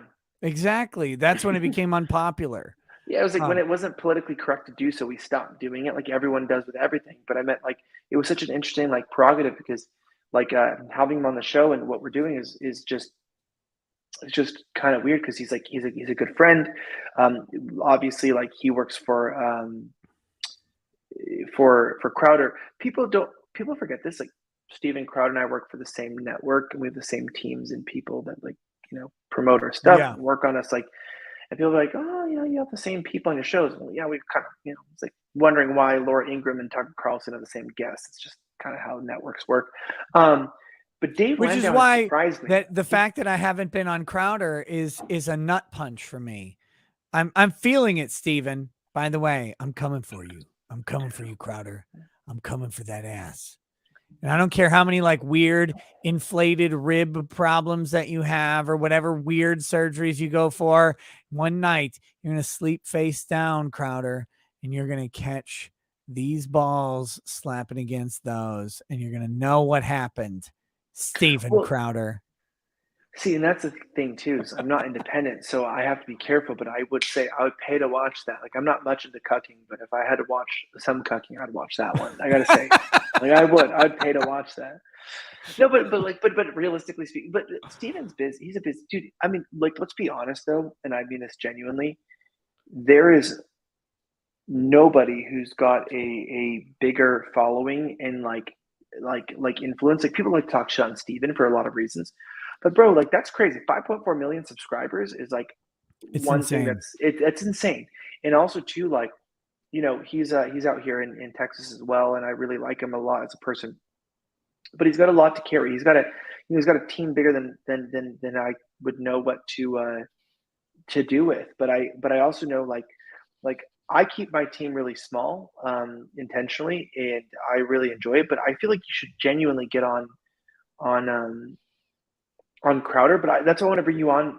Like I said, I want to bring you on my show with the right people because you haven't been on Slightly Offensive, and because Slightly Offensive is pre-taped. And by the way, we have like this 40-minute block we're starting to do. It's only behind the paywall, so we just like end the show and just keep it going behind the paywall, and you can say what like there's no censors, like not even this. Like I'm starting to learn. I get nervous sometimes because obviously, like when you have like quite a few people that rely on you for their income and stuff, that like I don't care about myself, but other people, you want to make sure that you're like not jeopardizing them. But like that's why I want to create my home studio I'm creating so I can just jump on as many late night streams because my nights are free now, and I have a lot of time. And by the way, what's up with your beef with Fuentes and all them? Huh? My beef with Fuentes? I I don't don't know. know, I man. saw some debate. I saw a debate with Mediker, and Yeah, he brought me. I didn't know who that is. I just saw a debate. So Fuentes brought me up like 3 times. The reason is because when Fuentes was saying the other day that he flags down people who make fun of him effectively, he's like, yeah, I flag him, it's fine. And this is in the context of Ralph using a DMCA strike against Flamenco because he was mad at Flamenco for making fun of him. I said the DMCA is not the proper vehicle to deal with butthurt. That's literally it. That's all I said. And then when Fuentes has his debate with Mediker, that apparently like so rankled him that I got mentioned like 3 times unsolicited on that show. But I don't know why. Nick has always had an issue with me, which I don't fucking care. I just say the same thing to him that I say to everybody. Like, look, if you want to save the white race, you should probably start having white babies. And I've got a 5 baby lead. That's it. That's You it. have 5 kids? Yeah, I have 5 kids. Wow. Yeah. Look, I'm old, man. I'm 40. So I've had a good time to get that going. So I'm like 11 years younger than you. I didn't realize that. Yeah, you're like a little baby. It's cute. We both have like enormously large foreheads. Like Right. I have a very large. People even say like, oh hey, why don't you we talk about this. They go, why don't you comb your hair down and make your forehead smaller? Nah, bro. It's a big forehead because I'm retarded. I want people to know I'm actually retarded. I'm a fucking loser. It's retarded. Okay. There's literally there's nothing to prove. But I thought it was really interesting because, I booked a lot of the guests early on for You Are Here. And so I met a lot of really cool people. And I've done a lot of stuff remote with Slightly Offensive. And I've worked as a reporter. And I thought it's been a lot of fun. I've met people like you and other people that I thought was, by the way, I have not met someone that's 10 years older than me that is equally as retarded and has just learned life than yourself. But I also have found that you're like with me. It's like, yeah, I have to watch my 6 and live life and enjoy myself and do good. And there's a lot of people's salaries, like I said, involved in making sure that I'm not being totally retarded. But I'm also I thought it was really weird because I feel like that beef that's going on with Fuentes and the whole movement, I talk to anyone. So, and I'm a host, so are you. So I don't like people unnecessarily talking shit to people that I know, meaning not in a bad way, but meaning oh yeah, this is just stupid. Oh yeah, Nick Rekieta fucking sucks cock. Okay, yeah, he does. He sends me pictures weekly of him doing that. But usually, at the same time, well, if I don't pay, it's as long as it's not a slow week. Well, yeah, but I'm saying, but I also just go there is actual beef, and that whole situation really confuses me because I'm not trying to interject myself into it. But his right hand man, Jaden, was my first intern. People might not know that. The whole guy involved in this whole situation, he was my guy, and he left me because I wasn't extreme enough. So he, went on to not. And I don't mean that not in a mean way. Just he wanted something more based and whatever. And so he went on there, and then I see everyone falling out, and I'm and then I start seeing Nick on your channel, and I'm I always thought America First was more of a niche sort of movement that I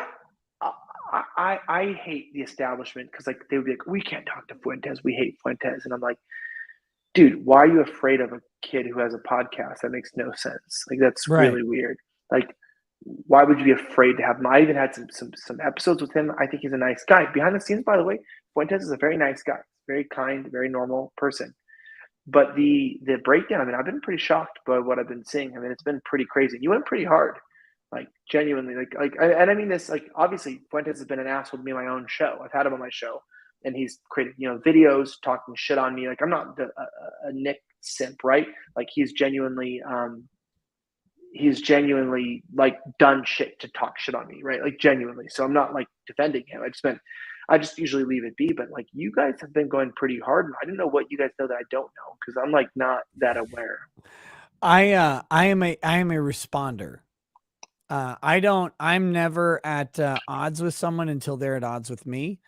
And I don't know why Nick woke up and chose violence, but he did. And that's fine, like for me. But if you wanna like call me out on my legal opinion that the DMCA is not for butthurt, because that's literally, as far as I can tell, that's all I've said recently. That's true. Now I did say, like, if you want to be the savior of the white race, you probably need to start having some kids. Like, I'm the savior of the white race. So are you. yeah, Oh, wait, wait, but I nominate firmly you. I believe nominate that. you. I nominate Thank you. you. Thank you. You I'll take saved the me. mantle. But I firmly believe that if you want to raise the next like if you want to influence the next generation, the best way to do is to start raising it. Like, I think that's critical for it, and that's fine. And he's young, and I hope that he has some kids. I hope that he finds a way to that. But I also gotta say, like recently, I think him and America First are on a weird trajectory. I think it's contradictory to the original sort of aspirations of America First. I thought the Jaden interview on the Kino Casino that he did on Friday was really interesting because it was talking about that. It's like, this isn't what him and Simon are saying both.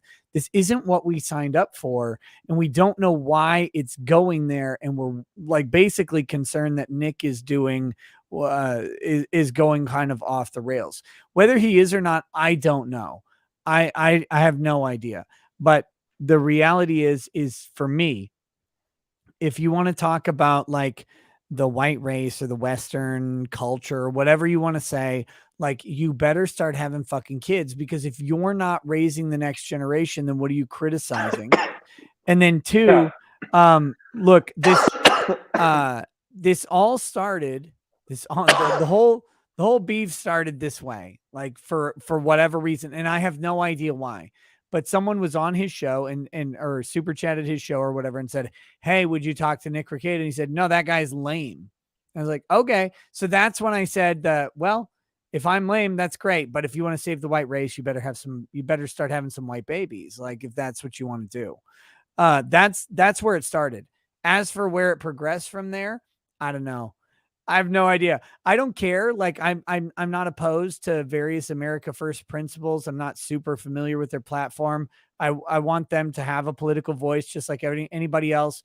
I think any freezing of his bank accounts and the no-fly list, I think all that was bullshit and gay. And I think the fact that he's canceled from anywhere is stupid.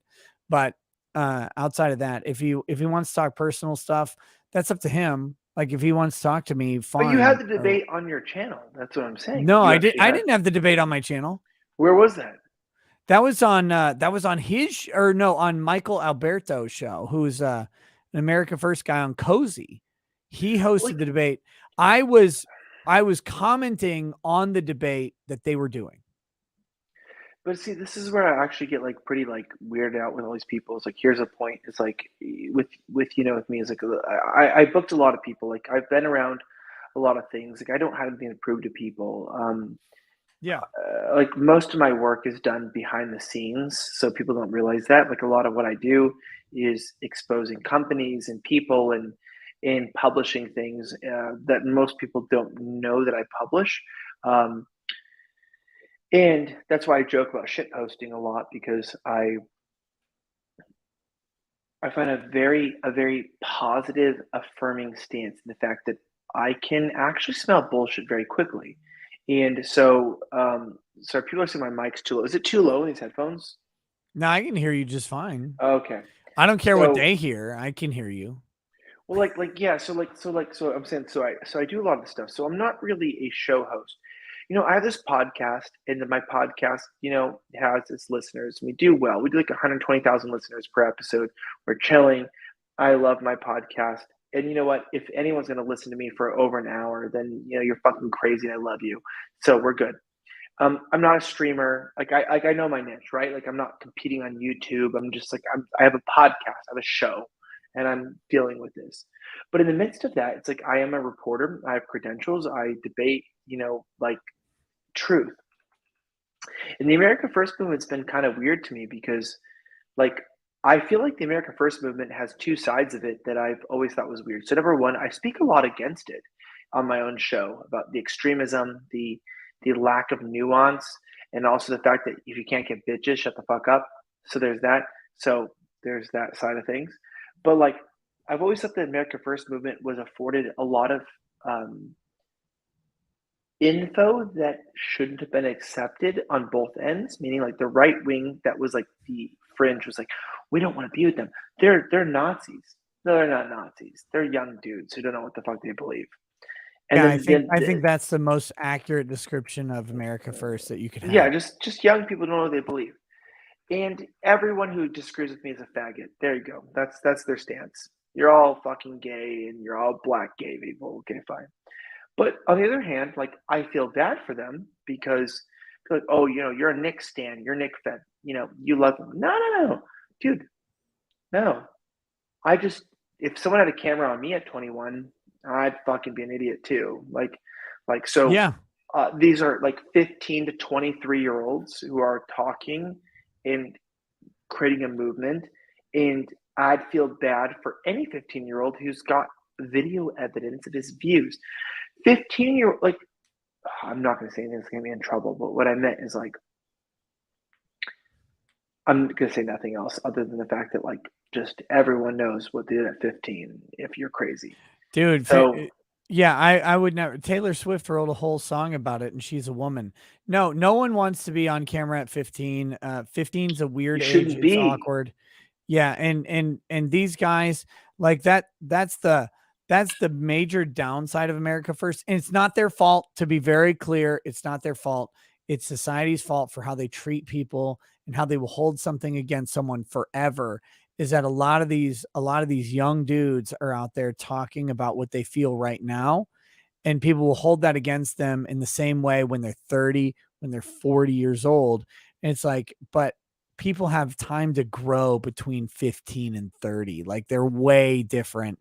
But no, as far as Fuentes goes, I'm like you, man. I will talk to just about anybody.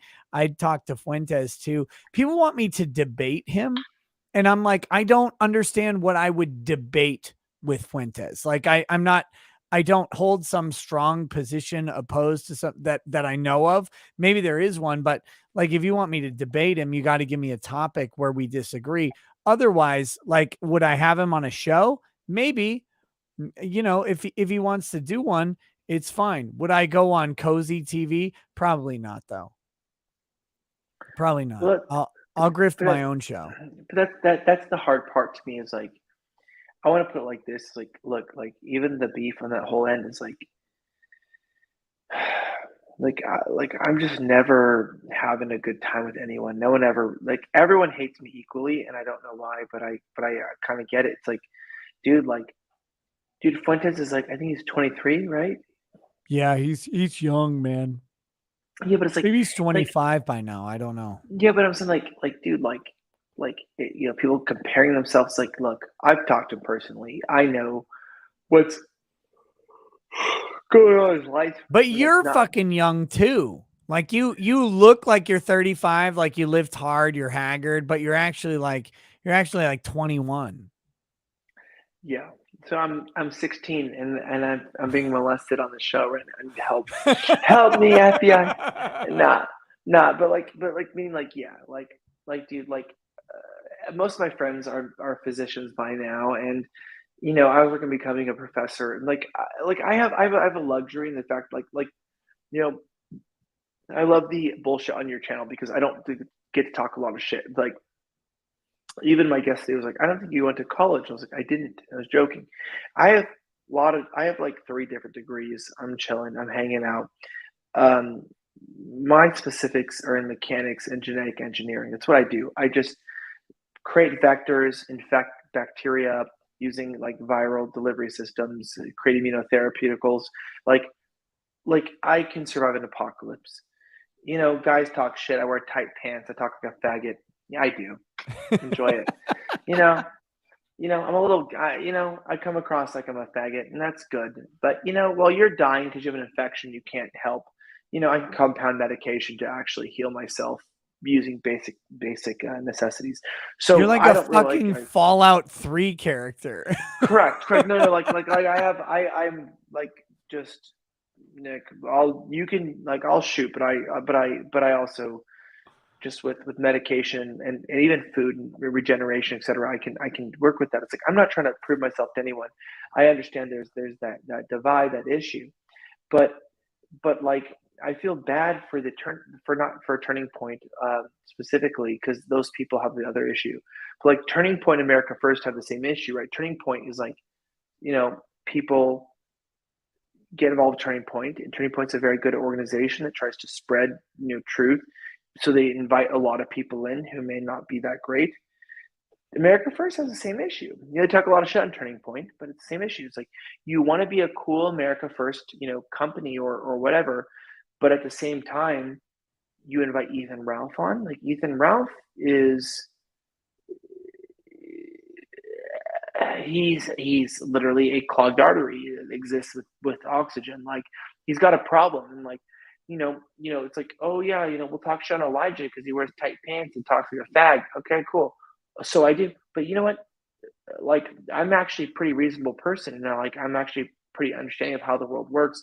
We don't work with you because you're not cool, because you don't say Christ is king. Well, I believe Christ is king, and I live my life like it is. It's why I pay for a wife, but you don't pay for anyone. You don't have anybody. You're a trad warrior, but you don't have anything. Shut up, you shyster. I'm over here in Virginia.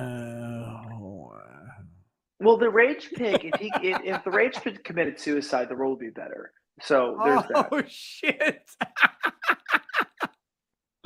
Yeah, I ate too many truffles. I died of truffle poisoning. Licking too much Look, dude, shit off my fingers. But that's the grift. I'm not gonna name anyone by name, but just like it's like, look, I don't think Nick is doing anything bad. I think it's hard because like when you try to create a movement, it frustrates me because like I try to create a show and hire people and have a good life, but I feel really bad for people because it's like, dude, like my director of my show, Slightly Offensive, is a lesbian. She's the coolest motherfucker I've ever met in my life. She's great. She's awesome. You've met her, right? She's Yeah. one of the greatest people I've ever met in my life. Like, dude, I don't care if she does. So good. She's so. I don't good. care if she is a lesbian. She doesn't deserve that shit. Yeah, but like my point is it's like saying this. It's like this. It's like, dude, like I have a problem in my life. I won't say anything else besides the sentence. Every single person in my life who will talk shit, which I guarantee the next 2 years publicly about me, all I can tell you is I've helped them make a lot of money, and I've never done anything mean to them. And they'll, be. I feel like they can talk shit on me and they can say things. The people that talk shit on me have never helped me make a single dollar. I've helped. People say I hate women.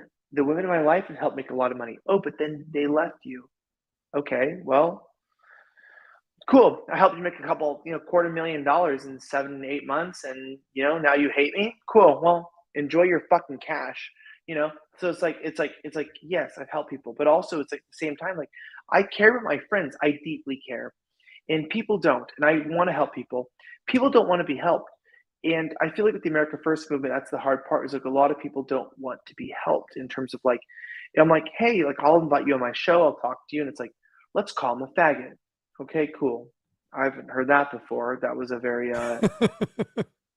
very new moment. What about this? What about this? Let's put it out on Twitter. I don't give a fuck if you're 6'3". I'll slap the shit out of you, fucker. You can't even reach. You can't reach me. I'm 6'3". You can't reach me. Oh shit. Dude, here's what I need to do. It's way late. I need to read some super chats and then go to bed. I need to do that. We still need to schedule a show on your show and on my show that's actually scheduled, where we can like pick a topic in advance and figure it out. We need to do that. No, I'm excited. I'm just hanging out, having a good night. And I'll say this, that with you, with everyone, like I'm grateful for this stream because I sit in the moment of like in the reality that like I feel sad sometimes because like when I was a youth pastor, like I didn't drink, didn't smoke, I lived the whole thing. Like I've told people like, and like I always tell my wife tonight, I go, I used to stay an hour after every service. I used to do 3-4 services a week, and I would Yeah. stay after for an hour just to talk to kids and just help them, their problems. Like, oh my god, I did this shit, and you're like, yeah, like you're fine, you're gonna be cool. You're going to be okay. But the internet is that way too, where it's like you want to be cool, you're cool. But unfortunately, the world isn't, and nobody gets this industry that isn't fucking crazy, and so they have that problem against them.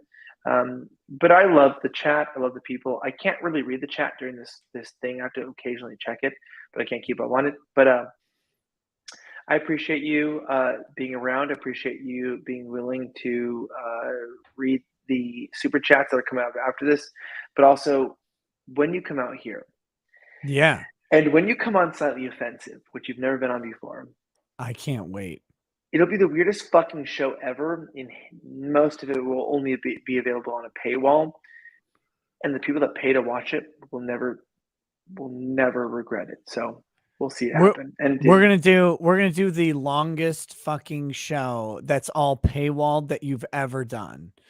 We're gonna sell all the fucking shit and blast it out. And your editors will struggle to come up with 40 minutes that they can put on YouTube.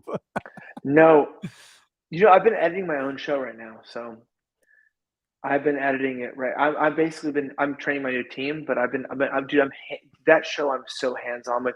Like anything I have control over, I love, and like meaning like not in a bad way, but just like saying like you'll be around, and so we'll fly out June. Yes, so we're good with June month. Depends on the date, but we'll talk in DMs. June. Let's aim for I June. like June. I like June. There's a couple weekends in June that are not okay for me, but we'll talk about it and figure it out. I think that'd be great. All right, bro. I love you, man. And I love your audience. And don't forget to follow me. It's Slightly Offensive on YouTube. And if you hate me, fucking follow me too and talk shit on my videos. I love it. Peace. Go comment. Be like, oh shit, he's gone. Damn it. I didn't get to say it. Be like, fag with a German BMW like a giant piece of shit. Go comment on Slightly Offensive with Elijah Schaefer.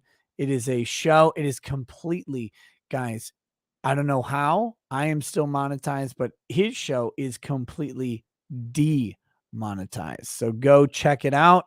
It is Slightly Offensive. It is a good thing. With that, I'm going to read the rest of the chats. Thank you guys for being so much patient with me tonight as we go ahead and get to the remaining super chats. And B Feinstein says, I see some people saying no thank you, won't check it out. Well, then don't. I guess it's great. But here we go. Ann B Feinstein, as a woman married to a soldier, I'm the night owl. Advice: hubby is in Korea. Only way to talk to him is stay up way too late. I can't keep doing 7 a.m. getting up at 11 a.m. My writing work is suffering. Suggestions? Oh, that's a tough one.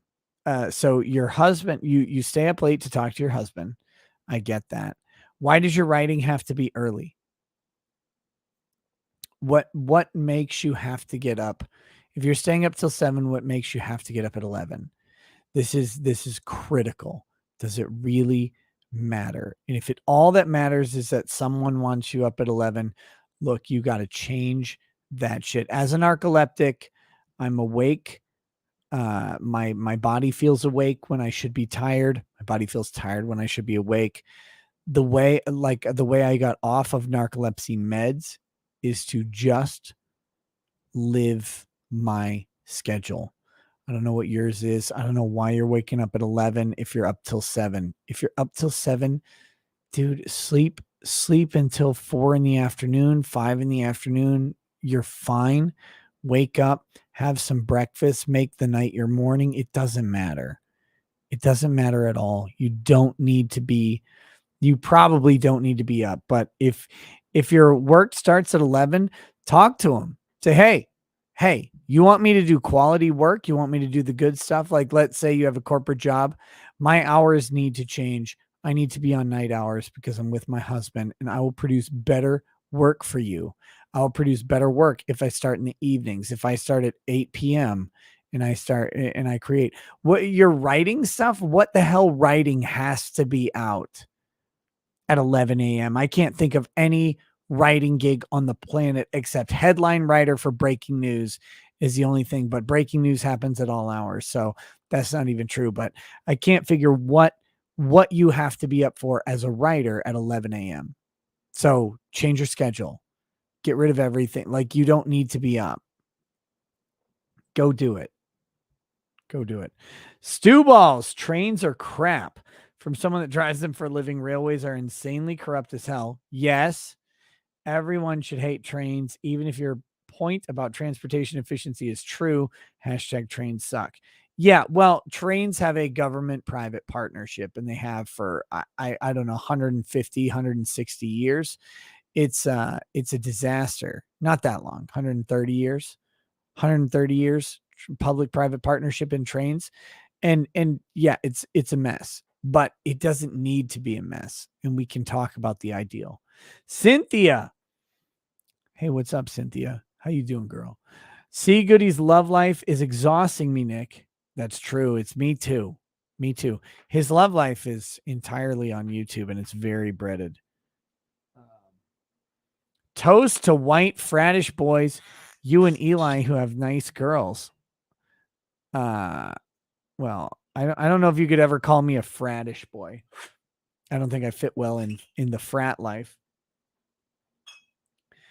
I'm just a kid and life is a nightmare. You and Eli, who have nice girls. Life is hard. Keep whining, boys. You misunderstood. We're not whining. We're trying to tell men where their refuge is. Because many people will watch this show tomorrow during the day, and they will know that there is a place at night where they can be unbreaded. Also to Mandy, because she's amazing and can fix you all and your engines. Mandy thinks she can fix us, but look, every guy around wants to fix her. Tell you what. Cheers, Cynthia. Doug Murray says, Rackets. I just woke up in Knoxville. I'll be up in Hershey, Pennsylvania this afternoon. You're still going. You're a madman. Hope you're enjoying the break this week. Let's go. Yeah, buddy. Yeah, buddy. This week is great. I really love it. When we come back to Johnny Depp, it is 8 a.m. Central Time. Been spoiled with the 9 a.m. Central Time start. We're going to be at 8 a.m. Central Time. It's going to be fucking really, really rough on me, but we're going to do it. We're going to do it. The nights are going to get even shorter. But holy shit. This week, though, excuse me, and catch my rest where I can. Absolutely. Jeff K. Hey, guys, got nothing, but here's this. Jesus is Lord. Hang in there. There you go. Also says, I lied. Gary F. He's a bit of a homer, but I love him. Thoughts, Elijah? Who the fuck is Gary F? I don't know. Matrix Text is actively working on the daily unbreaded reader, recorder, and randomizer. Just broke the PDF into 803 individual pages. Shoot a message to @MatrixTech to give me the pages you've read and a link to the site. Oh, fuck. A link to what site? I have the PDF stored locally. I don't know what site you're talking about. All right, over on Rumble username sucks says, so Nick, you're saying someone bought you an escort for your 16th birthday? How was it? It was I did not get a driver's license till I was 17, not 16. So I got an escort when I was 17, and it was really underpowered, and at least it was skinny. Rumble username sucks says, that guy with scleroderma sounds like a 10 vigor build IRL. SC Medic 71 says, hi, Elijah.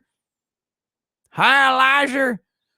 Yeah, I agree. Hi, Elijah. The John Beck says Matsuri will be the first convention ever. Con is from 28th to 31st. Do most people arrive on the 27th or 28th? And is Super Pass worth it?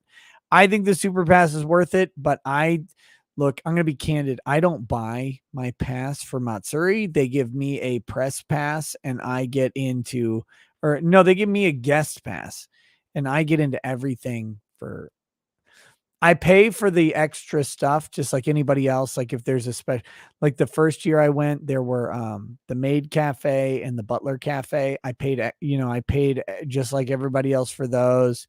But the guest pass lets me skip all the lines and stuff like that. I couldn't tell you, but I would say Super Pass is probably worth it if you're going to go all the days. And you should go all the days because it's a huge convention. There's tons to see. And if you go each day, you'll get something new every day. It's a lot of fun. It really is. I think the Super Pass is $200, which is, it sounds like a lot, but it's a fuckload of content that you get to enjoy.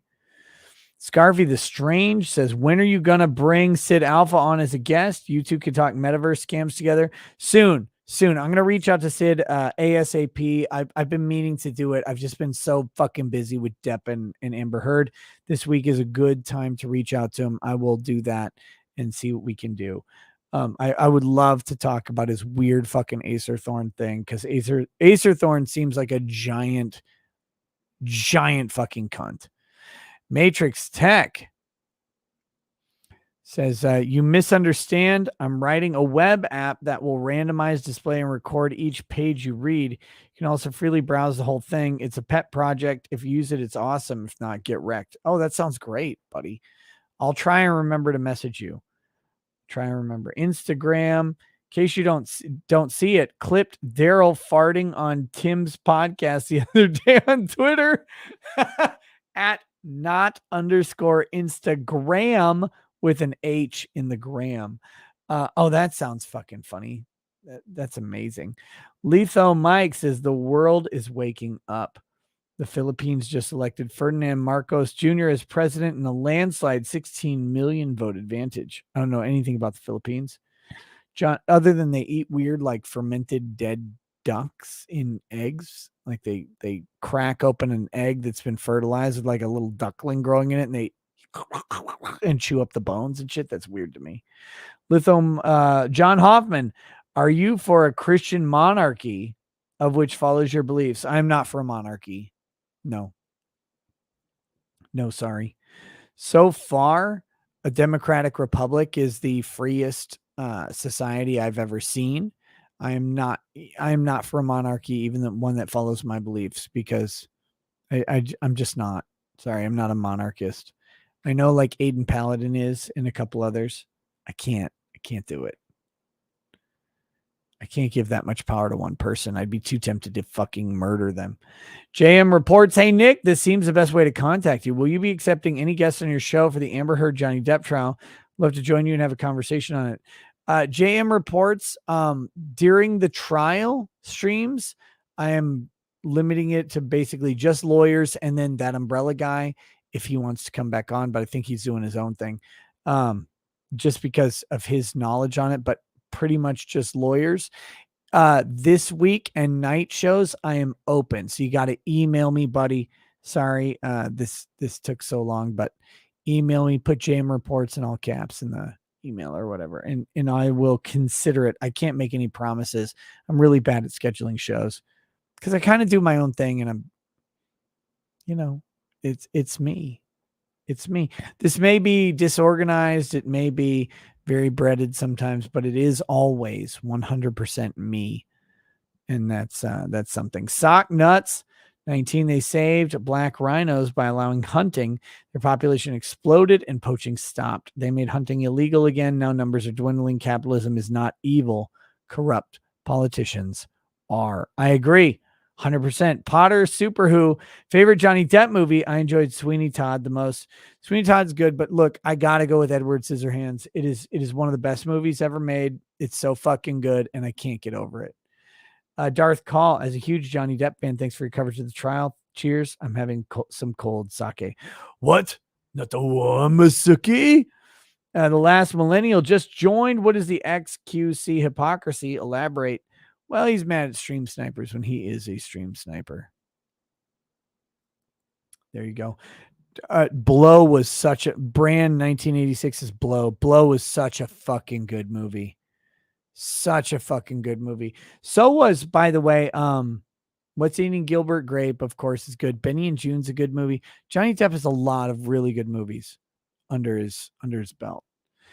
Darth Derivative says, can I get a toast to me buying my first house at 25, 1,900 square feet? I have the best mom in the world who helped me secure the deal with the bank. Awesome, Darth Derivative. That's fantastic. Cheers to you, brother.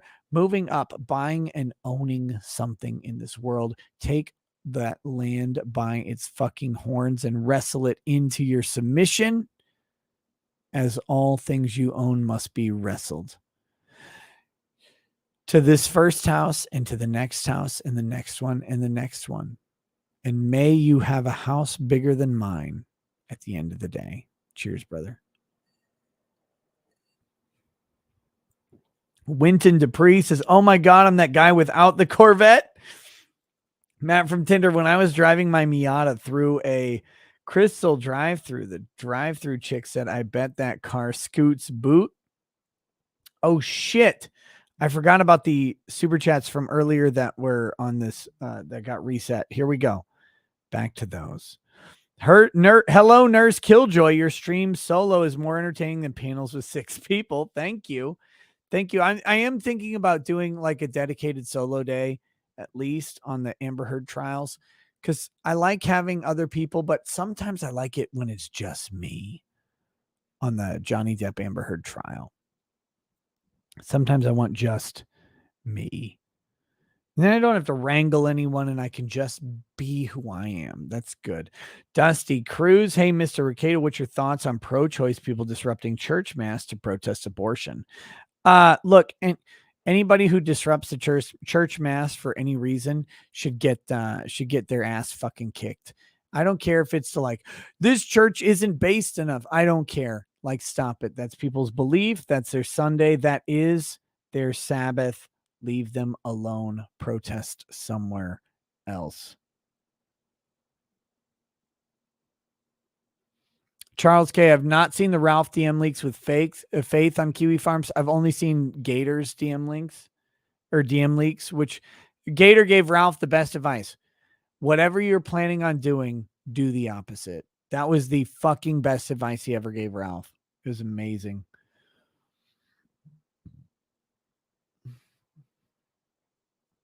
Groger, don't worry. We're getting to your super chat. Bear Lamb, how did they know that Adolf Hitler was a bad golfer? He couldn't get out of the bunker. Holy shit. Jensen Zeiger got the coof. Not that bad as a professional cook. Hope I don't get your poop mouth, though. Not a good combo. Also try TX whiskey if you can find it. I like TX whiskey. I've had it a couple times. It's a good one. It's hard to find up here, but I've had it down in Texas. I'm a fan. It's not an expensive whiskey, but it's a good bang for the buck whiskey. Yeah, the Koof now is like a joke. The Koof now is like when I beat Radon or whatever on Demons or on fucking Elden Ring, and everybody's like, he's been nerfed. He's been nerfed. The Koof has been nerfed for you fucking pussies. Now you're like, oh, I got Omicron. I'm gonna go out and do 10 pull-ups like while jerking off. Fuck off. Okay. Look, I had either the alpha variant or the delta variant or whatever it is, and it kicked the shit out of me. I also got Omicron, and I didn't even know I had it. That's pussy shit COVID. Try getting the original COVID and then go die with dignity, you bitch. Fuck off. Oh, COVID's not so bad. Yeah, fuck you. ICAS80, excuse me, Express for Men sales associate. Do you have any teas in Wang color? Dude, look, Express for Men, I'm going to say it. I have bought a mean fucking jacket, some mean fucking shoes, and really nice slacks from Express for Men. I mean, I felt like I immediately had to go out and get pounded by a man, afterwards because I felt really gay, but that's just how it goes. No, it was good. Good times.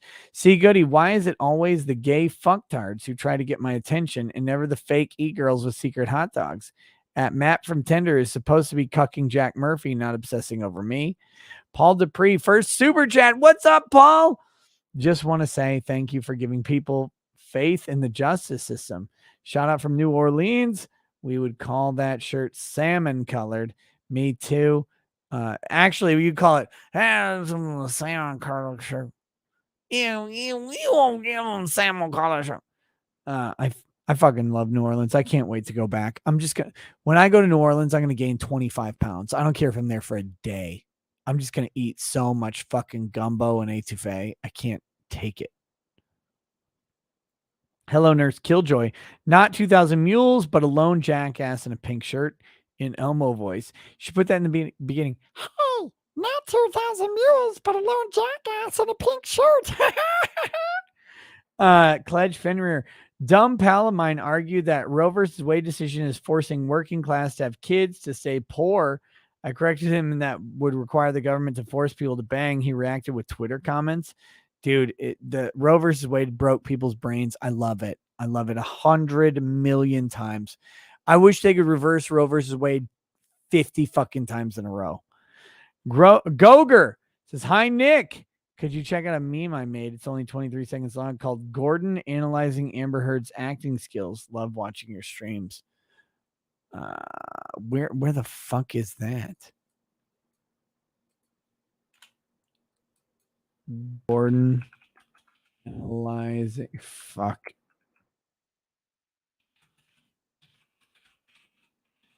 You know how much I have to focus to type? Oh, here it is. Hold on.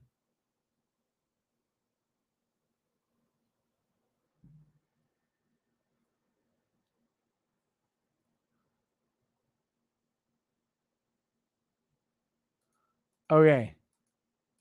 We'll do this. We'll check this out real quick. Here you go to Goger. 23 seconds. Here we go. Of all times to have a backless dress. A backless fucking dress. Shut up, you fucking hoe. They look dry. Because there wasn't a red carpet. It is dry. Yeah, that's really dry. Look, it's just like being in the Sahara Desert. Look. It's like sand in an hourglass. There you go. That's Goger's Johnny Depp Amber Heard thing. Look, the whole thing is fucking fake. Of course it is. She wasn't crying because she wasn't mad. Nobody on earth cares about a backless dress, right? Like Johnny Depp doesn't care about it. What he cares about is her fucking tits hanging out on the red carpet. Because that's what men actually care about. You're like, hey, you're my wife. You're my girlfriend. Can you put your vagina away? Can you like wear a skirt that's like knee length or whatever? Like I love that you wore the thigh length skirt or whatever, the mid thigh. I love that. I love that your vaginal mound was just barely above the bottom of your skirt. But now you did it, and now you've attracted a mate, and now you have one. So would you please put that shit away? I don't want you to go out and have your tampon string hanging down below your skirt, please. Like, can that be a rule that like if you're on your period, your tampon string doesn't hang below your skirt? Can we do that? Like, is that a safe compromise? That's all men want. Like, just look, you did it. You got it. You attracted me. It's cool. Now you're not trying to attract someone else because you've got me. And like, if you want to break up with me, fine. Then I don't care how fucking slutty you dressed. Go for it. And I'll probably come back and try and simp. But like, seriously, this should be done now.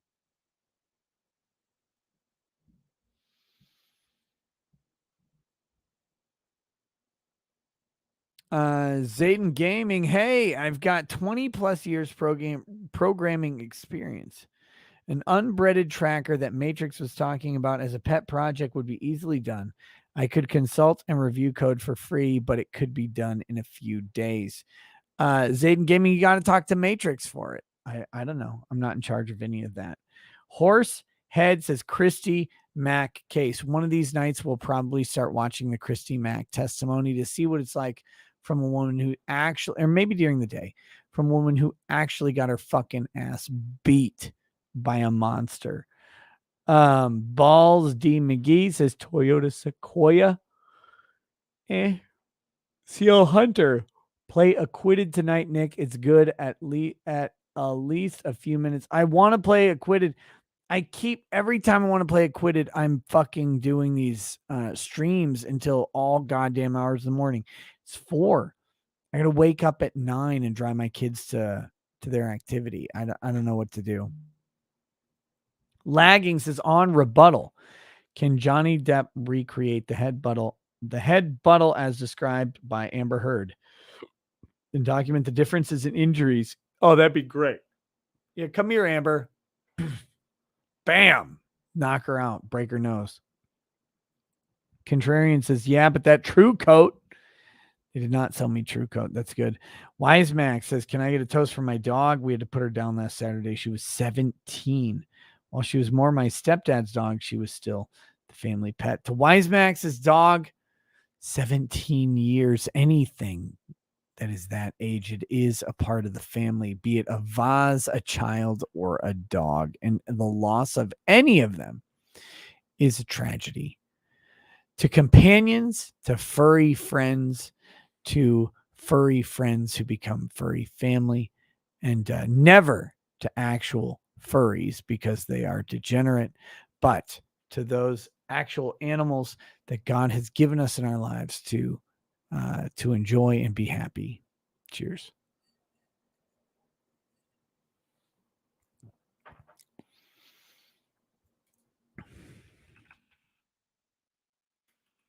I feel like I've had too much to drink. It's true.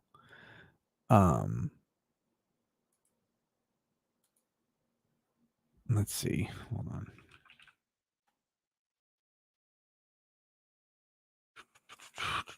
Did you guys want to see my new car? Did you want to see that? I don't know. Is that a thing?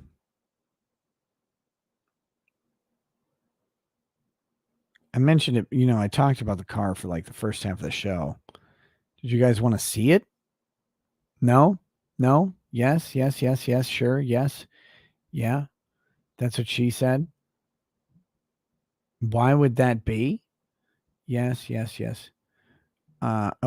here we go. Here's the, damn it. What the fuck is this?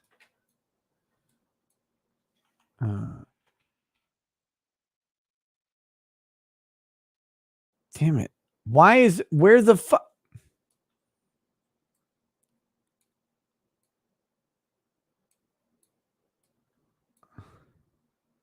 Hold on. Why is it like this? I'm trying to hold on.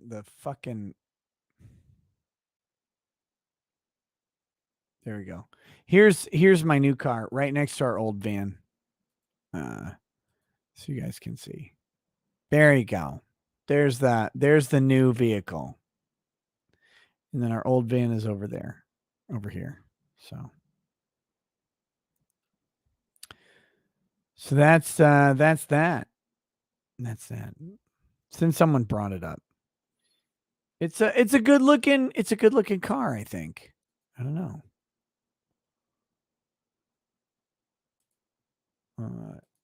Okay. Don't save the changes. Jesus fucking hell. Red David's 4. Stango, computer chip shortage. Taiwan makes like 95% of the world's computer chips, hundreds of thousands of new vehicles sitting, just waiting for chips. Adam, who would have ever thought that buying a new car would be a sound financial investment and not an instant loss once you drive it off the lot? Look, used cars are an instant loss too. Cars depreciate. Get over it. It's just the way it goes. Charles League sold cars for a few years before the vid. They'll keep cars listed to try and get people to still come for that car to sell them something else. Yeah, that's bullshit to me. Red Guy, can you opine on if matzah is unbreaded enough? Matzah is not unbreaded. Just because it lacks yeast doesn't mean it's unbreaded. It's lame. James Bursey, Nick, when is the Muay Thai steel cage death match with the Ralph meal? You raised so much money for charity. First of all, fuck charity. Second of all, a steel cage match with Ralph. Muay Thai. Ralph can't kick above his knees. Gino Fast, the super chats birthed a Lincoln. It did. Thank you. Joe's Atmosphere. Can't send supers on mobile, just saying. Wyatt says, Lambo fund the cardboard castle. Hey, man, hope you're well. Toast to major wins. Things going well here. Here's to 6 years, hoping you could shout out my new podcast, The Cardboard Castle. Appreciate it, guys. Check out The Cardboard Castle. A toast to them. Toast to you, The Cardboard Castle. I am far too inebriated to come up with something unique for you. I apologize, but this is the liquor, and you bought into the liquor. I wish you success in your podcast, of course. Quantum Videos. Did you hear that Amber Heard's IMDb page got hacked and her name got changed to Amber Turd? Yes, it was great. Destiny said he's been trying to get you on a Roe versus Wade debate panel with other lawyers, but you're ghosting him apparently. Don't chicken out, Nick. I'm not ghosting him. I'm just fucking busy. I've talked to him a bunch about it. He asked me if the date works. I'm just checking. I think it's Wednesday, the 11th. I'll respond to him as soon as probably tomorrow morning. Wait till xQc finds out about Joe. Ned Hill, Simple Solution, RE, Night Vision, West Marine Online, and order a Marine FLIR system for the Navigator. I think the night vision system was weird because you have to take your eyes off the road and look at that like a screen down below, and that's awkward. Very, very awkward. Jolson, WTTM. Look up xQc was banned for Twitch for stream sniping Fall Guys. He caused a player to lose a tournament. Halo Millennium. Stream sniping is generally used to cheat against or harass a streamer during multiplayer games. It's common in Battle Royale or MMO streams. Good. Go kill streamers on their games all the time. That's the best thing to do. 2X Vision. Boomer is a common euphemism for a submarine, which makes it perfect for Nick too, as he's also full of semen. Loretta Silver member, fuck. The night vision that circles people in front of you while driving is called a Waukesha auto lock. It is bannable hack in some worlds. Oh, fucking hell. Laura Janicitis says, we eat our kangas. Guess how many roos there are more than our population. Good. Eat kangaroos. Eat them. Those are disgusting monsters. 2007 Shockwave says, speak Murica, drink whiskey. That's my entire life. The Herald Studios. PUBG tried to stop stream sniping by banning their players. They ended up killing their community by banning anyone that Minecrafted the streamers in game. It's impossible to prevent stream sniping.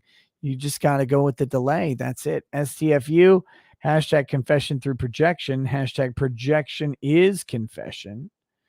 Let's talk about prepping. The shart heard around the world. I don't want to talk about you. Let's talk about prepping your fucking garbage. Cavo Zebo. Last year, did you think grimacing at Ralph's fart would lead to a series of events that led to the downfall of America first? You realize what you've done? The Sharterfly effect? No, I did not. I don't understand America First. I don't understand their attachment to Ralph. Look, people can do whatever they want. They can associate with whomever they want. Ralph right now is such a toxic fucking property. I don't get it. Like, I don't understand, because And it's not because of what he said, it's because of who he is and how he acts. It's a fucking time bomb. Luke Slivkov, I joined just as you were saying these giant jiggly cheeks while waving your hands in jiggly way. It was at this point I knew it would be a good show. Candace Marie, Front Street. Ralph probably meant Gunt Street. Flanimal, Rackets, have you ever played Salt and Sanctuary? I own it, but I haven't played it. Made by a husband and wife duo, and it's like hybrid baby between Dark Souls and Castlevania Symphony of the Night. I bought it. I really want to play it, but I haven't gotten around to it. It looks so fucking good.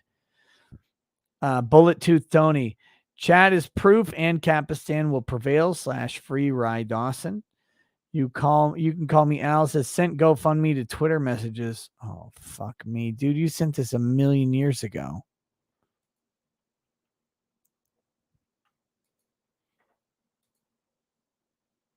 That's not it. That's not it. That's not it. Fuck. Where are you?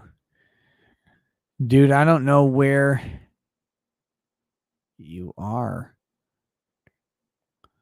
Why am I getting all these fucking giant Gunt pictures? It's disgusting. What's wrong with you? Here we go. Here we go. Okay. So this is the fundraiser Fight for My Daughter by Alexander Bemis. This is the guy who sent the fundraiser in. Just want to share real quick. Look, I don't know anything about the fundraiser. I really don't. But this is a guy who is stuck in the system. Oh, excuse me. He is stuck in the family court system. He's got a fucking restraining order against him. And oftentimes they're bullshit. I don't know if this one's bullshit. I don't know if this guy's legit. But if you feel like supporting a man who's trying to fight to have some fucking rights for his kid, here you go. Fight for My Daughter. Here's the I'll throw the link in the chat. Look, I don't know anything about it. I can't tell you anything about it other than that. That's what it is. The Dread Duck says, hey, Nick, I sent you an email about a similar case. The RuneScape terrorists. Read it when you can or don't. Either way, you're late and breaded. Bullet Tooth Tony, sorry, I don't respond to the pores. Damn right. That's true. Dylan Beard, wise man told me to always steer clear of train wrecks, people whose life is on an ever-increasing level of entropy. Horsehead, I've been listening to old Jim streams. Shout out to Zyjern, and you can literally hear the health and sanity leaving Ralph over the years. Sweet. Dude, Ralph has gone. Look, so many people go off the fucking deep end. I don't get it. Oh God. Oh, that's what I needed.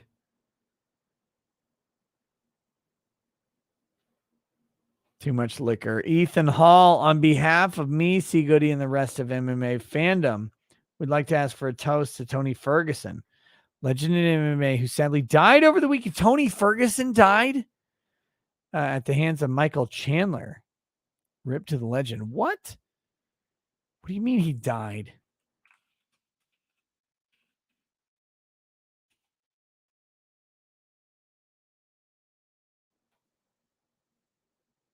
Oh, he didn't die. He got his ass fucking kicked, right? He's alive. Okay. Shit. Oh, fuck me. He got knocked the fuck out. Good. Good. That's what all MMA fighters need from time to time. Stephen Crater, you should get Rob Law and Lumber on the new YouTube lawyer on the late night show.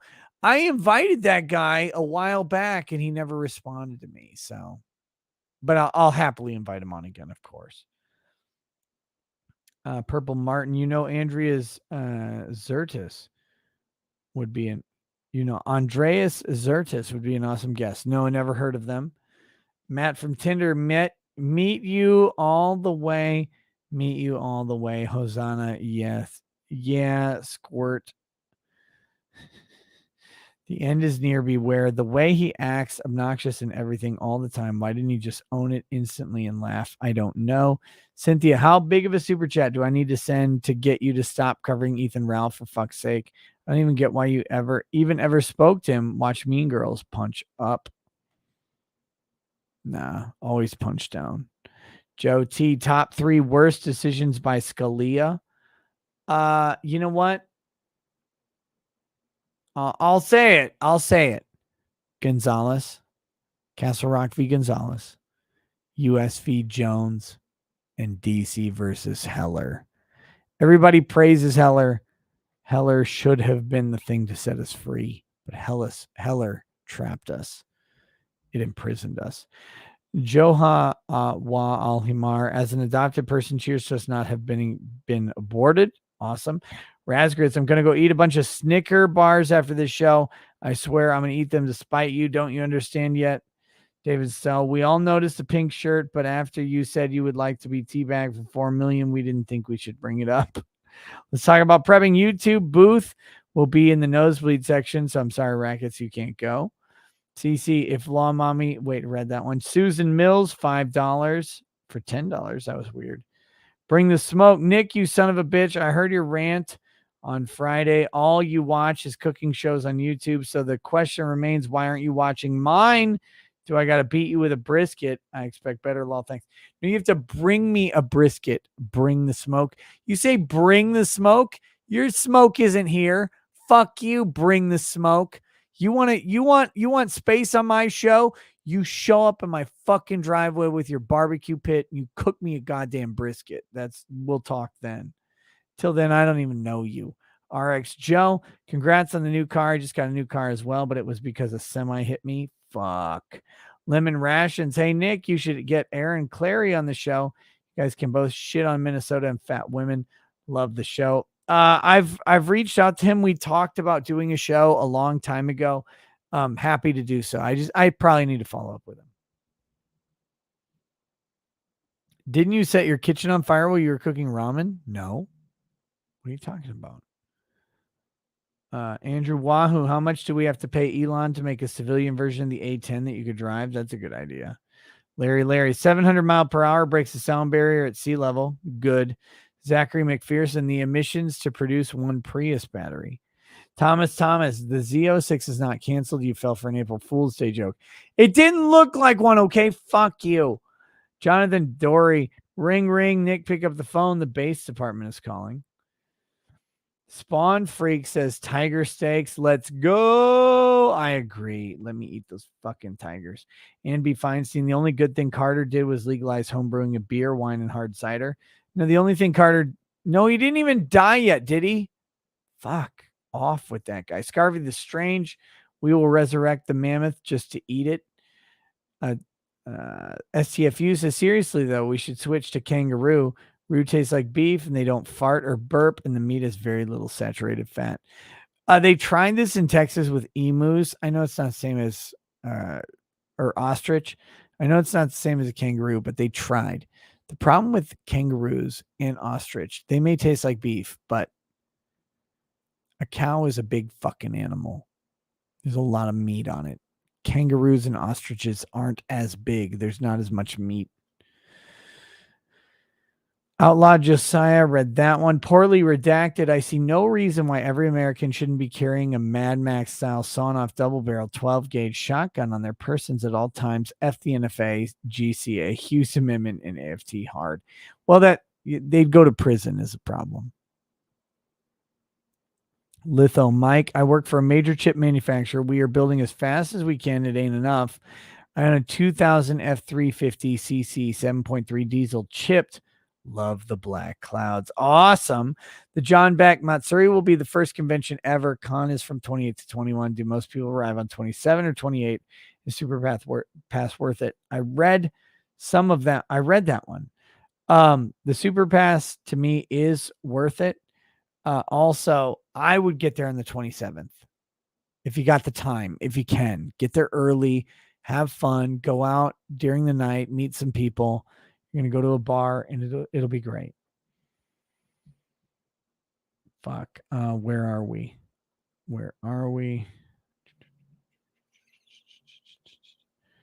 Gotta read this.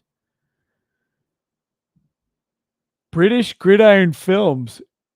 Is that a Mustang or My Little Pony? It's My Little Pony. Susan Mills, Nick, would you please toast to my standard poodle companion, Lestat? Cancer took him 11/21. I miss him so much. I'm disabled and 65. He made it better and healthier. We were together for 10 years. To Lestat,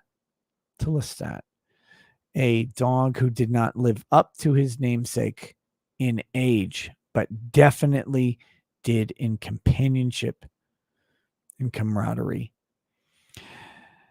May Lestat live on inside the heart and mind of Susan Mills, and may she find solace in either his memory or a new companion in the future. Cheers. I'm out of liquor, and if I drink more, guys, it's going to be a problem. I already have to pee so bad. Ann Feinstein, I've been slacking on my writing. I need to stop staying up way too late talking to my husband who's stationed in Korea. I could use some shaming to get back on track. I already talked to you, Ann. No, you don't need to do that. You need to adjust your sleep schedule. Mary Rose Lally ordered a part for a washer in April 2020. COVID. Romulax says, watch Destiny's base abortion debate, 2 days old. Pro engineer, Australia had kangaroos at plague proportions. We eat them now. They're gamey but delicious. Monroe says, my dad passed away due to scleroderma. He was expected to die before the year 2000, but outlived and suffered through it until 2015. Cheers to the man who is stronger than I ever wish I could be. Cheers to your dad. Man, that is fucking awesome. Not awesome that he died, but awesome that he lived. EE fell. One of my mom's first cars was a goddamn Firebird. I miss the old junker muscle cars. Me too. Mandy says, my 87 town car might not be a muscle car, but it turns way more heads than any GT or Mustang. It's my proverbial Gran Torino. I guess. Marty McNotsofly. Wait, Mandy, why do you need a car to turn heads? Don't you just like pull your fucking shirt up or whatever? Like, what the hell is this? Women don't need help in this department. Stop it. Stop co-opting our things. Stop treading into male space. Take your tits and get the fuck out of here. Marty McNotsofly working on a cherry red 67 Mustang.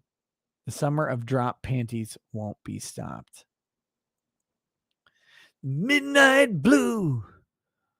And the cherry red. Plead the fifth. Please ask Elijah why he didn't let Ralph the Rage Pig into the studio. Would have made for a wonderful show. It wasn't up to Elijah at that point at all. Very meme worthy and unbreaded as fuck. This was not an Elijah decision. I don't know what to say about it. It came from the top. It came from Ralph, by the way, most likely threatening violence very publicly against people in the studio, including me. Ralph is retarded and kneecaps himself at every opportunity. All Ralph had to do to get on the show was just fucking show up. But he didn't. Why didn't he? Alice accusations. All Ralph had to, if Ralph wanted to be on You Are Here, all he had to do instead of calling in and canceling was show up. Done. He would have been in, no problem. Ralph canceled himself, then called, and you know how the phone call fucking went with an unstable retard like Ralph. He called up and canceled himself again. That's his own fucking fault.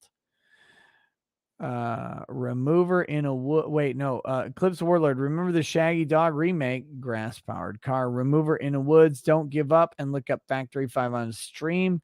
Build a kit car now. Zayden Gaming says, just bought the unbreaded.com. They're offering $700 for my $24 purchase. Sorry, the message sounds stupid. They keep telling me to edit my chat. Where should I contact you to get the unbreaded tracker going? You can email me, buddy. nickrack@ricadalaw.org. Or wait, no, ricadalaw@ricada.org. Fuck. What am I talking about? Slightly offensive even says exactly right. Yeah.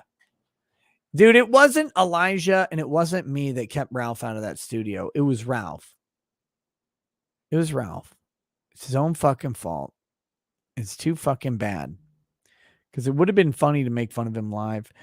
Kimarikor Lemoyes says, super chat to salute you for the car rant. While I'm here, you might want to look into Cyber Formula. Basic just as rocket-powered race cars.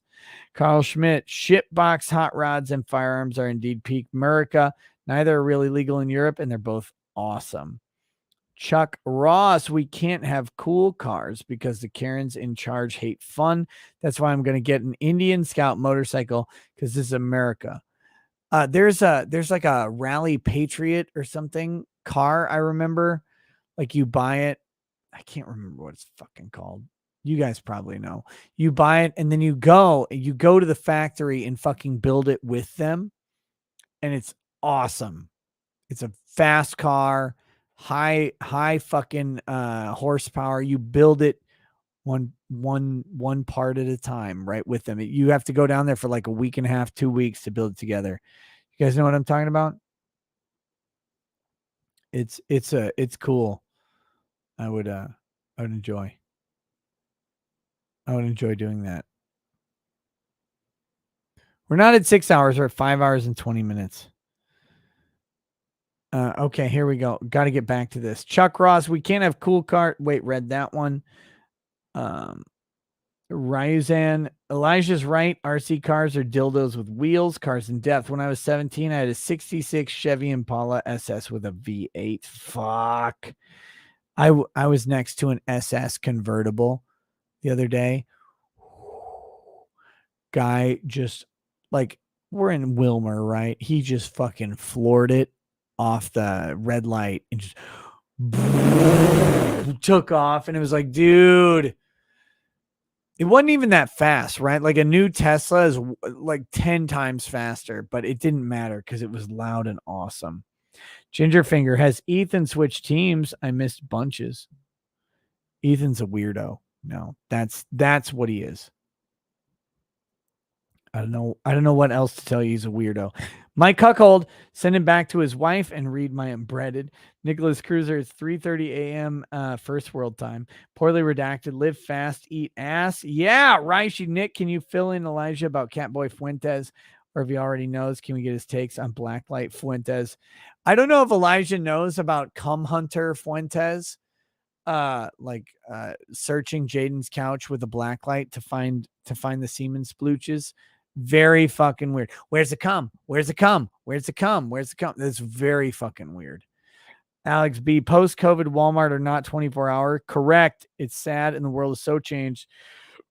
You're lucky if Taco Bell is open till 2 anymore. Oh, it's bullshit, dude.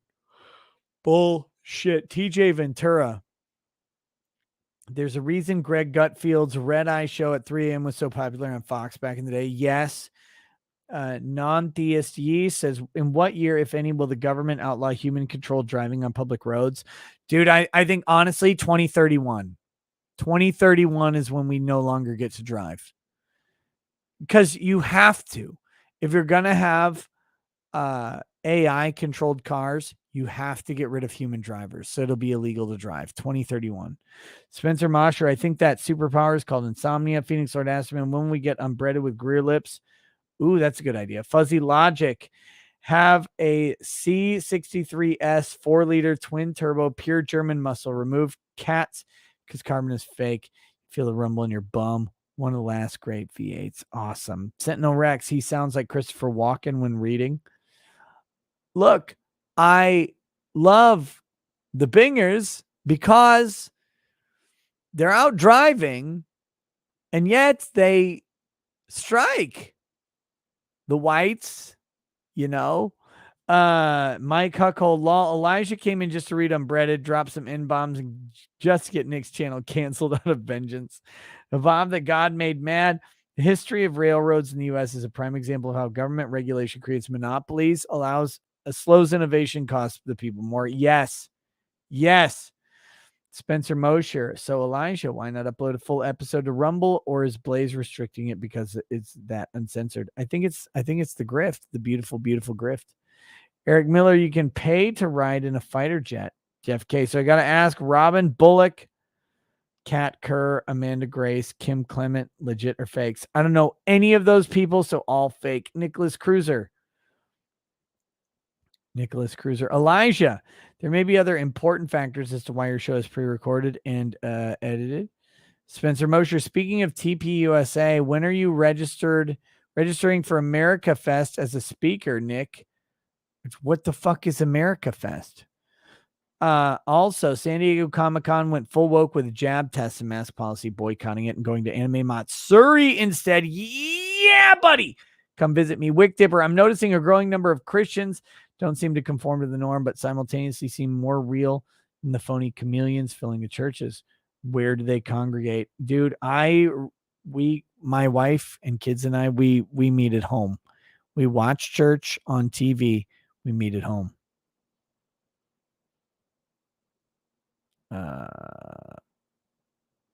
All right. Elijah says, I know we should do a speech. I don't even know what that is, but I'm down. I love speaking at conventions. Donnie Z, message retracted. And Feinstein, I'd love to start my writing work day later, but I have obligations I can't reschedule. I don't even have a chance to nap most days at a loss. Fuck. I don't know what you do then. Look, you got to schedule your life around you and your obligations. And one of your major obligations is, of course, to your husband. Ditch some of your other ones. Reschedule them. Find a way. Illustrious dude, January 6th, I'm paranoid. May need to speak to a lawyer and come forward and reveal something that could help a man in solitary. Know any? Yeah, some. Illustrious dude, email me, buddy. I don't know if I can help you, but I might be able to. Donnie Z, when thou ringeth the bell of subscribing, the fate of the unbreaded thou shalt know. Yes. Mike Luca, is Kurt a lawyer though? Uncivil law? Yeah, he is. He does patent law. 2D Night, 1978 black Lincoln Town Car. Thoughts? I got no idea. I've never ridden in one. Lincoln Town Cars have generally been nice forever. FOG Smitty, hey dad, heard your chat wants me to drink with you. FOG Smitty, I will talk to you about doing the military special liquor roulette stream we're going to do soon. I already, like today, how I feel right now, I'm regretting that stream and I haven't even done it yet. Joel Reese, you can mount miniguns on that and go after maps. Igor Slagathor, hey, did you get a new Warhammer 40K game Chaos Gate? If not, what's your Steam tag? I'll gift it to you. You can stream it too. My stream tag is Nick. I think it's at Ankle Chewer. I don't know. I'll buy it, Igor. I'm happy to. I haven't had any time to get on Steam. I'm supposed to buy my daughter a game and I haven't. I'll buy it. You don't have to buy it for me. I really appreciate that. I do, but I'm going to be buying it and playing it very soon. I just haven't yet. And no, I'm not going to do Steam tonight or Twitch tonight because it's fucking 4:30 and I need to pass out in a pile of food. I meant to do it, but Elijah came in and ruined everything with his rampant faggotry. It's not my fault. It's Elijah's fault. Kidda, I am late, but look into UEFI and TPM now required in Windows 10. You'll be allowed to build your own PC, but they'll decide what you can do on it, if it even powers on, and what websites you access. Oh, I hate that shit. Yes. Kalinka says, have Elijah and Drex on the same time, please. That's funny. That'd be great. Romulus Cushman Project. Lost my 04 Acura TL MT a month ago, 217,000 miles, and I miss rowing through the gears, and I'm struggling to find a new car. Like, I'm torn on a new Nissan Frontier or an 18 Accord 2.0T. I don't know how to help you, buddy. I hope you find what you like. And Susan Mills says, Nick, Chad has commanded to toast celebration. I can't toast. To celebration. I'm fucking tossed, and here's a drip. All right, guys, I'm out. Thank you for hanging out with me tonight. I'll see you soon. Have a good night, chat. Peace. Peace. See you tomorrow. Peace.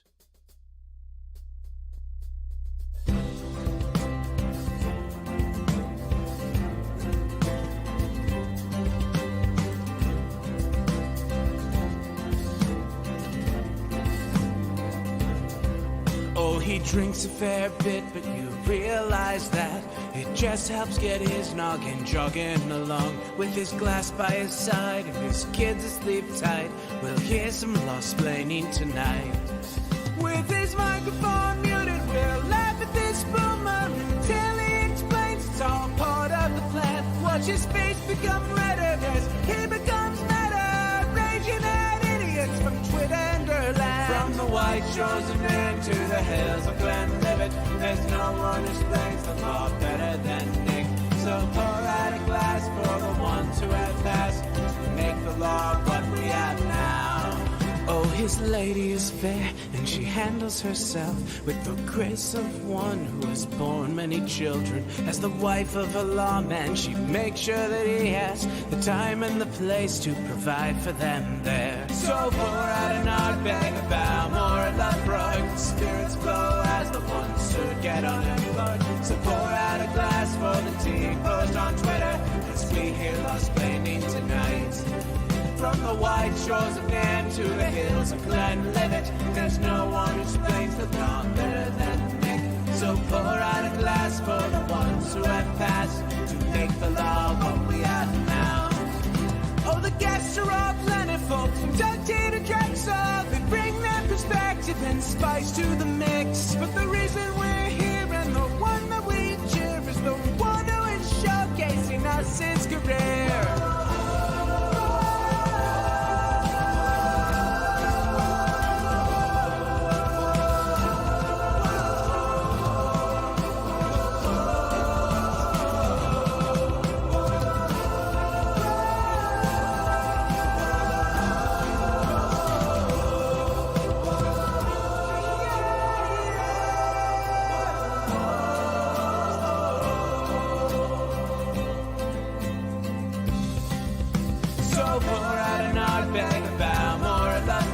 Spirits flow as the ones who get unemployed. So pour out a glass for the tea post on Twitter as we hear lost-plaining tonight. From the white shores of Nam to the hills of Glenlivet, there's no one who explains the law better than Nick. So pour out a glass for the ones who have passed